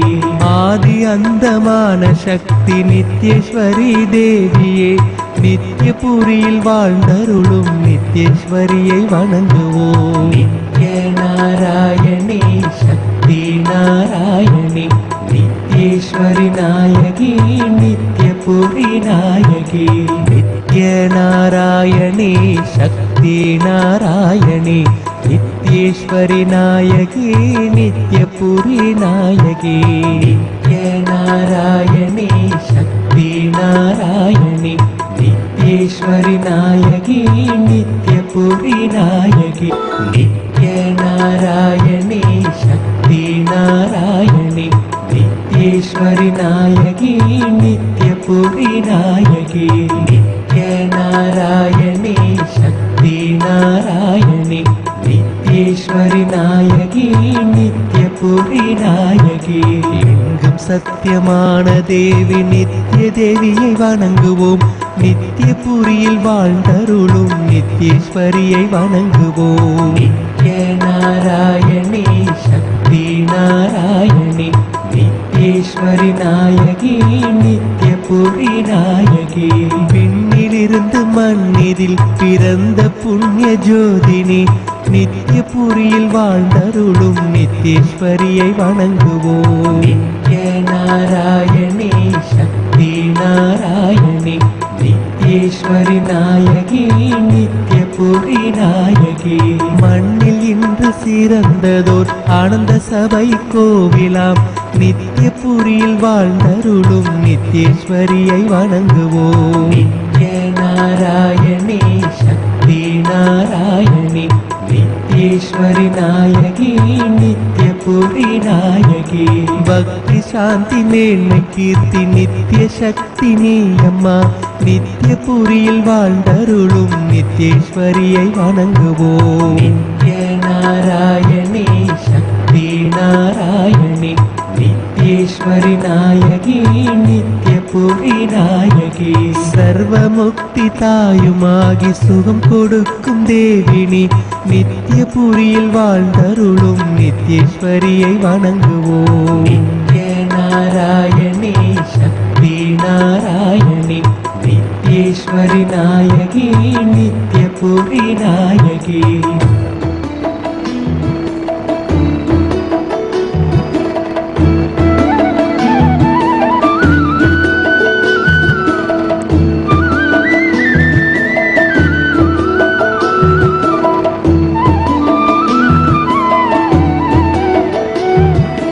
அகிலாண்ட நாயகியே ஜோதி ஸ்வரூபிணியே நித்யபுரியில் வாழ்ந்தருளும் நித்யேஸ்வரியை வணங்குவோம் நித்ய நாராயணி சக்தி நாராயணி நித்யேஸ்வரி நாயகி நித்யபுரி நாயகி ஓம் என்ற சொல்லில் வரும் ஓம்கார ரூபிணியே நித்யபுரியில் வாழ்ந்தருளும் நித்யேஸ்வரியை வணங்குவோம் நித்ய நாராயணி சக்தி நாராயணி நித்யேஸ்வரி நாயகி நித்யபுரி நாயகி தீபஜோதியாய் வருவாய் நித்யேஸ்வரி தாயே நித்யபுரியில் வாழ்ந்தருளும் நித்யேஸ்வரியை வணங்குவோம் நித்ய நாராயணி சக்தி நாராயணி நித்யேஸ்வரி நாயகி நித்யபுரி நாயகி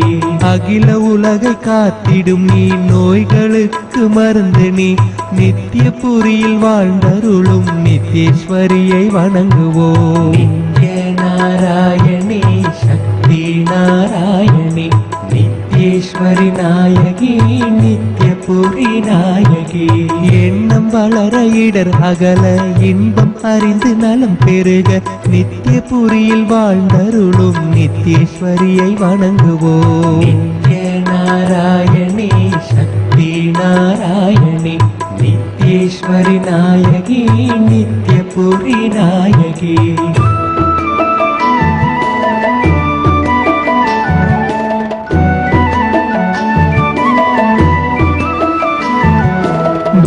பிரம்மராஜ்யத்தில் அமர்ந்து ஆட்சி செய்யும் தேவினி நித்யபுரியில் வாழ்ந்தருளும் நித்யேஸ்வரியை வணங்குவோம் நித்ய நாராயணி சக்தி நாராயணி நித்யேஸ்வரி நாயகி நித்யபுரி நாயகி துன்பம் நெஞ்சை தொட்ட போது அன்னைதானே ஆறுதல் நித்யபுரியில் வாழ்ந்தருளும் நித்யேஸ்வரியை வணங்குவோம் நித்ய நாராயணி சக்தி நாராயணி நித்யேஸ்வரி நாயகி நித்யபுரி நாயகி இல்லம் எங்கும் இன்பம் பொங்க என்றும் அருளை தருபவள் நித்யபுரியில் வாழ்ந்தருளும் நித்யேஸ்வரியை வணங்குவோம் நித்ய நாராயணி சக்தி நாராயணி நித்யேஸ்வரி நாயகி நித்ய நித்யபுரி நாயகி. மாலை சூடினாலும் பணி மனதில் ஊஞ்சலாடுவாள். நித்யபுரியில் வாழ்ந்தருளும் நித்யேஸ்வரியை வணங்குவோம். நித்ய நாராயணி சக்தி நாராயணி நித்யேஸ்வரி நாயகி நித்யபுரி நாயகி. அகிலம் எங்கும் அமுதளித்து அன்பு காட்டும் தாயவள். நித்யபுரியில் வாழ்ந்தருளும் நித்யேஸ்வரியை வணங்குவோம். நித்ய நாராயணி சக்தி நாராயணி நித்யேஸ்வரி நாயகி நித்யபுரி நாயகி.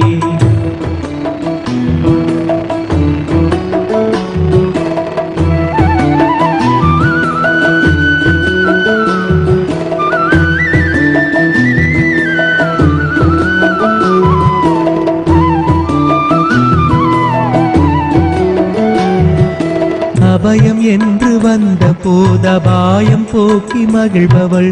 நித்யபுரியில் வாழ்ந்தருளும் நித்யேஸ்வரியை வணங்குவோம். நித்ய நாராயணி சக்தி நாராயணி நித்யேஸ்வரி நாயகி நித்யபுரி நாயகி. வர்ண புஷ்ப பூஜை கண்டு வாழ வைக்கும் திருமகள். நித்யபுரியில் வாழ்ந்தருளும் நித்யேஸ்வரியை வணங்குவோம். நித்ய நாராயணி சக்தி நாராயணி நித்யேஸ்வரி நாயகி நித்யபுரி நாயகி. ஸ்வர்ணமாக ஜோதியாக நெய் விளக்கில் தெரிபவள். நித்யபுரியில் வாழ்ந்தருளும் நித்யேஸ்வரியை வணங்குவோம். நித்ய நாராயணி சக்தி நாராயணி நித்யேஸ்வரி நாயகி நித்யபுரி நாயகி. சிரித்து வாழும் நிலைதனையே அளித்திடுவாய் நித்யேஸ்வரி. நித்யபுரியில் வாழ்ந்தருளும் நித்யேஸ்வரியை வணங்குவோம். நித்ய நாராயணி சக்தி நாராயணி நித்யேஸ்வரி நாயகி நித்யபுரி நாயகி. காண வேண்டி வாசல் வந்து கண்டு கொண்டேன் ஆனந்தம். நித்யபுரியில் வாழ்ந்தருளும் நித்யேஸ்வரியை வணங்குவோம். நித்ய நாராயணி சக்தி நாராயணி நித்யேஸ்வரி நாயகி நித்யபுரி நாயகி.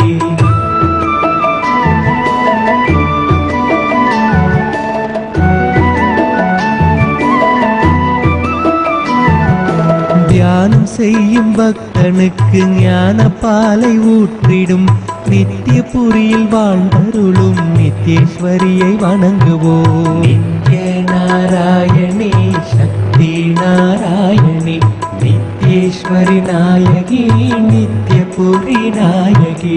பாவம் போக்கும் புண்ணிய தேவ பாதம் பற்ற புண்ணியமே.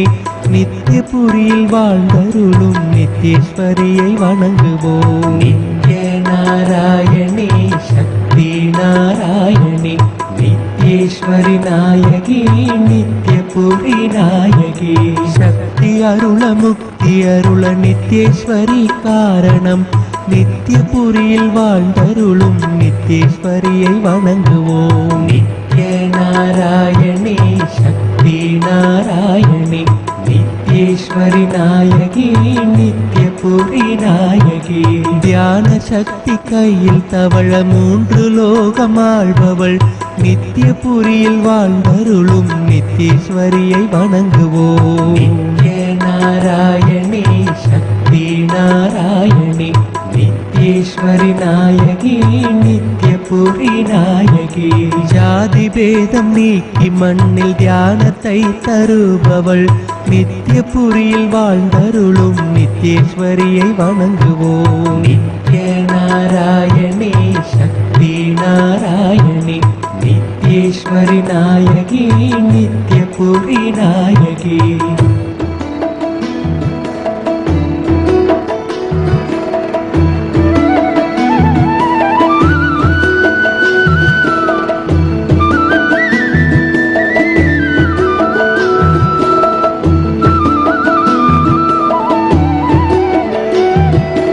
உற்சவநாள் 9 ஆரத்தி செய்பவள்.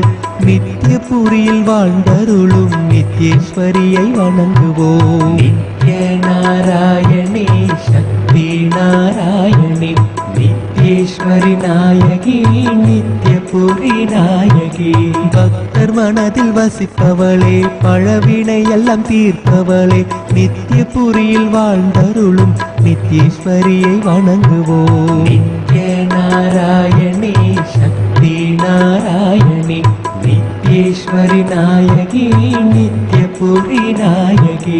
குற்றமின்றி நித்ய பூஜை செய்து செய்து பக்தர்கள் நித்யபுரியில் வாழ்ந்தருளும் நித்யேஸ்வரியை வணங்குவோம். நித்ய நாராயணி சக்தி நாராயணி நித்யேஸ்வரி நாயகி நித்யபுரி நாயகி. ஆனந்தமாய் பஜனை பாடி நித்யபுரிக்கு வந்து நாங்கள் நித்யபுரியில் வாழ்ந்தருளும் நித்யேஸ்வரியை வணங்குவோம். நித்ய நாராயணி சக்தி நாராயணி நித்யேஸ்வரி நாயகி நித்யபுரி நாயகி. வெள்ளையாடை அணிந்து பக்தர் மனதில் குடி கொண்ட நம் நித்யபுரியில் வாழ்ந்தருளும் நித்யேஸ்வரியை வணங்குவோம். நித்ய நாராயணி சக்தி நாராயணி நித்யேஸ்வரி நாயகி நித்யபுரி நாயகி.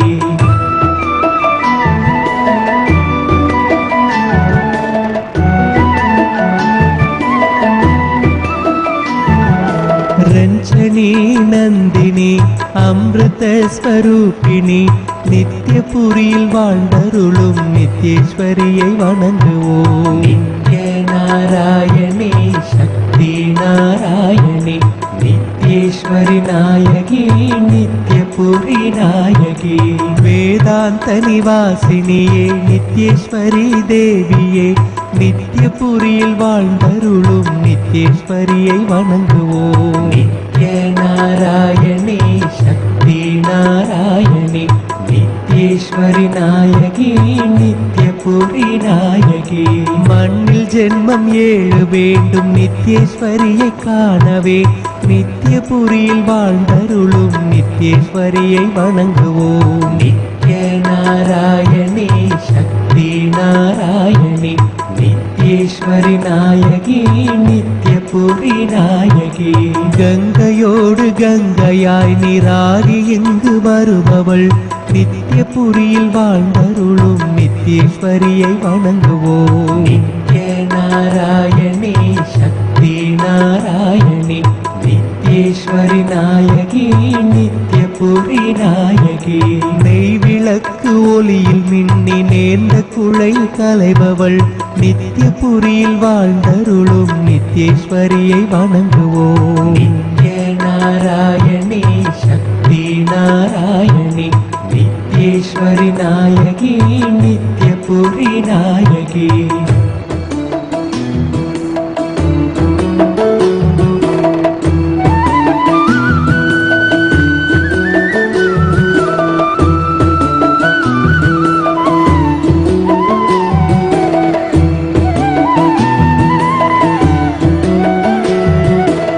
ஏகமாய் நிறைந்திருக்கும் நித்யேஸ்வரி தேவியே நித்யபுரியில் வாழ்ந்தருளும் நித்யேஸ்வரியை வணங்குவோம். நித்ய நாராயணி சக்தி நாராயணி நித்யேஸ்வரி நாயகி நித்யபுரி நாயகி.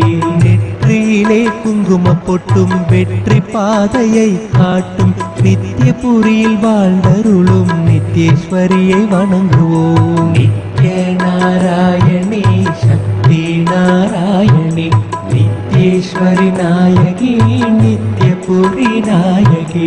கல்வி கண்ணை அவள் திறந்து கவிதை சொல்லும் கலைமகள் நித்யபுரியில் வாழ்ந்தருளும் நித்யேஸ்வரியை வணங்குவோம். நித்ய நாராயணி சக்தி நாராயணி நித்யேஸ்வரி நாயகி நித்யபுரி நாயகி.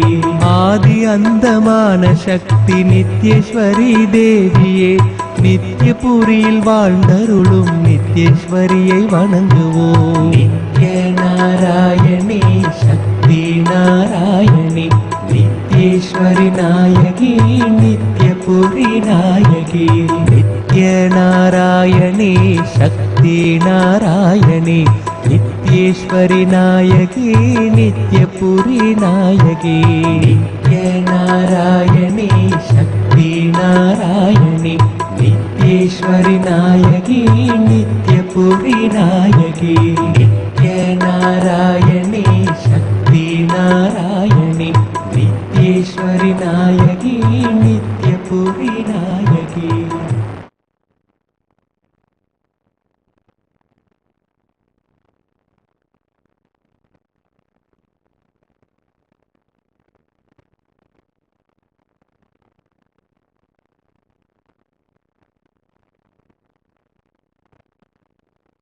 नित्यपुरी नायके नित्य नारायणे शक्ति नारायणे नित्येश्वरि नायके नित्यपुरी नायके எங்கும் சத்தியமான தேவி நித்திய தேவியை வணங்குவோம் நித்தியபுரியில் வாழ்ந்தருளும் நித்யேஸ்வரியை வணங்குவோம் நித்ய நாராயணே சக்தி நாராயணே நித்யேஸ்வரி நாயகி நித்யபுரி நாயகி விண்ணிலிருந்து மண்ணிதில் பிறந்த புண்ணிய ஜோதினி நித்யபுரியில் வாழ்ந்தருளும் நித்யேஸ்வரியை வணங்குவோம் நித்ய நாராயணே சக்தி நாராயணே நித்யேஸ்வரி நாயகி நித்யபுரி நாயகி மண்ணில் இன்று சிறந்ததோர் ஆனந்த சபை கோவிலாம் நித்யபுரியில் வாழ்ந்தருளும் நித்யேஸ்வரியை வணங்குவோம் நித்ய நாராயணே சக்தி நாராயணே நித்யேஸ்வரி நாயகி நித்யபுரி நாயகி பக்தி சாந்தி மேன்மை கீர்த்தி நித்ய சக்தி நீ அம்மா நித்யபுரியில் வாழ்ந்தருளும் நித்யேஸ்வரியை வணங்குவோம் நித்ய நாராயணே சக்தி நாராயணே நித்யேஸ்வரி நாயகி நித்யபுரி நாயகி சர்வமுக்தி தாயுமாகி சுகம் கொடுக்கும் தேவினி நித்யபுரியில் வாழ்ந்தருளும் நித்யேஸ்வரியை வணங்குவோம் நித்ய நாராயணே சக்தி நாராயணே நித்யேஸ்வரி நாயகி நித்யபுரி நாயகி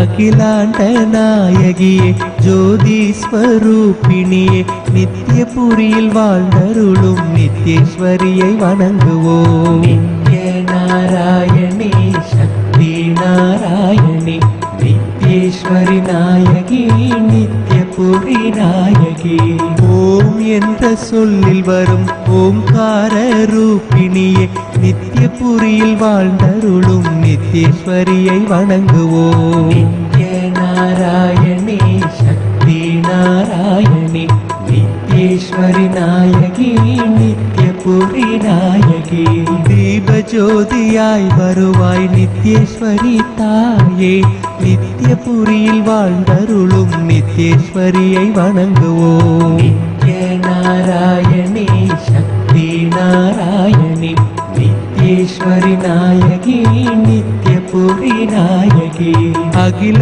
உலகை காத்திடும் நீ நோய்களுக்கு மருந்து நீ நித்யபுரியில் வாழ்ந்தருளும் நித்யேஸ்வரியை வணங்குவோம் நித்ய நாராயணே சக்தி நாராயணே நித்யேஸ்வரி நாயகி நித்யபுரி நாயகி எண்ணம் வளர இடர் அகல இன்பம்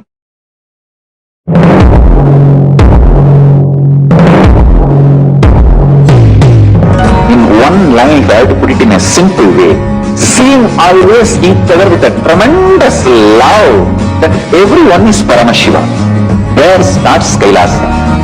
Whether you hug each other, love each other, or ferociously train each other, the core cognition should be seeing each other as Paramashiva.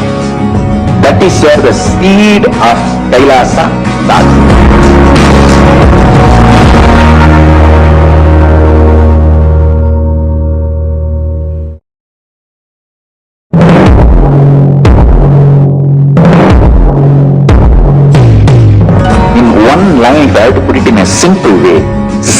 always each other with a tremendous love that everyone is Paramashiva. There starts Kailasa. Whether you hug each other, love each other, or ferociously train each other, the core cognition should be seeing each other as Paramashiva. That is where the seed of Kailasa starts.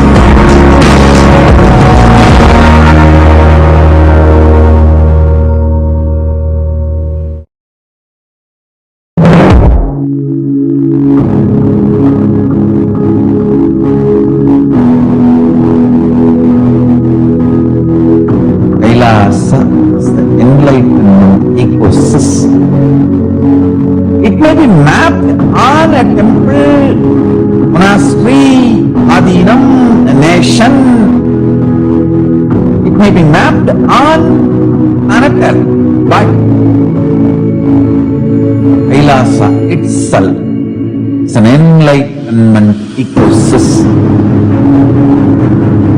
Thousands and thousands radiating light. Millions and millions manifesting power, living together all over the world, happily, blissfully, peacefully, powerfully.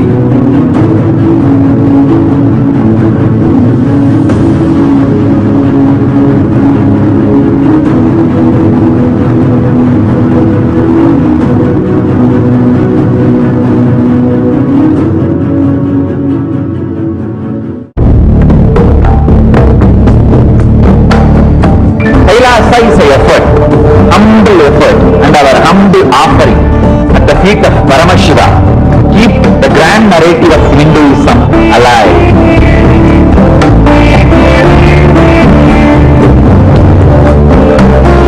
To make people understand Hinduism is functional system, not just for enlightenment, even economic principles, policies, administrative policies, social structures, everything in every level.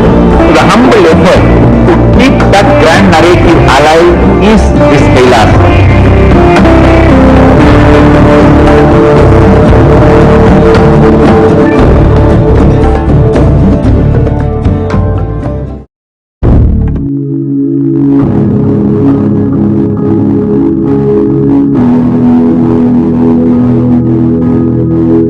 Kailasa is the enlightenment ecosystem. It may be mapped on a temple, monastery, adinam, a nation. It may be mapped on an earth, but Kailasa itself is an enlightenment ecosystem. Thousands and thousands radiating light. Millions and millions manifesting power, living together all over the world, happily, blissfully, peacefully, powerfully.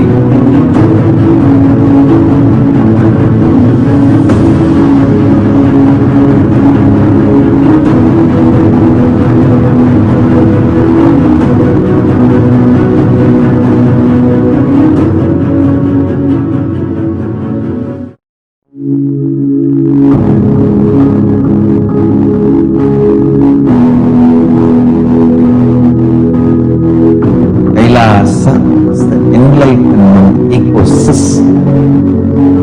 It may be mapped on a temple, monastery, adinam, a nation.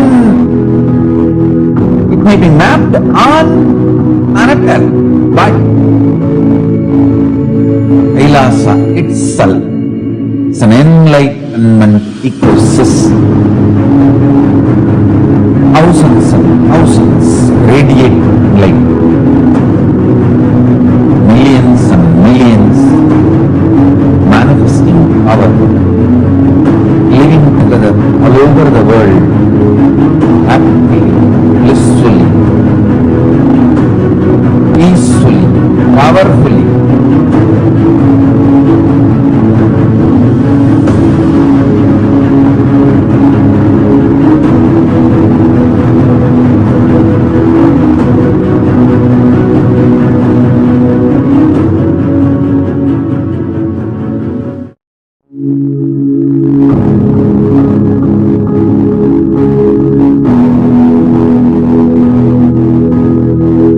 Kailasa is the enlightenment.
Hinduism cannot live exclusively as one sampradaya. No.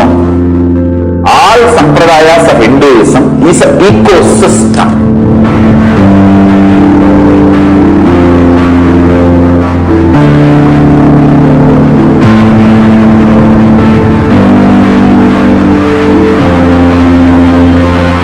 So don't keep quiet thinking that if one sampradaya is attacked, only that sampradaya is going to be affected. All of us are ecosystem.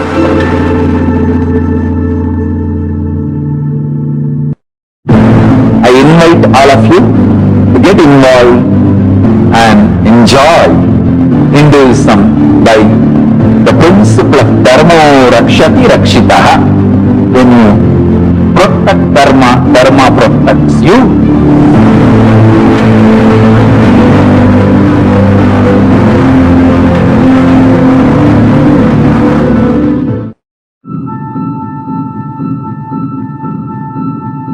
Hinduism cannot live exclusively as one sampradaya. No. All sampradayas of Hinduism is an ecosystem.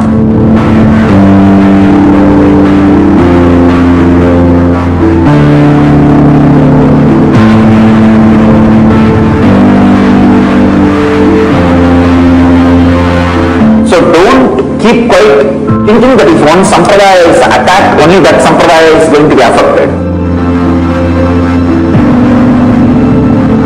All of us are ecosystem.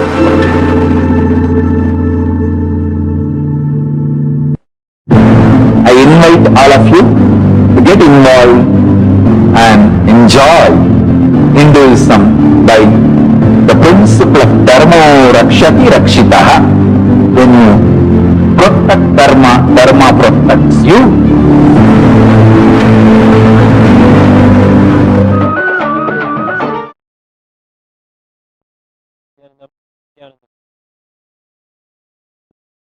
Nithyanandam. On this second day of the Purvanga Utsavam of our beloved Bhagavan's Avatara Dinotsavam, the Nithyananda Utsavam, we are offering puja to the Kuladevatas of Bhagavan.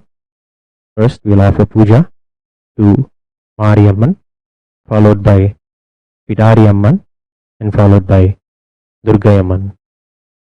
Let us worship them, offer our prayers, receive their grace and blessings today.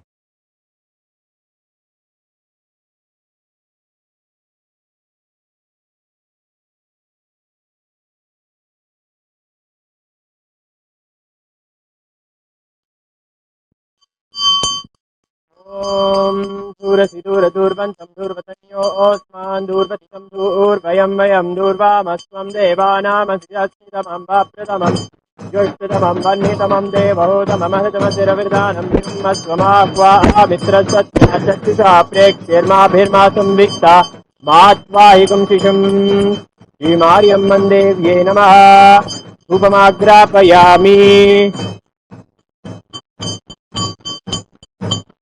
Om Uddipya Svajatavedapagnim Nirtimama Atugushyamakyama Vahajivanam Chedishodasha Manohigam Sirjatavedo Gamaswamburi Samjagade Abhidradagnyagi Sriyaman Paripatiya Sri Mariam Mandevye Namaha Deepam Darshayami.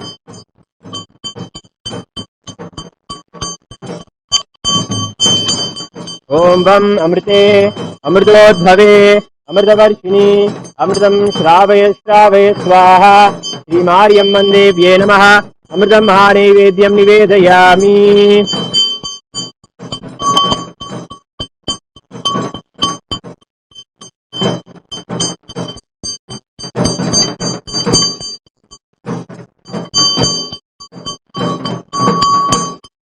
Om Sarvamangalamangallye Shive Sarvartha Sadike Sharanye Triambake Gauri Narayani Namostute.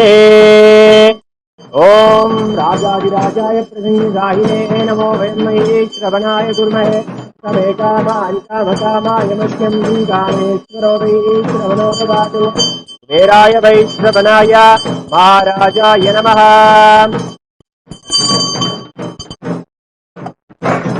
श्रीमार्यम्मन् देव्यै नमः कर्पूर नीराजनं सन्दर्शयामि रक्षां धारयामि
मम वसूविष्यमह्यमावह जीवनं त्रिदिशो दिशा मानोहिकं चीर्जातवेदो गामस्वं पुरुषं जगत् अभिभृदग्नागे श्याम परिपातया श्रीपिडारी देव्ये नमः दीपं दर्शयामि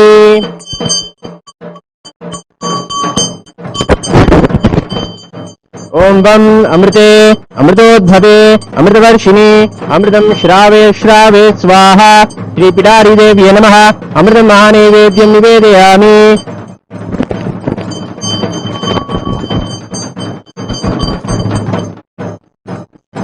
ओम सृष्टि विनाशानां शक्तिभूते सनातने गुणाश्रये गुणमये नारायणी नमोस्तुते शरणागत दीनार्थ परित्राणपरायणे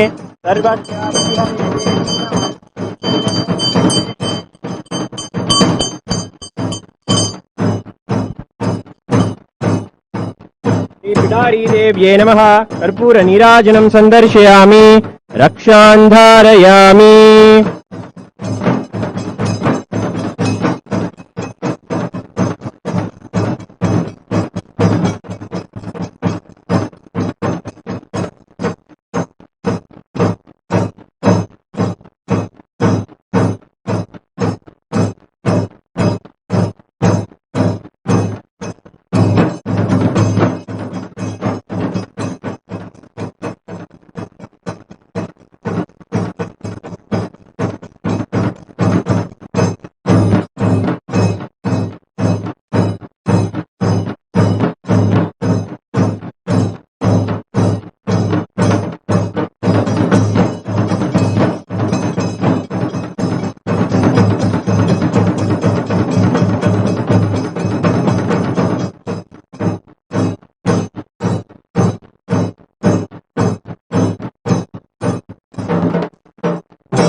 धूरसि दूरधूर्वन्तं धूर्वतयोऽस्मान् धूर्वदिदं धूर्वयं वयं धूर्वामस्त्वं देवानामसि अस्तितमं वप्रतमं ज्येष्ठतमं वह्नितमं देवहूतममहृतमशरवृदानं दुर्मस्वमाह्वा मित्रसत्त्वाचक्षुषा प्रेक्ष्येर्माभिर्मा संविक्तामा त्वा हि विंशिषम् श्रीदुर्गादेव्यै नमः धूपम् आग्रापयामि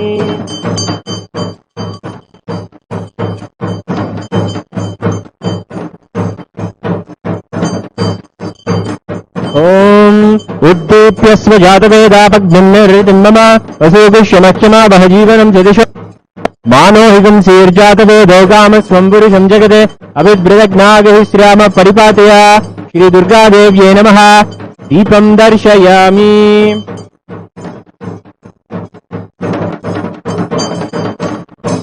ॐ वं अमृते अमृतोद्भवे अमृतवर्षिणि अमृतं श्रावय श्रावय स्वाहा श्रीदुर्गादेव्यै नमः अमृतं महानैवेद्यं निवेदयामि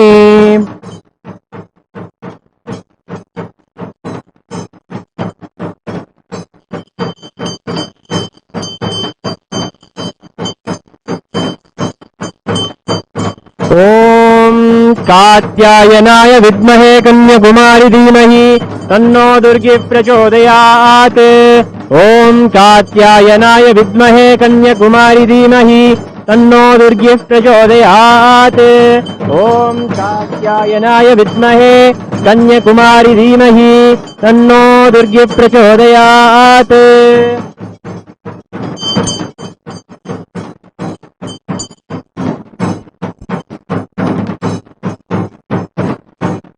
श्रीदुर्गादेव्यै नमः कर्पूरनीराजनं सन्दर्शयामि रक्षान् धारयामि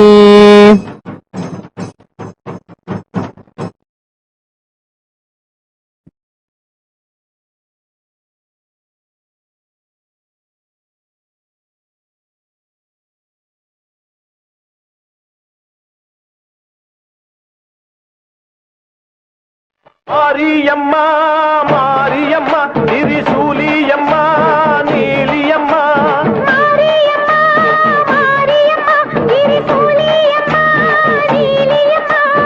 அலமேல மணிமகுடம் என் தாய் தந்த பூங்கரகம்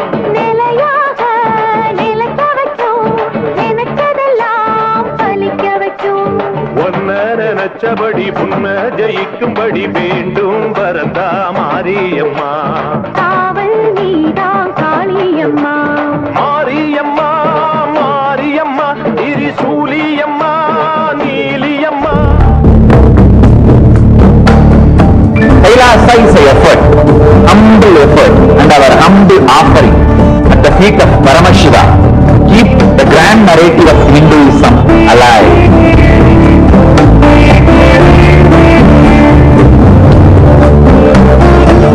Make people understand Hinduism is functional system, not just for enlightenment, even economic principles, policies, administrative policies, social structures, everything in every level. So the humble effort to keep that grand narrative alive is this Kailasa.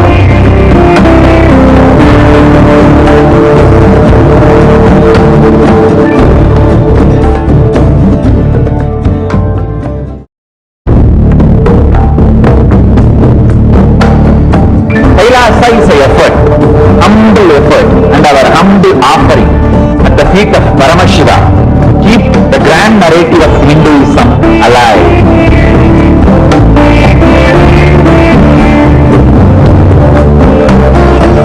Make people understand Hinduism is functional system, not just for enlightenment, even economic principles, policies, administrative policies, social structures, everything.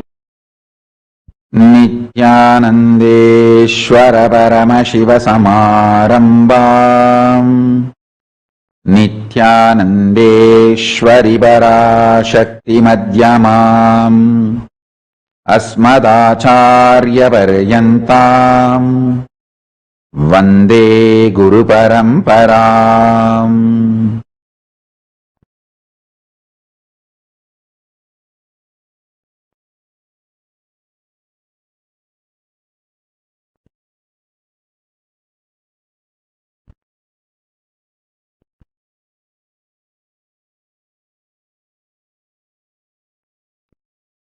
I welcome you all with my love and respect. I welcome all the living and practicing Hindus, de facto Kailasians from all over the world. I welcome all the Sarvanyapita Kartas, Yajamans, Manifestors, Sarvabharityagis, Srimahans, Mahans, Kotari Tanedar, visitors, viewers, Kayakalpa Yoga participants, e-Gurukul students, everyone sitting with us all over the world. I welcome all of you with my love and respect. Paramashiva's message directly from Kailasa. Kailasa is civilizational nation, reviving ancient enlightened Hindu civilization. It is not all about territory alone. We have territory, but it is not all about territory alone. It is all about Hindu enlightened civilizational nation. So the focus is on reviving enlightened civilization. Understand this narrative clearly. When I was given Yoga Pattabhishekam by my gurus, it's not that immediately I started looking for a territory. I started working intensely for reviving the enlightened civilization, most ancient, enlightened Hindu civilization. I was all out, working day in and day out, intensely, simple hard work, reaching out one person at a time.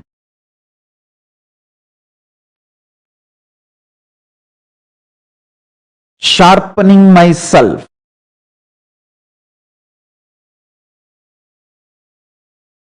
My gurus gave me tremendous spiritual knowledge, powers.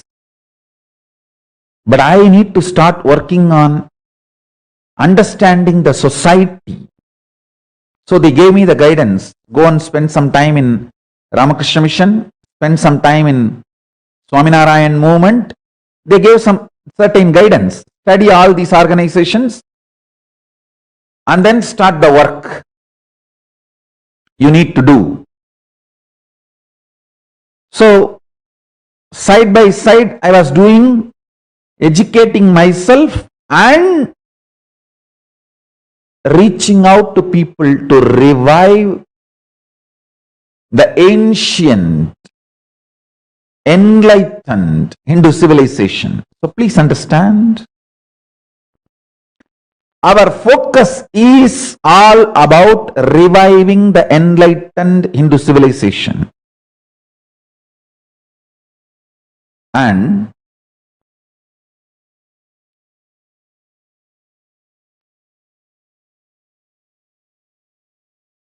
the basic powerful truths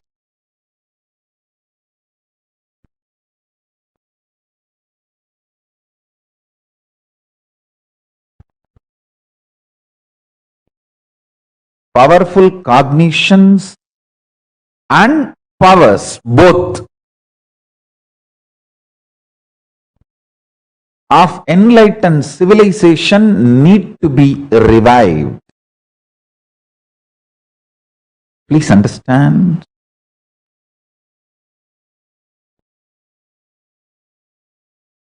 Kailasa is not going to be centered something like a territorial nation or territory nation building concept. We have territory, we will have territory, in few more places, that is different. But the focus is going to be civilizational nation. We are going to be civilizational nation. Like Israel for Jews, Vatican for Catholics.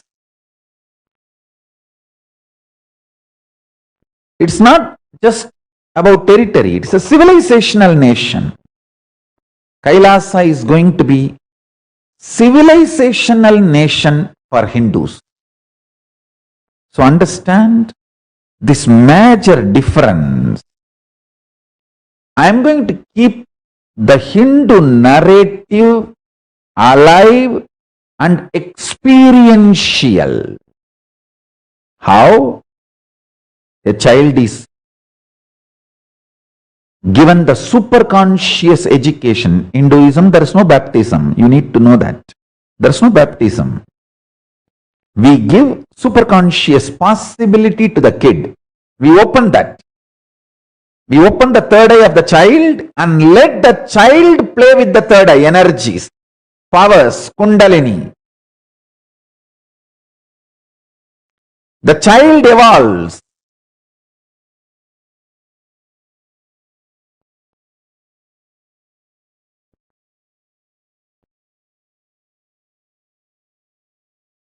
Understand?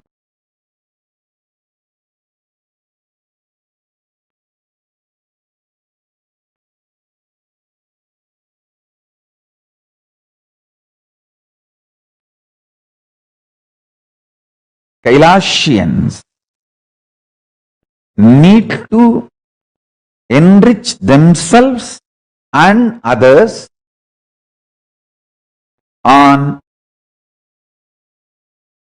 the principles of enlightened civilization. How? In individual life you can live enlightened life, and how you can enrich the society to become enlightened society, enlightened civilization. As I always used to describe what Vivekananda visualized, Aurobindo aspired, Osho worked, Yogananda yearned, with all their grace and blessings.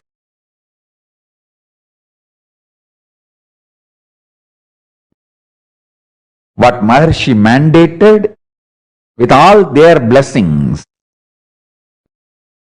Vivekananda, Aurobindo, Yogananda, Osho, Maharshi Mahesh Yogi, all of them groomed this vision, supported this vision, enriched this vision, built on this vision. Fortunately, with all their blessings, Paramashiva's grace, it manifested through me, through this being. What Aurobindo describes, what Maharshi mandated, everything if you see,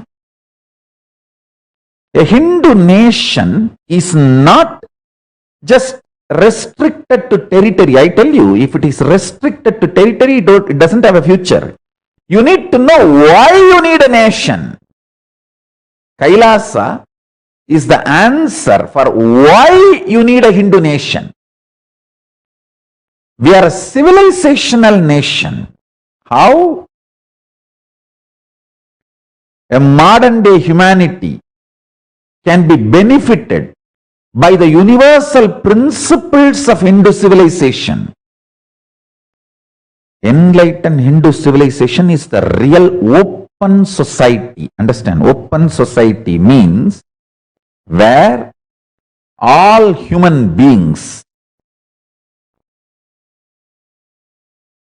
live, flourish, support each other based on the truth and reality of life, not centered on any dogma, theory, ideology, philosophy which is closed, dead. Understand? Hinduism is the only civilization which allows the upgrading. See, Hinduism is fundamentally about it's a greater science of life. I should say greatest science of life. And the whole flow of the Hindu thought current, Hindu ecosystem is Atato Brahma Jignasat. Let us inquire into the Brahman. There is no mandate. Please be very clear. The only mandate is seeking, eternal seeking, going towards the truth. You are given many revelations, the ultimate truths, as to make it as part of your experience and evolve yourself individually and the whole humanity. Please understand, there is a vast difference between what West understands as religions and what Hinduism is. The whole narration is different. The foundation is different. That is why I say Hinduism is not just ordinary religion.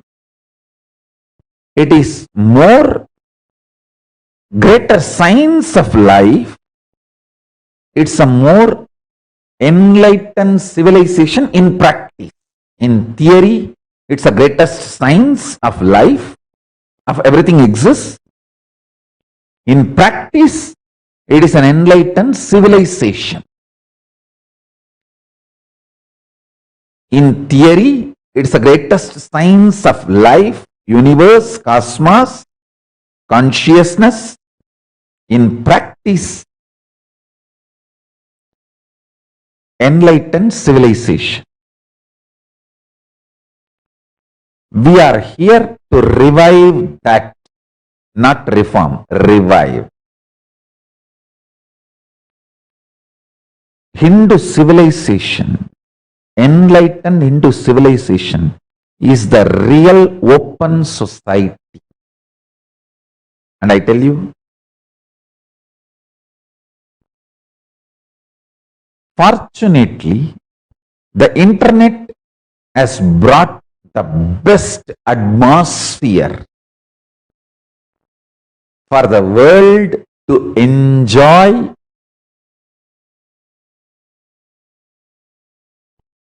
civilizational, Hindu civilizational based nation, the enlightenment civilizational based nation. The whole world population is something like 7 billion. Can you show? I think the internet population alone is 4.9 billion. Please understand. The world population is something like 7 and internet population is 4.9. So I tell you, internet is the world's largest populated nation.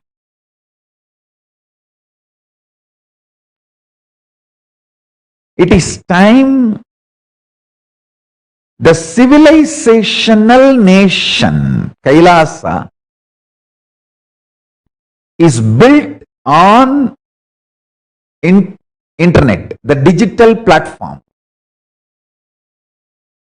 On digital platform, we build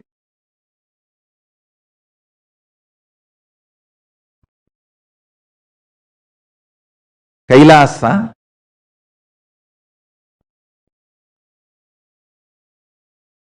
I have a data, I can show you. 7.8 billion is the world population and 4.9 billion is the internet population. That is why I insist on building digital nation, KAILASA, because our focus is, the first priority is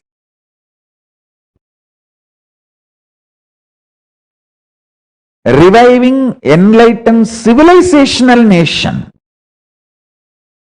The next priority only is territory. You can all see the data I collected. 7.8 billion is the world population and 4.9 billion is internet population. That's the reason I insist on virtual KAILASA, digital nation, Sarvanya Pita, virtual Sarvanya Pitas.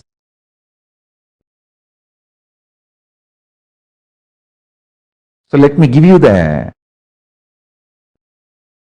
presentation. I brought it for all of you today from step by step. Listen carefully. I will upload these slides in the Facebook also. Just upload it and flash it. Let it be uploaded and flashed. I'll upload it. Now,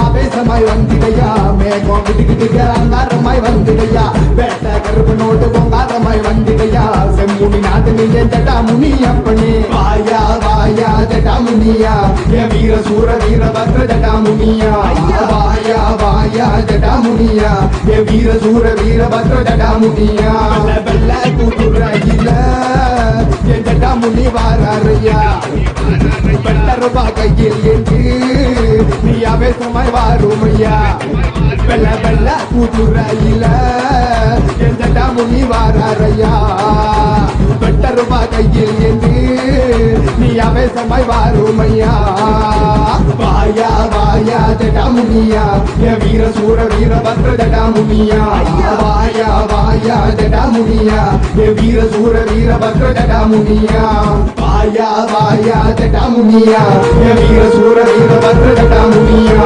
வாயா வாயா ஜட்டா முனியா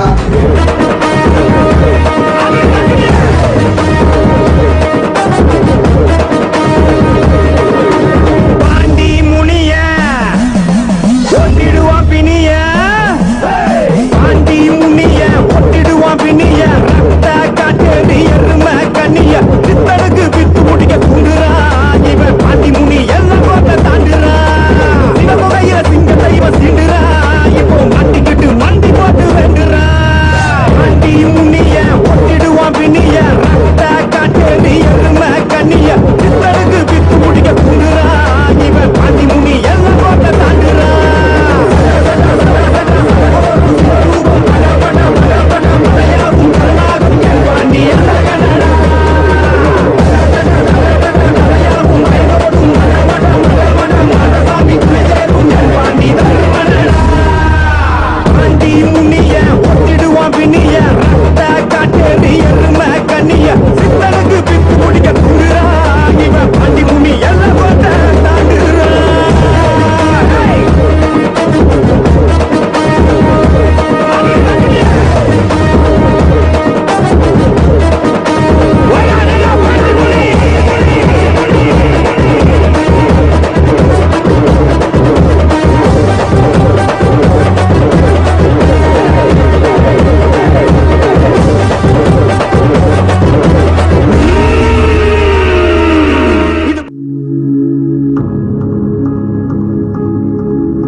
KAILASA is the enlightenment ecosystem. It may be mapped on a temple, monastery, adinam, a nation. It may be mapped on planet Earth, but KAILASA itself is an enlightenment ecosystem. Thousands and thousands radiating light, millions and millions manifesting power, living together all over the world, happily, blissfully, peacefully, powerfully.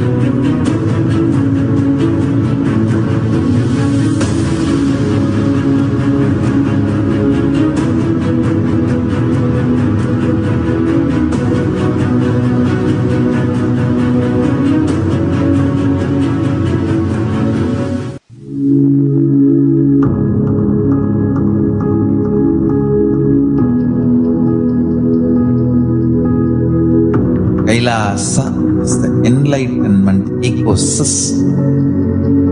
It may be mapped on a temple, monastery, adinam, a nation.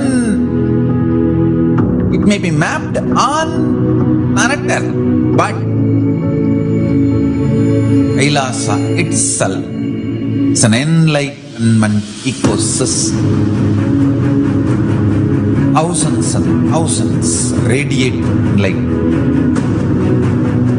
Millions and millions manifesting power, living together all over the world, happily, blissfully, peacefully, powerfully.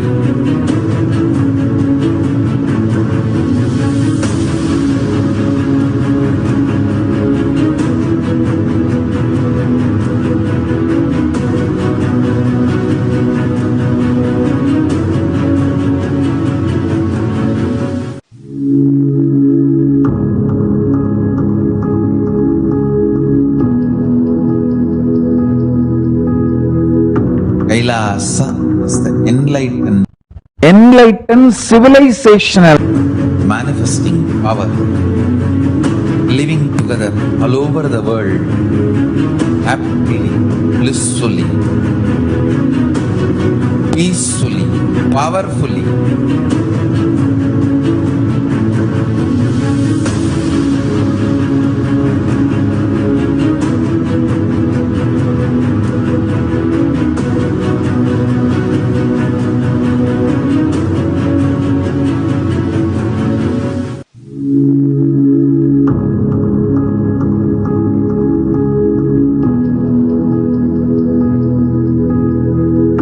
Kailasa is the enlightenment ecosystem.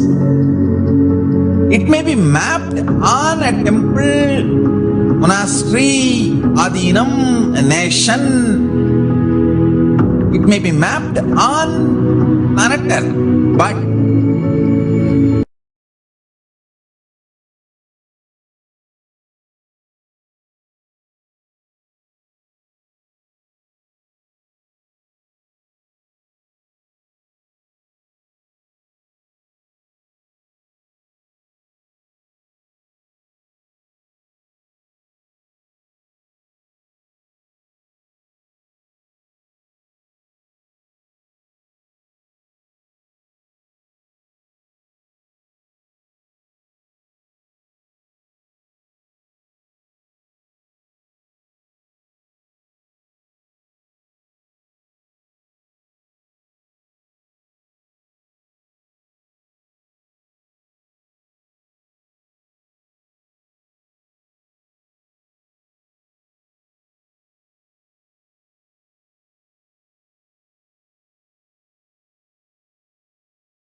I'll project the slides one by one and give you a clear understanding. First, as I described, we Kailasians need to focus on building enlightened civilizational nation Kailasa on digital platform, because we are reviving, we are a more enlightened civilizational nation, not just territorial nation. Territorial nation follows. Territorial nation is what is Kailasa. Digital, the enlightened civilizational nation is why Kailasa.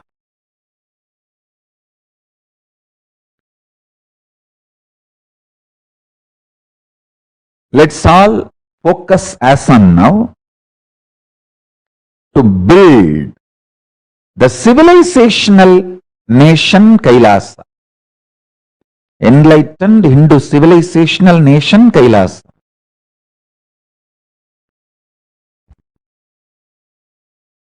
Last few days I am continuously having meeting with multiple sanghas.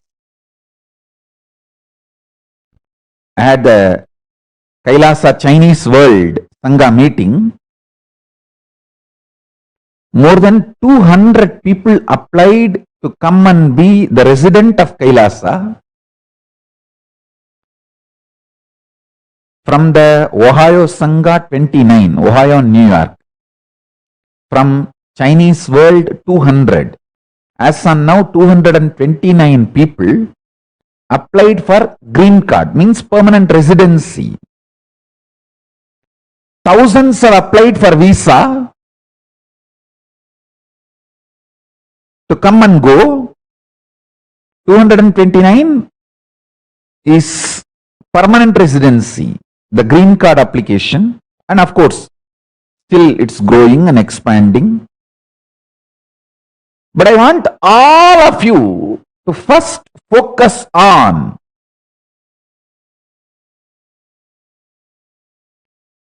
enlightened civilizational nation.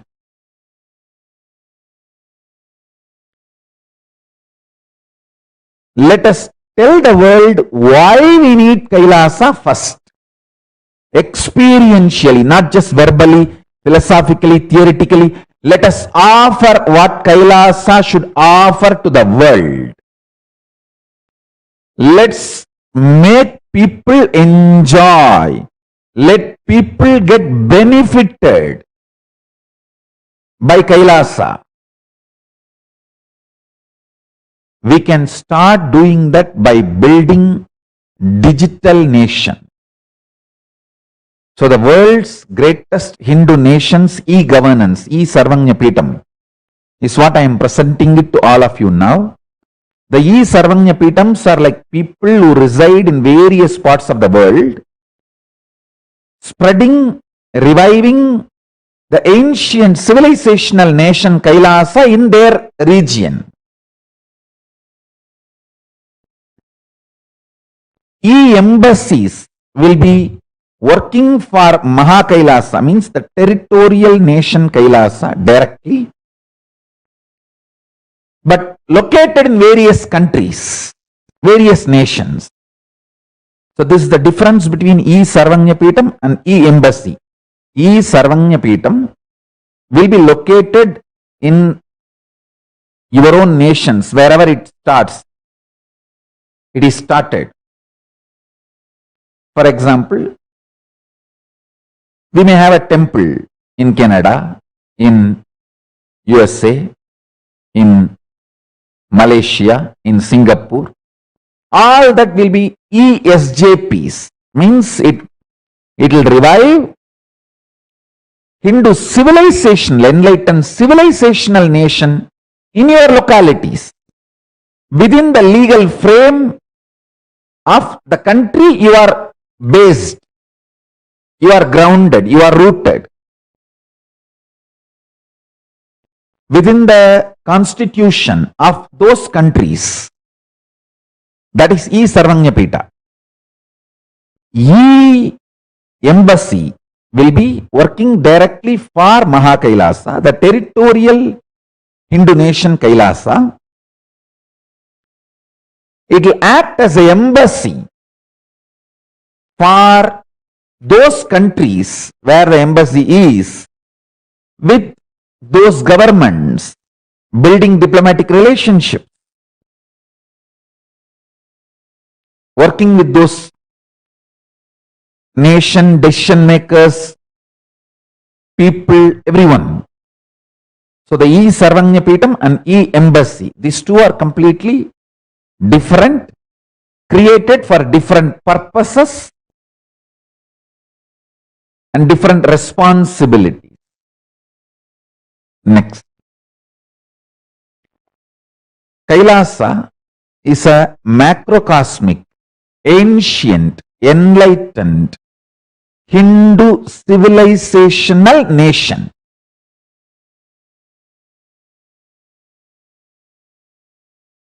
Which does not put importance on territory alone.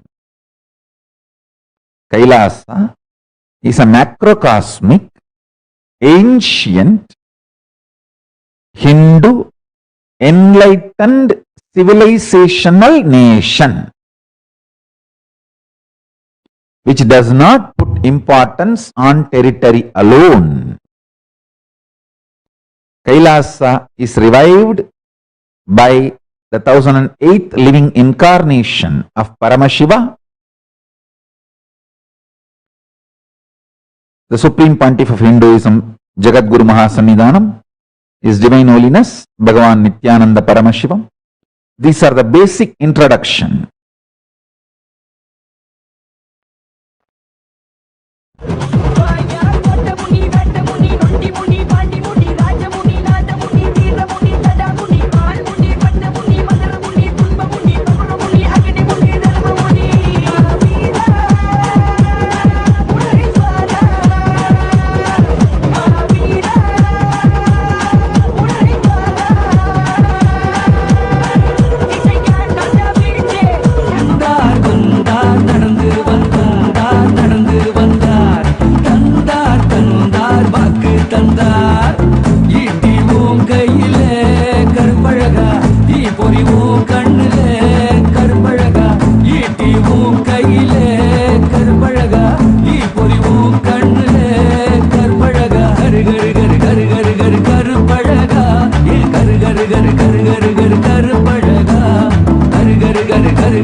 கருப்பு தேக தேவரே பிச்சருவா வீரரே வந்தார் வந்தார் நடந்து வந்தார் தந்தார் தந்தார் வாக்கு தந்தார் பார்த்ததுமே பலருதே கட்டழகு வீரரே வந்தார் வந்தார் நடந்து வந்தார் தந்தார் தந்தார் வாக்கு தந்தார் ஈட்டி ஓம் கையிலே கருப்பழகா ஈ பொறிவோம் கண்ணிலே கருப்பழகா ஈட்டி ஓம் கையிலே கருப்பழகா ஈ பொறிவோம் கண்ணிலே கருப்பழகா கரு கரு கரு கரு கரு கரு கருப்பழகா ஏ கரு கரு கரு கரு கரு கரு கருப்பழகா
Yes. If you are able to see me, hear me, please wave your hands. Sorry for the technical glitch. We'll start now.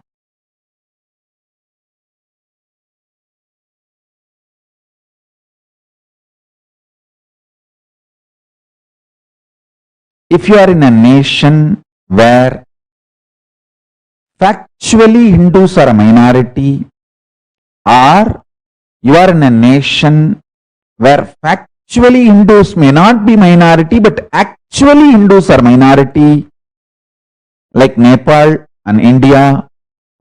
In both cases, you are a minority Hindu. This is a call for you. You need to wake up to the reality. You are minority. Here I am giving again the slide of Hindu population.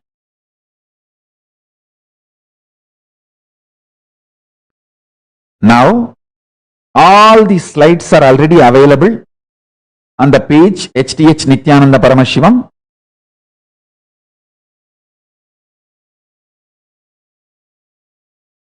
As a album and pinned. So please, you can open the page and follow through along with the session. I am giving you the Hindu population all over the world. In Nepal, India,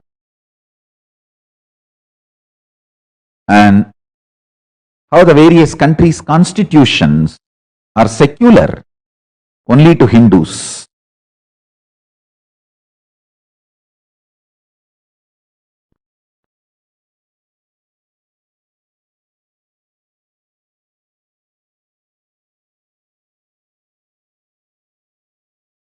I am also describing the lawfare on Hindu gurus, Hindu temples, the whole Hindu identity, how we are getting boxed in by media, administration, legislature and judiciary, how the Hindus, all the Hindu identity, whether it's a place of worship or lifestyle or Hindu gurus, how we are getting boxed in by all four: media, administration, legislature and judiciary. In every country, not just in India, in every country.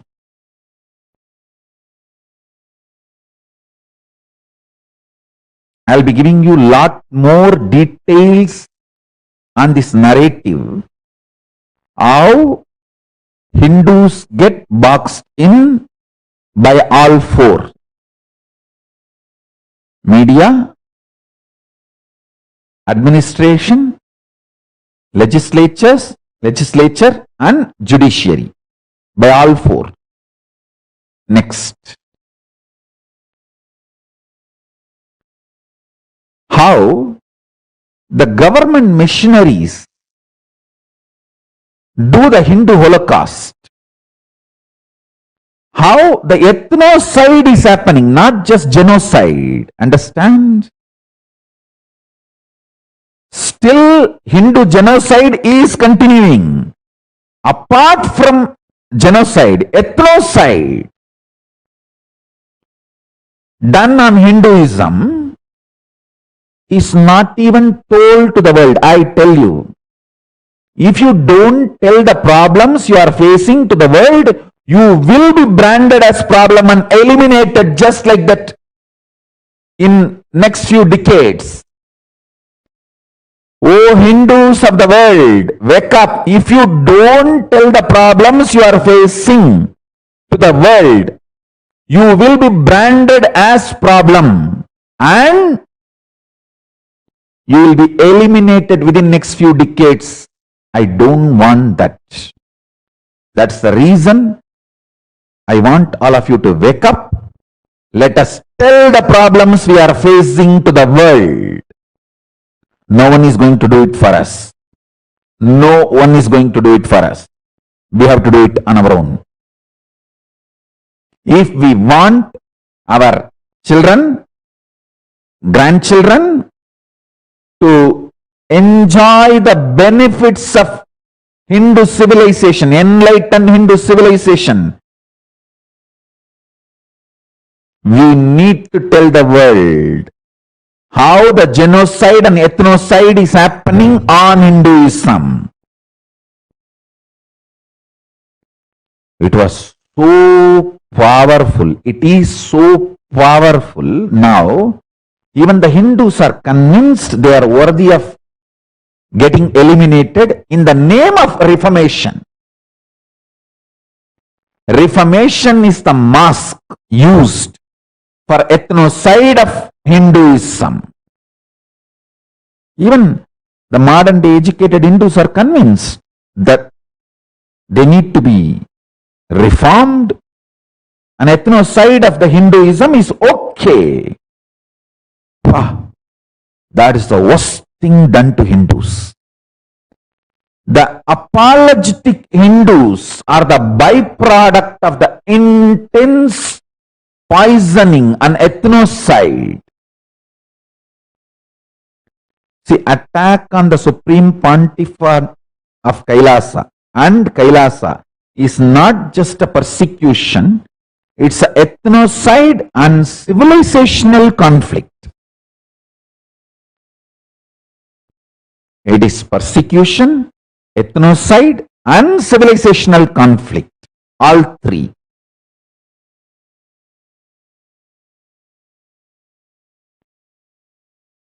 Swamiji and the Kailasa movement was getting boxed in by international media and international various governments, administrations and various countries' legislature and various countries' judiciary.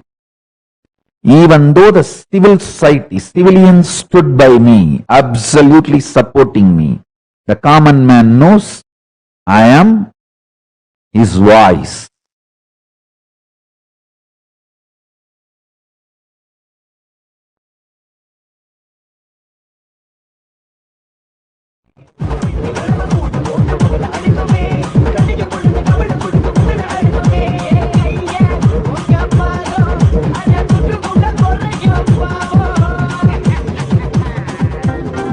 Indran Pradi presents Amigos Gus Ayya Samarpanam. We call it Muni Darisanam. Triple I with a swing at the down. Come on, I guess who holding Sula in the hand. Come on, I guess who consciously train each other. Top 100.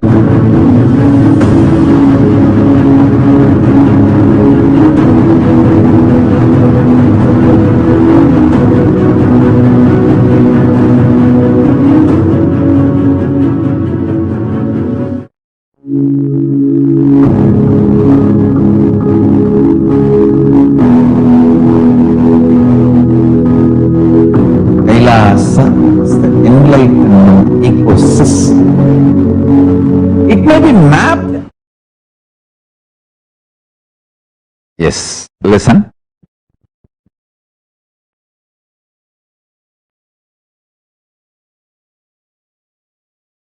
In spite of being minorities worldwide, Hindus are the most successful, happiest, highest individual income, lowest divorce rate, lowest crime rate, most contributing religion, founders of all fields of sciences. This is the 2000 years of economic history in one chart. You can study it. Hindus were producing 40% of the world GDP. And all minority Hindus to Google top 100 contributing CEOs of the world and top 100 terrorists of the world. Then you will understand how Hinduism is only contributing. Not a single terrorist from Hinduism. you will understand Hinduism by its very ecosystem is intensely contributing. Here I have given the list of top CEOs.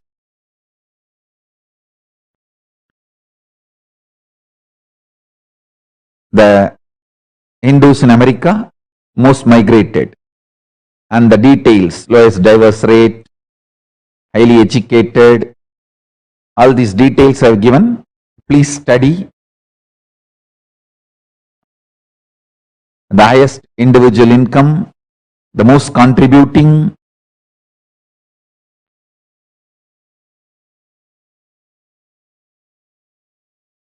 Now,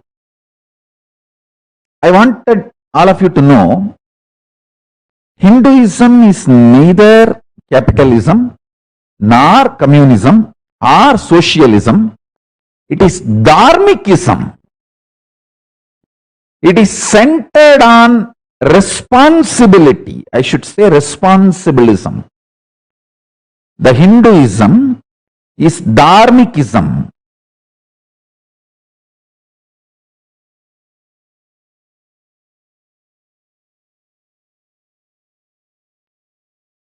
We are responsible.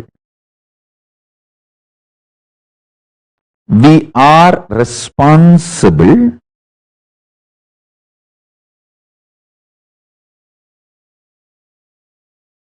We are responsible for what has been given to us by our rishis. This value-based, superconsciousness-based lifestyle and civilization. To pass this ecosystem, this great science of enlightenment to the next generation. And I also wanted to add one more point. Hinduism is neither capitalism, nor communism, or socialism. It is dharmikism, centered on dharma, responsibilism. Responsibilism.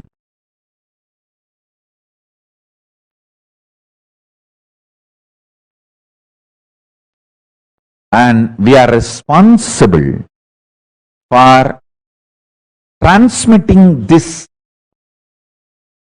values, superconsciousness-based lifestyle and civilization to the world, to the universe, to the globe. Anything we get from our ancestors as heritage, we don't have right to destroy it. We are bound to keep it alive and pass it to the next generation. So we Hindus need to wake up and realize that temples alone are not enough to pass on the great science, the great enlightenment ecosystem called Hinduism. Building temples is in our very breath. It is in our genes. We are a temple-based civilization. Temple building is great, but that's not enough.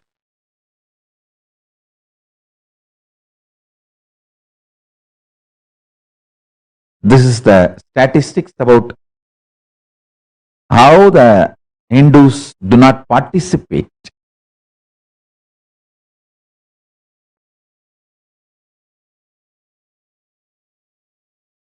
And here I am giving you some of the details about why KAILASA. This is the practical solution. The Sarvanyapita, the enlightenment ecosystem. Understand, Sarvanyapita is the way, ESJP is the way we are going to be taking this enlightened civilizational nation KAILASA to the world.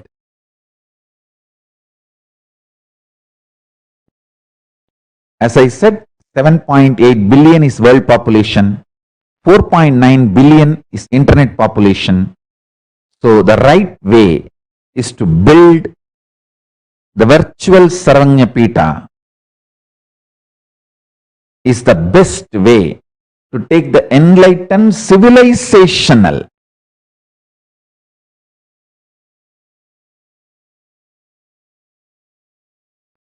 nation, Hinduism, KAILASA, enlightened civilizational nation of Hinduism, KAILASA, to the world. Here I am giving some of the statistics why virtual Sarvanyapita is required. And here is a clear map of what virtual Sarvanyapita should offer to the world. The world's greatest digital Hindu nation with the Hinduismpedia, KAILASapedia, Nithyanandapedia, enriching and causing and digital clusters.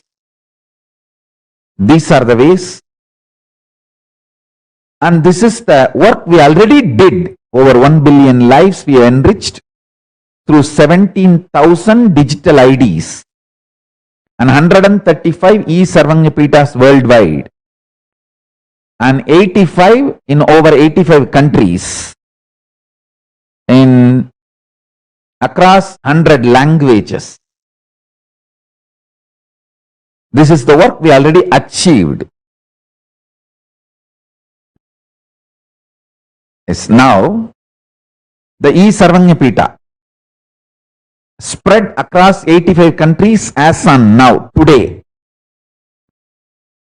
In 85 countries, we have e-Sarvanyapitas established. 135 KAILASA and 135 digital Mahans, 35 plus platforms is functioning as on now. KAILASA's e-governance digital nation. If you want to become a digital Mahant, please sign up. government.srikailasa.org/ESJP projects. And I sincerely request all Hindus to sign up and become part of this digital nation and become a digital Mahant.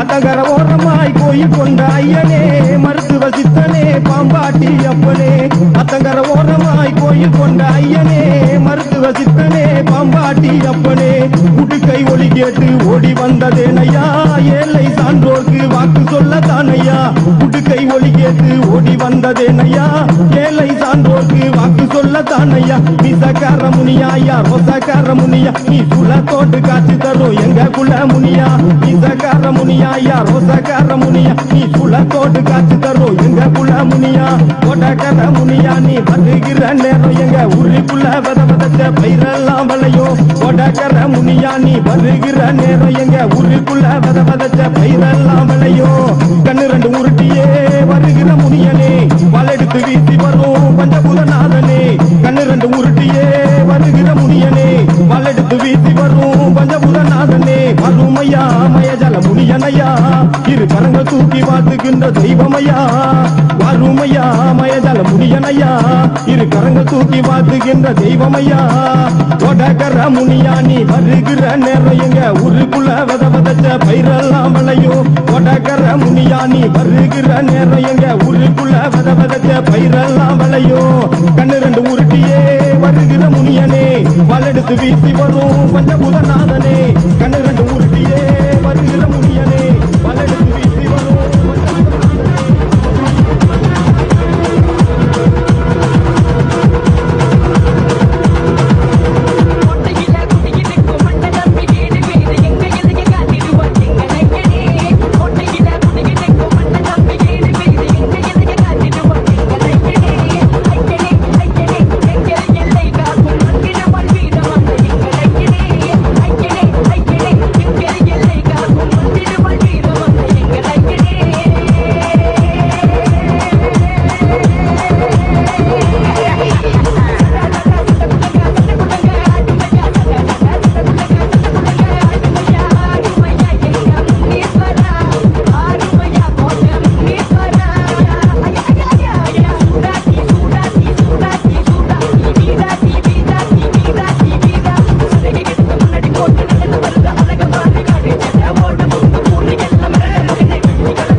There's cool.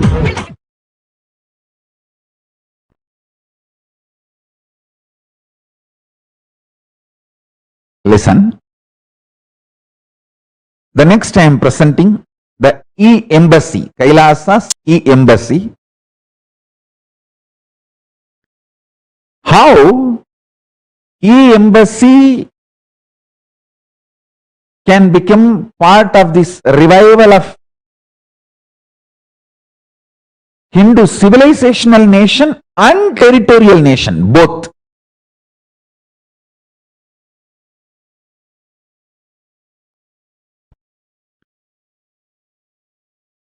Understand?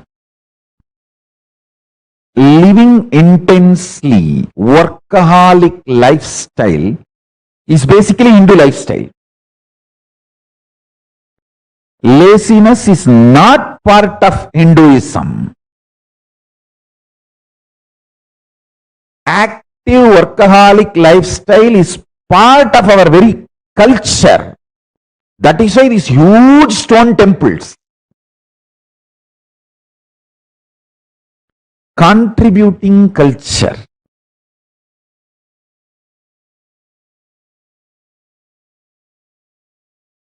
We are not warmongers.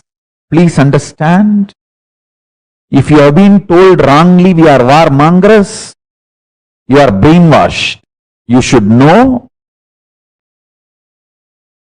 In Rajendra Cholan's period, 1000 years before, 1 million naval army Rajendra Cholan had. Hundreds of years before the Columbus. If he wanted, he could have conquered the whole known world and eliminated all the indigenous people and made Hindu civilization. How the British claims sun never sat in British Empire for some time. We would have had that word in our history. But Rajendra Cholan was not warmonger. Wherever he conquered also, he put the whole resource on building the nation, raising the quality and lifestyle of the indigenous people. It was a civilizational nations getting built, not territorial nations. Otherwise, Rajendra Cholan, see, at that time the known world's total population itself is only 30 million. 1 million he had as his army. It is army 1 million. People means so focused, trained, very powerful. He could have conquered the whole known world. Indigenous population of the world should thank Rajendra Cholan for not conquering. He could have done 10 times bigger job by conquering. How the European civilization went and conquered all the countries and eliminated the indigenous population. Rajendra Cholan never did it. Because we were focused on civilizational nation, not on territory nation.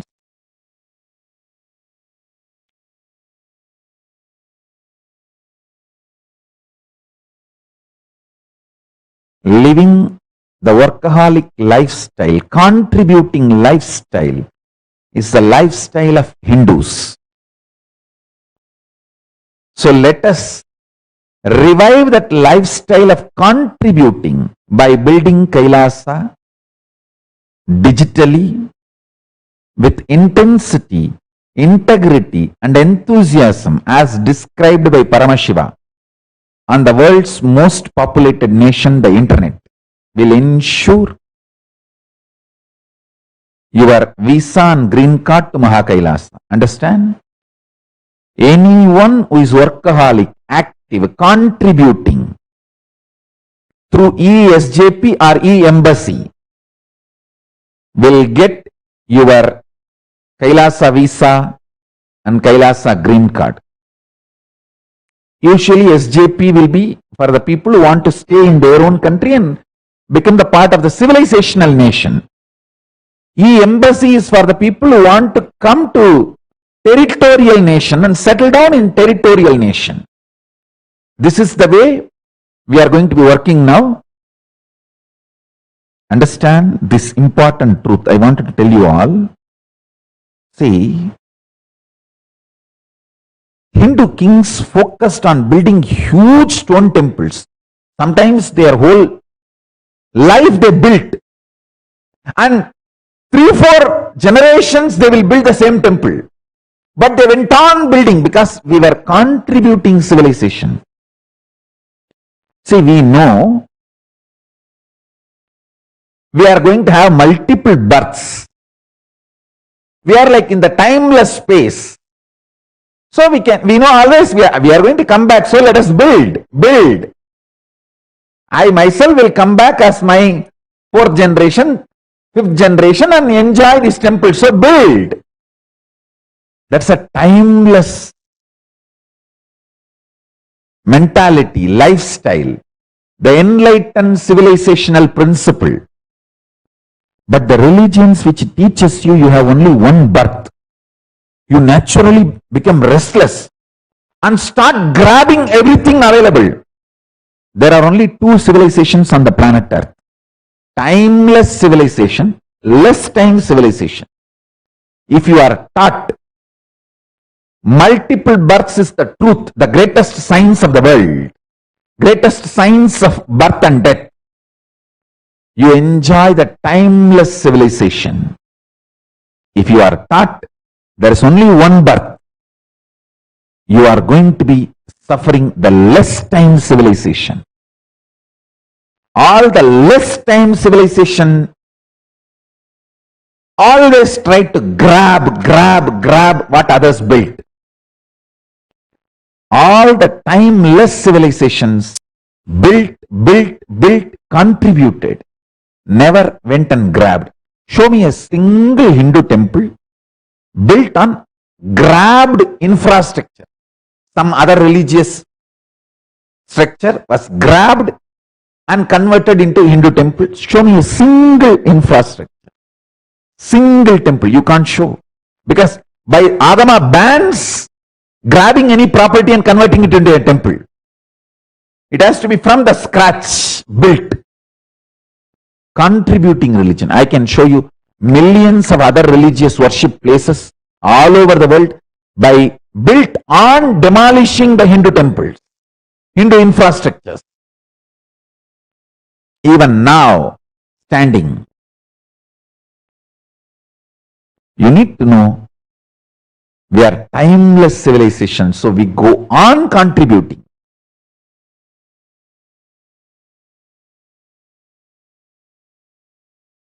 We are not less time civilization to go on grabbing others,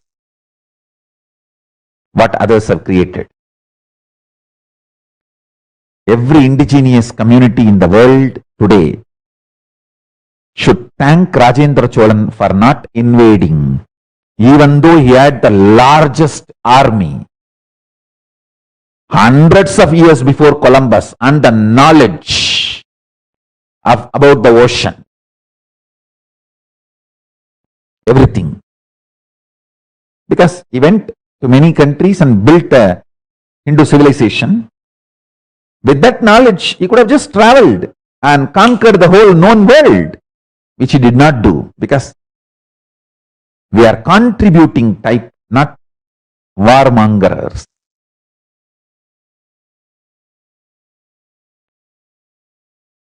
This e-embassy is a direct blessing from Paramashiva, the kind of the punya you will receive for the personal contribution in reviving and preserving these great ancient sciences of enlightenment to people will be extraordinary.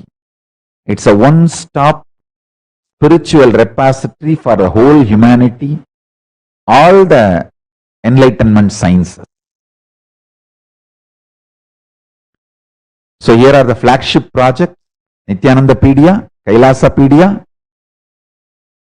Autobiography of the Avatar, Truth, Kailasa's NHU, different languages: Tamil Nithyanandapedia, Telugu Nithyanandapedia, Chinese Nithyanandapedia, and all the projects here available.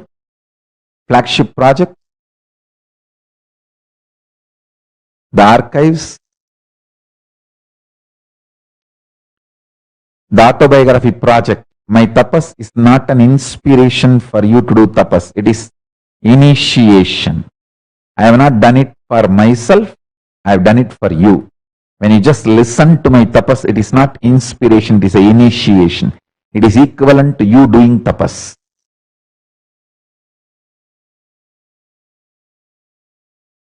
The world's largest online Hindu university, giving superconscious breakthrough to the world, celebrating 20 million enrollments, 7,000 plus courses, extended campuses in 150 countries.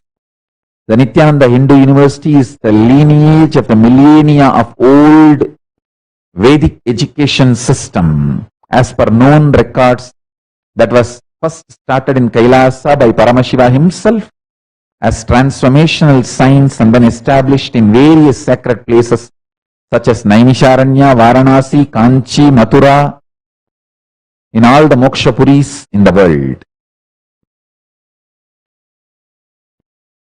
So the Kailasa's Languagepedia, the language diaspora, is also one of the projects. Tamil, Telugu, Dutch, Malay, Chinese, in all these languages it is getting done. You can become part of the software testing and automation. And the e-embassies of Kailasa, as on now, total number of Kailasians 140, total number of Kailasian hours 1,120 per day. The e-embassies are functioning all over the world, started functioning. The e-embassies 24/7 happening in 150 countries as on now. And join us if you want to become part of the e-embassy or ESJP. Please apply on tiny.cc/e-governance.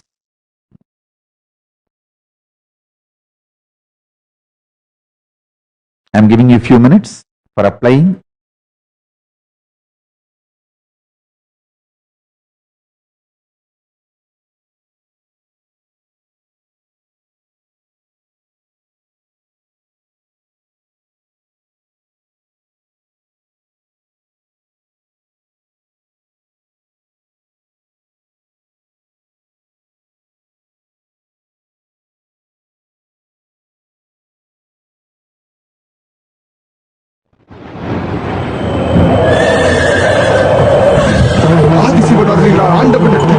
அவதரித்தாயோ Veerabhadra கோரமூர்த்தி தேவா, தீய செய்களை தனிச்சு அளிக்கவே நீ தவத்தில் குறித்தாயோ தேவா, தர்மத்தை நிமிர்த்திட அதர்மத்தை அளித்திட முனியாக அவதரித்தாய் என் முனீஸ்வரா, பெட்டருமா வீரவாளும் உனக்கு வேங்கையனாகவும் பலம் பெறும், சல்லடை போட்டு குதிரை ஏறி வரும் எம்மை காக்கும் முனியையா, நீ வா வா வா வா வா வா வா வா வா வா வா.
Yes, listen.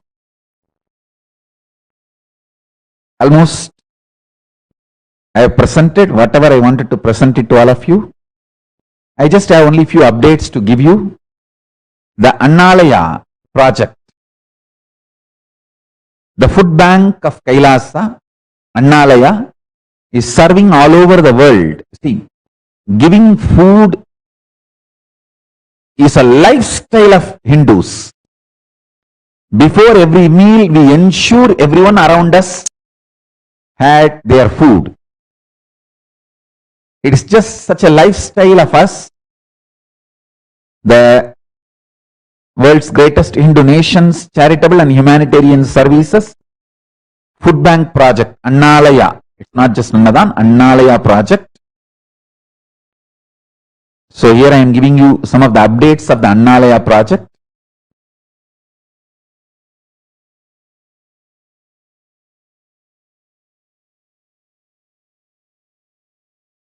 Yes, KAILASA's Annalaya project for the past 42 days. Whatever has been done, I am presenting it to all of you here. The food bank Annalaya initiatives, Deepavali offerings, offered food for 10,735 people. Post Deepavali offerings offered food for 8,401 people. Total 19,136 people were given food. Annalaya's Annadan project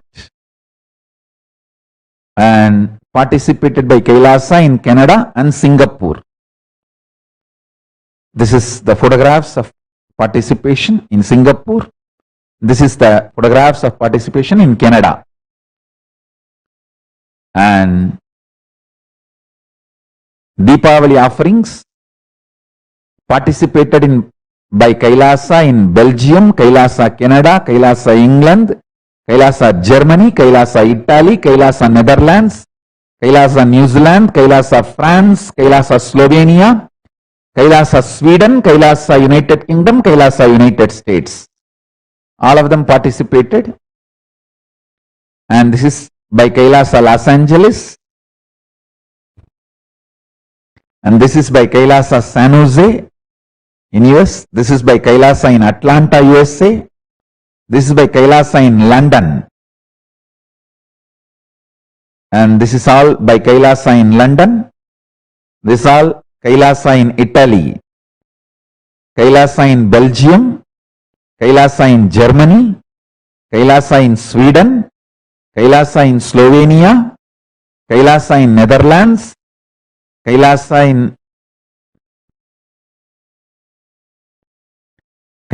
in Netherlands, and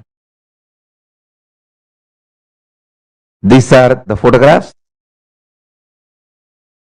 of various KAILASAs participating in Annalaya projects. So, with this,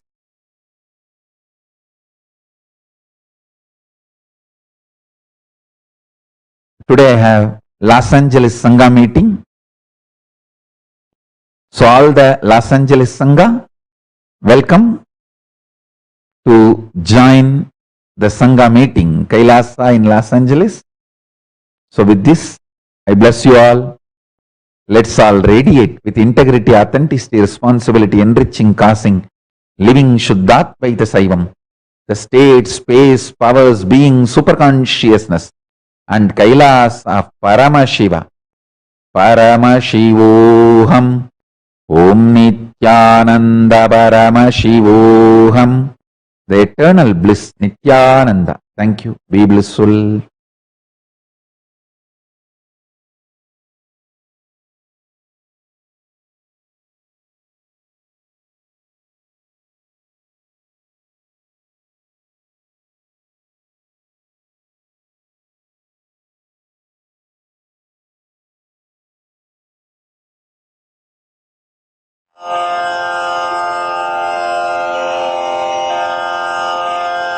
श्रीकैलासोन्नतद्वादशान्तश्यामला पीठारूढ श्रीमीनाक्षि सुन्दरेश्वरा भिन्नस्वरूप परशिवपुत्र Ratna Kumar गुरुमण्यतुल्यावतार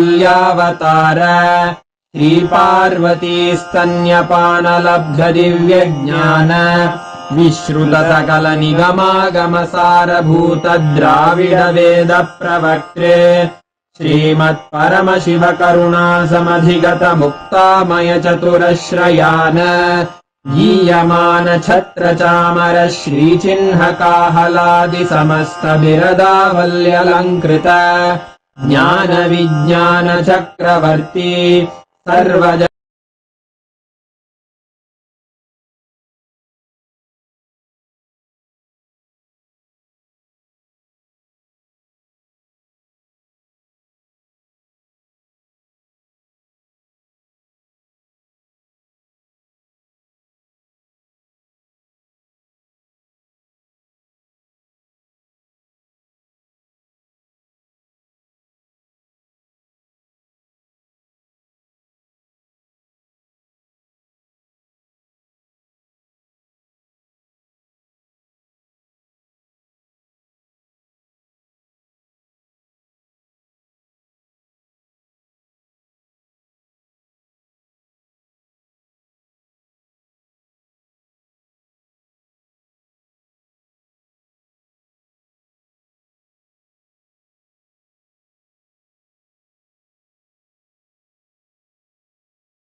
Paramashivoham.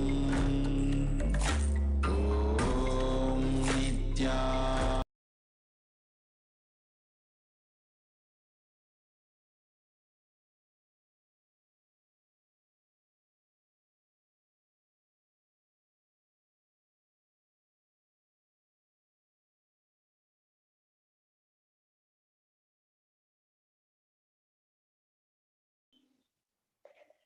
Becoming a part of an enlightened civilizational nation, Kailasa, where you have the voice to give your opinion about the Hindu lifestyle, how the freedom to live an authentic Hindu lifestyle. An enlightened civilization, as we are meant to be, not living as mere humans, living with fear or greed, going beyond all of this, being part of an enlightened civilization, our great heritage, our pride, Hinduism, living that authentically, where your voice is heard. Take a moment to cast your vote on the matters that matter to Hindus. Please visit our website kailasa.org/Hindu votes and cast your vote on various issues, whether Hindu temples should be run by Hindus or by the government, whether secular nations are really giving equal rights for Hindus, whether we should follow a lifestyle of vegetarianism or not. All these various issues that matters to Hindus, you now have the voice to cast your vote. Hindu votes are sacred and Hindu voices matter. So please take a moment to cast your vote. And of course, become a part of the greatest Hindu nation in the world, Kailasa, by registering yourself with an e-passport. Please visit kailasa.org to see the various opportunities that we have. Thank you. Thank you all for joining. Nithyananda. Om Purnamada Purnamidam Purnat Purnamudachyate Purnasya Purnamadaya Purnameva Vashishyate. Om Shanti Shanti Shanti Hari Om Tat Sat. Sarvam Bhagavat Shri Nithyananda Paramashiva Padukarpanamastu. Om Nithyanandam. Thank you all. Nithyanandam.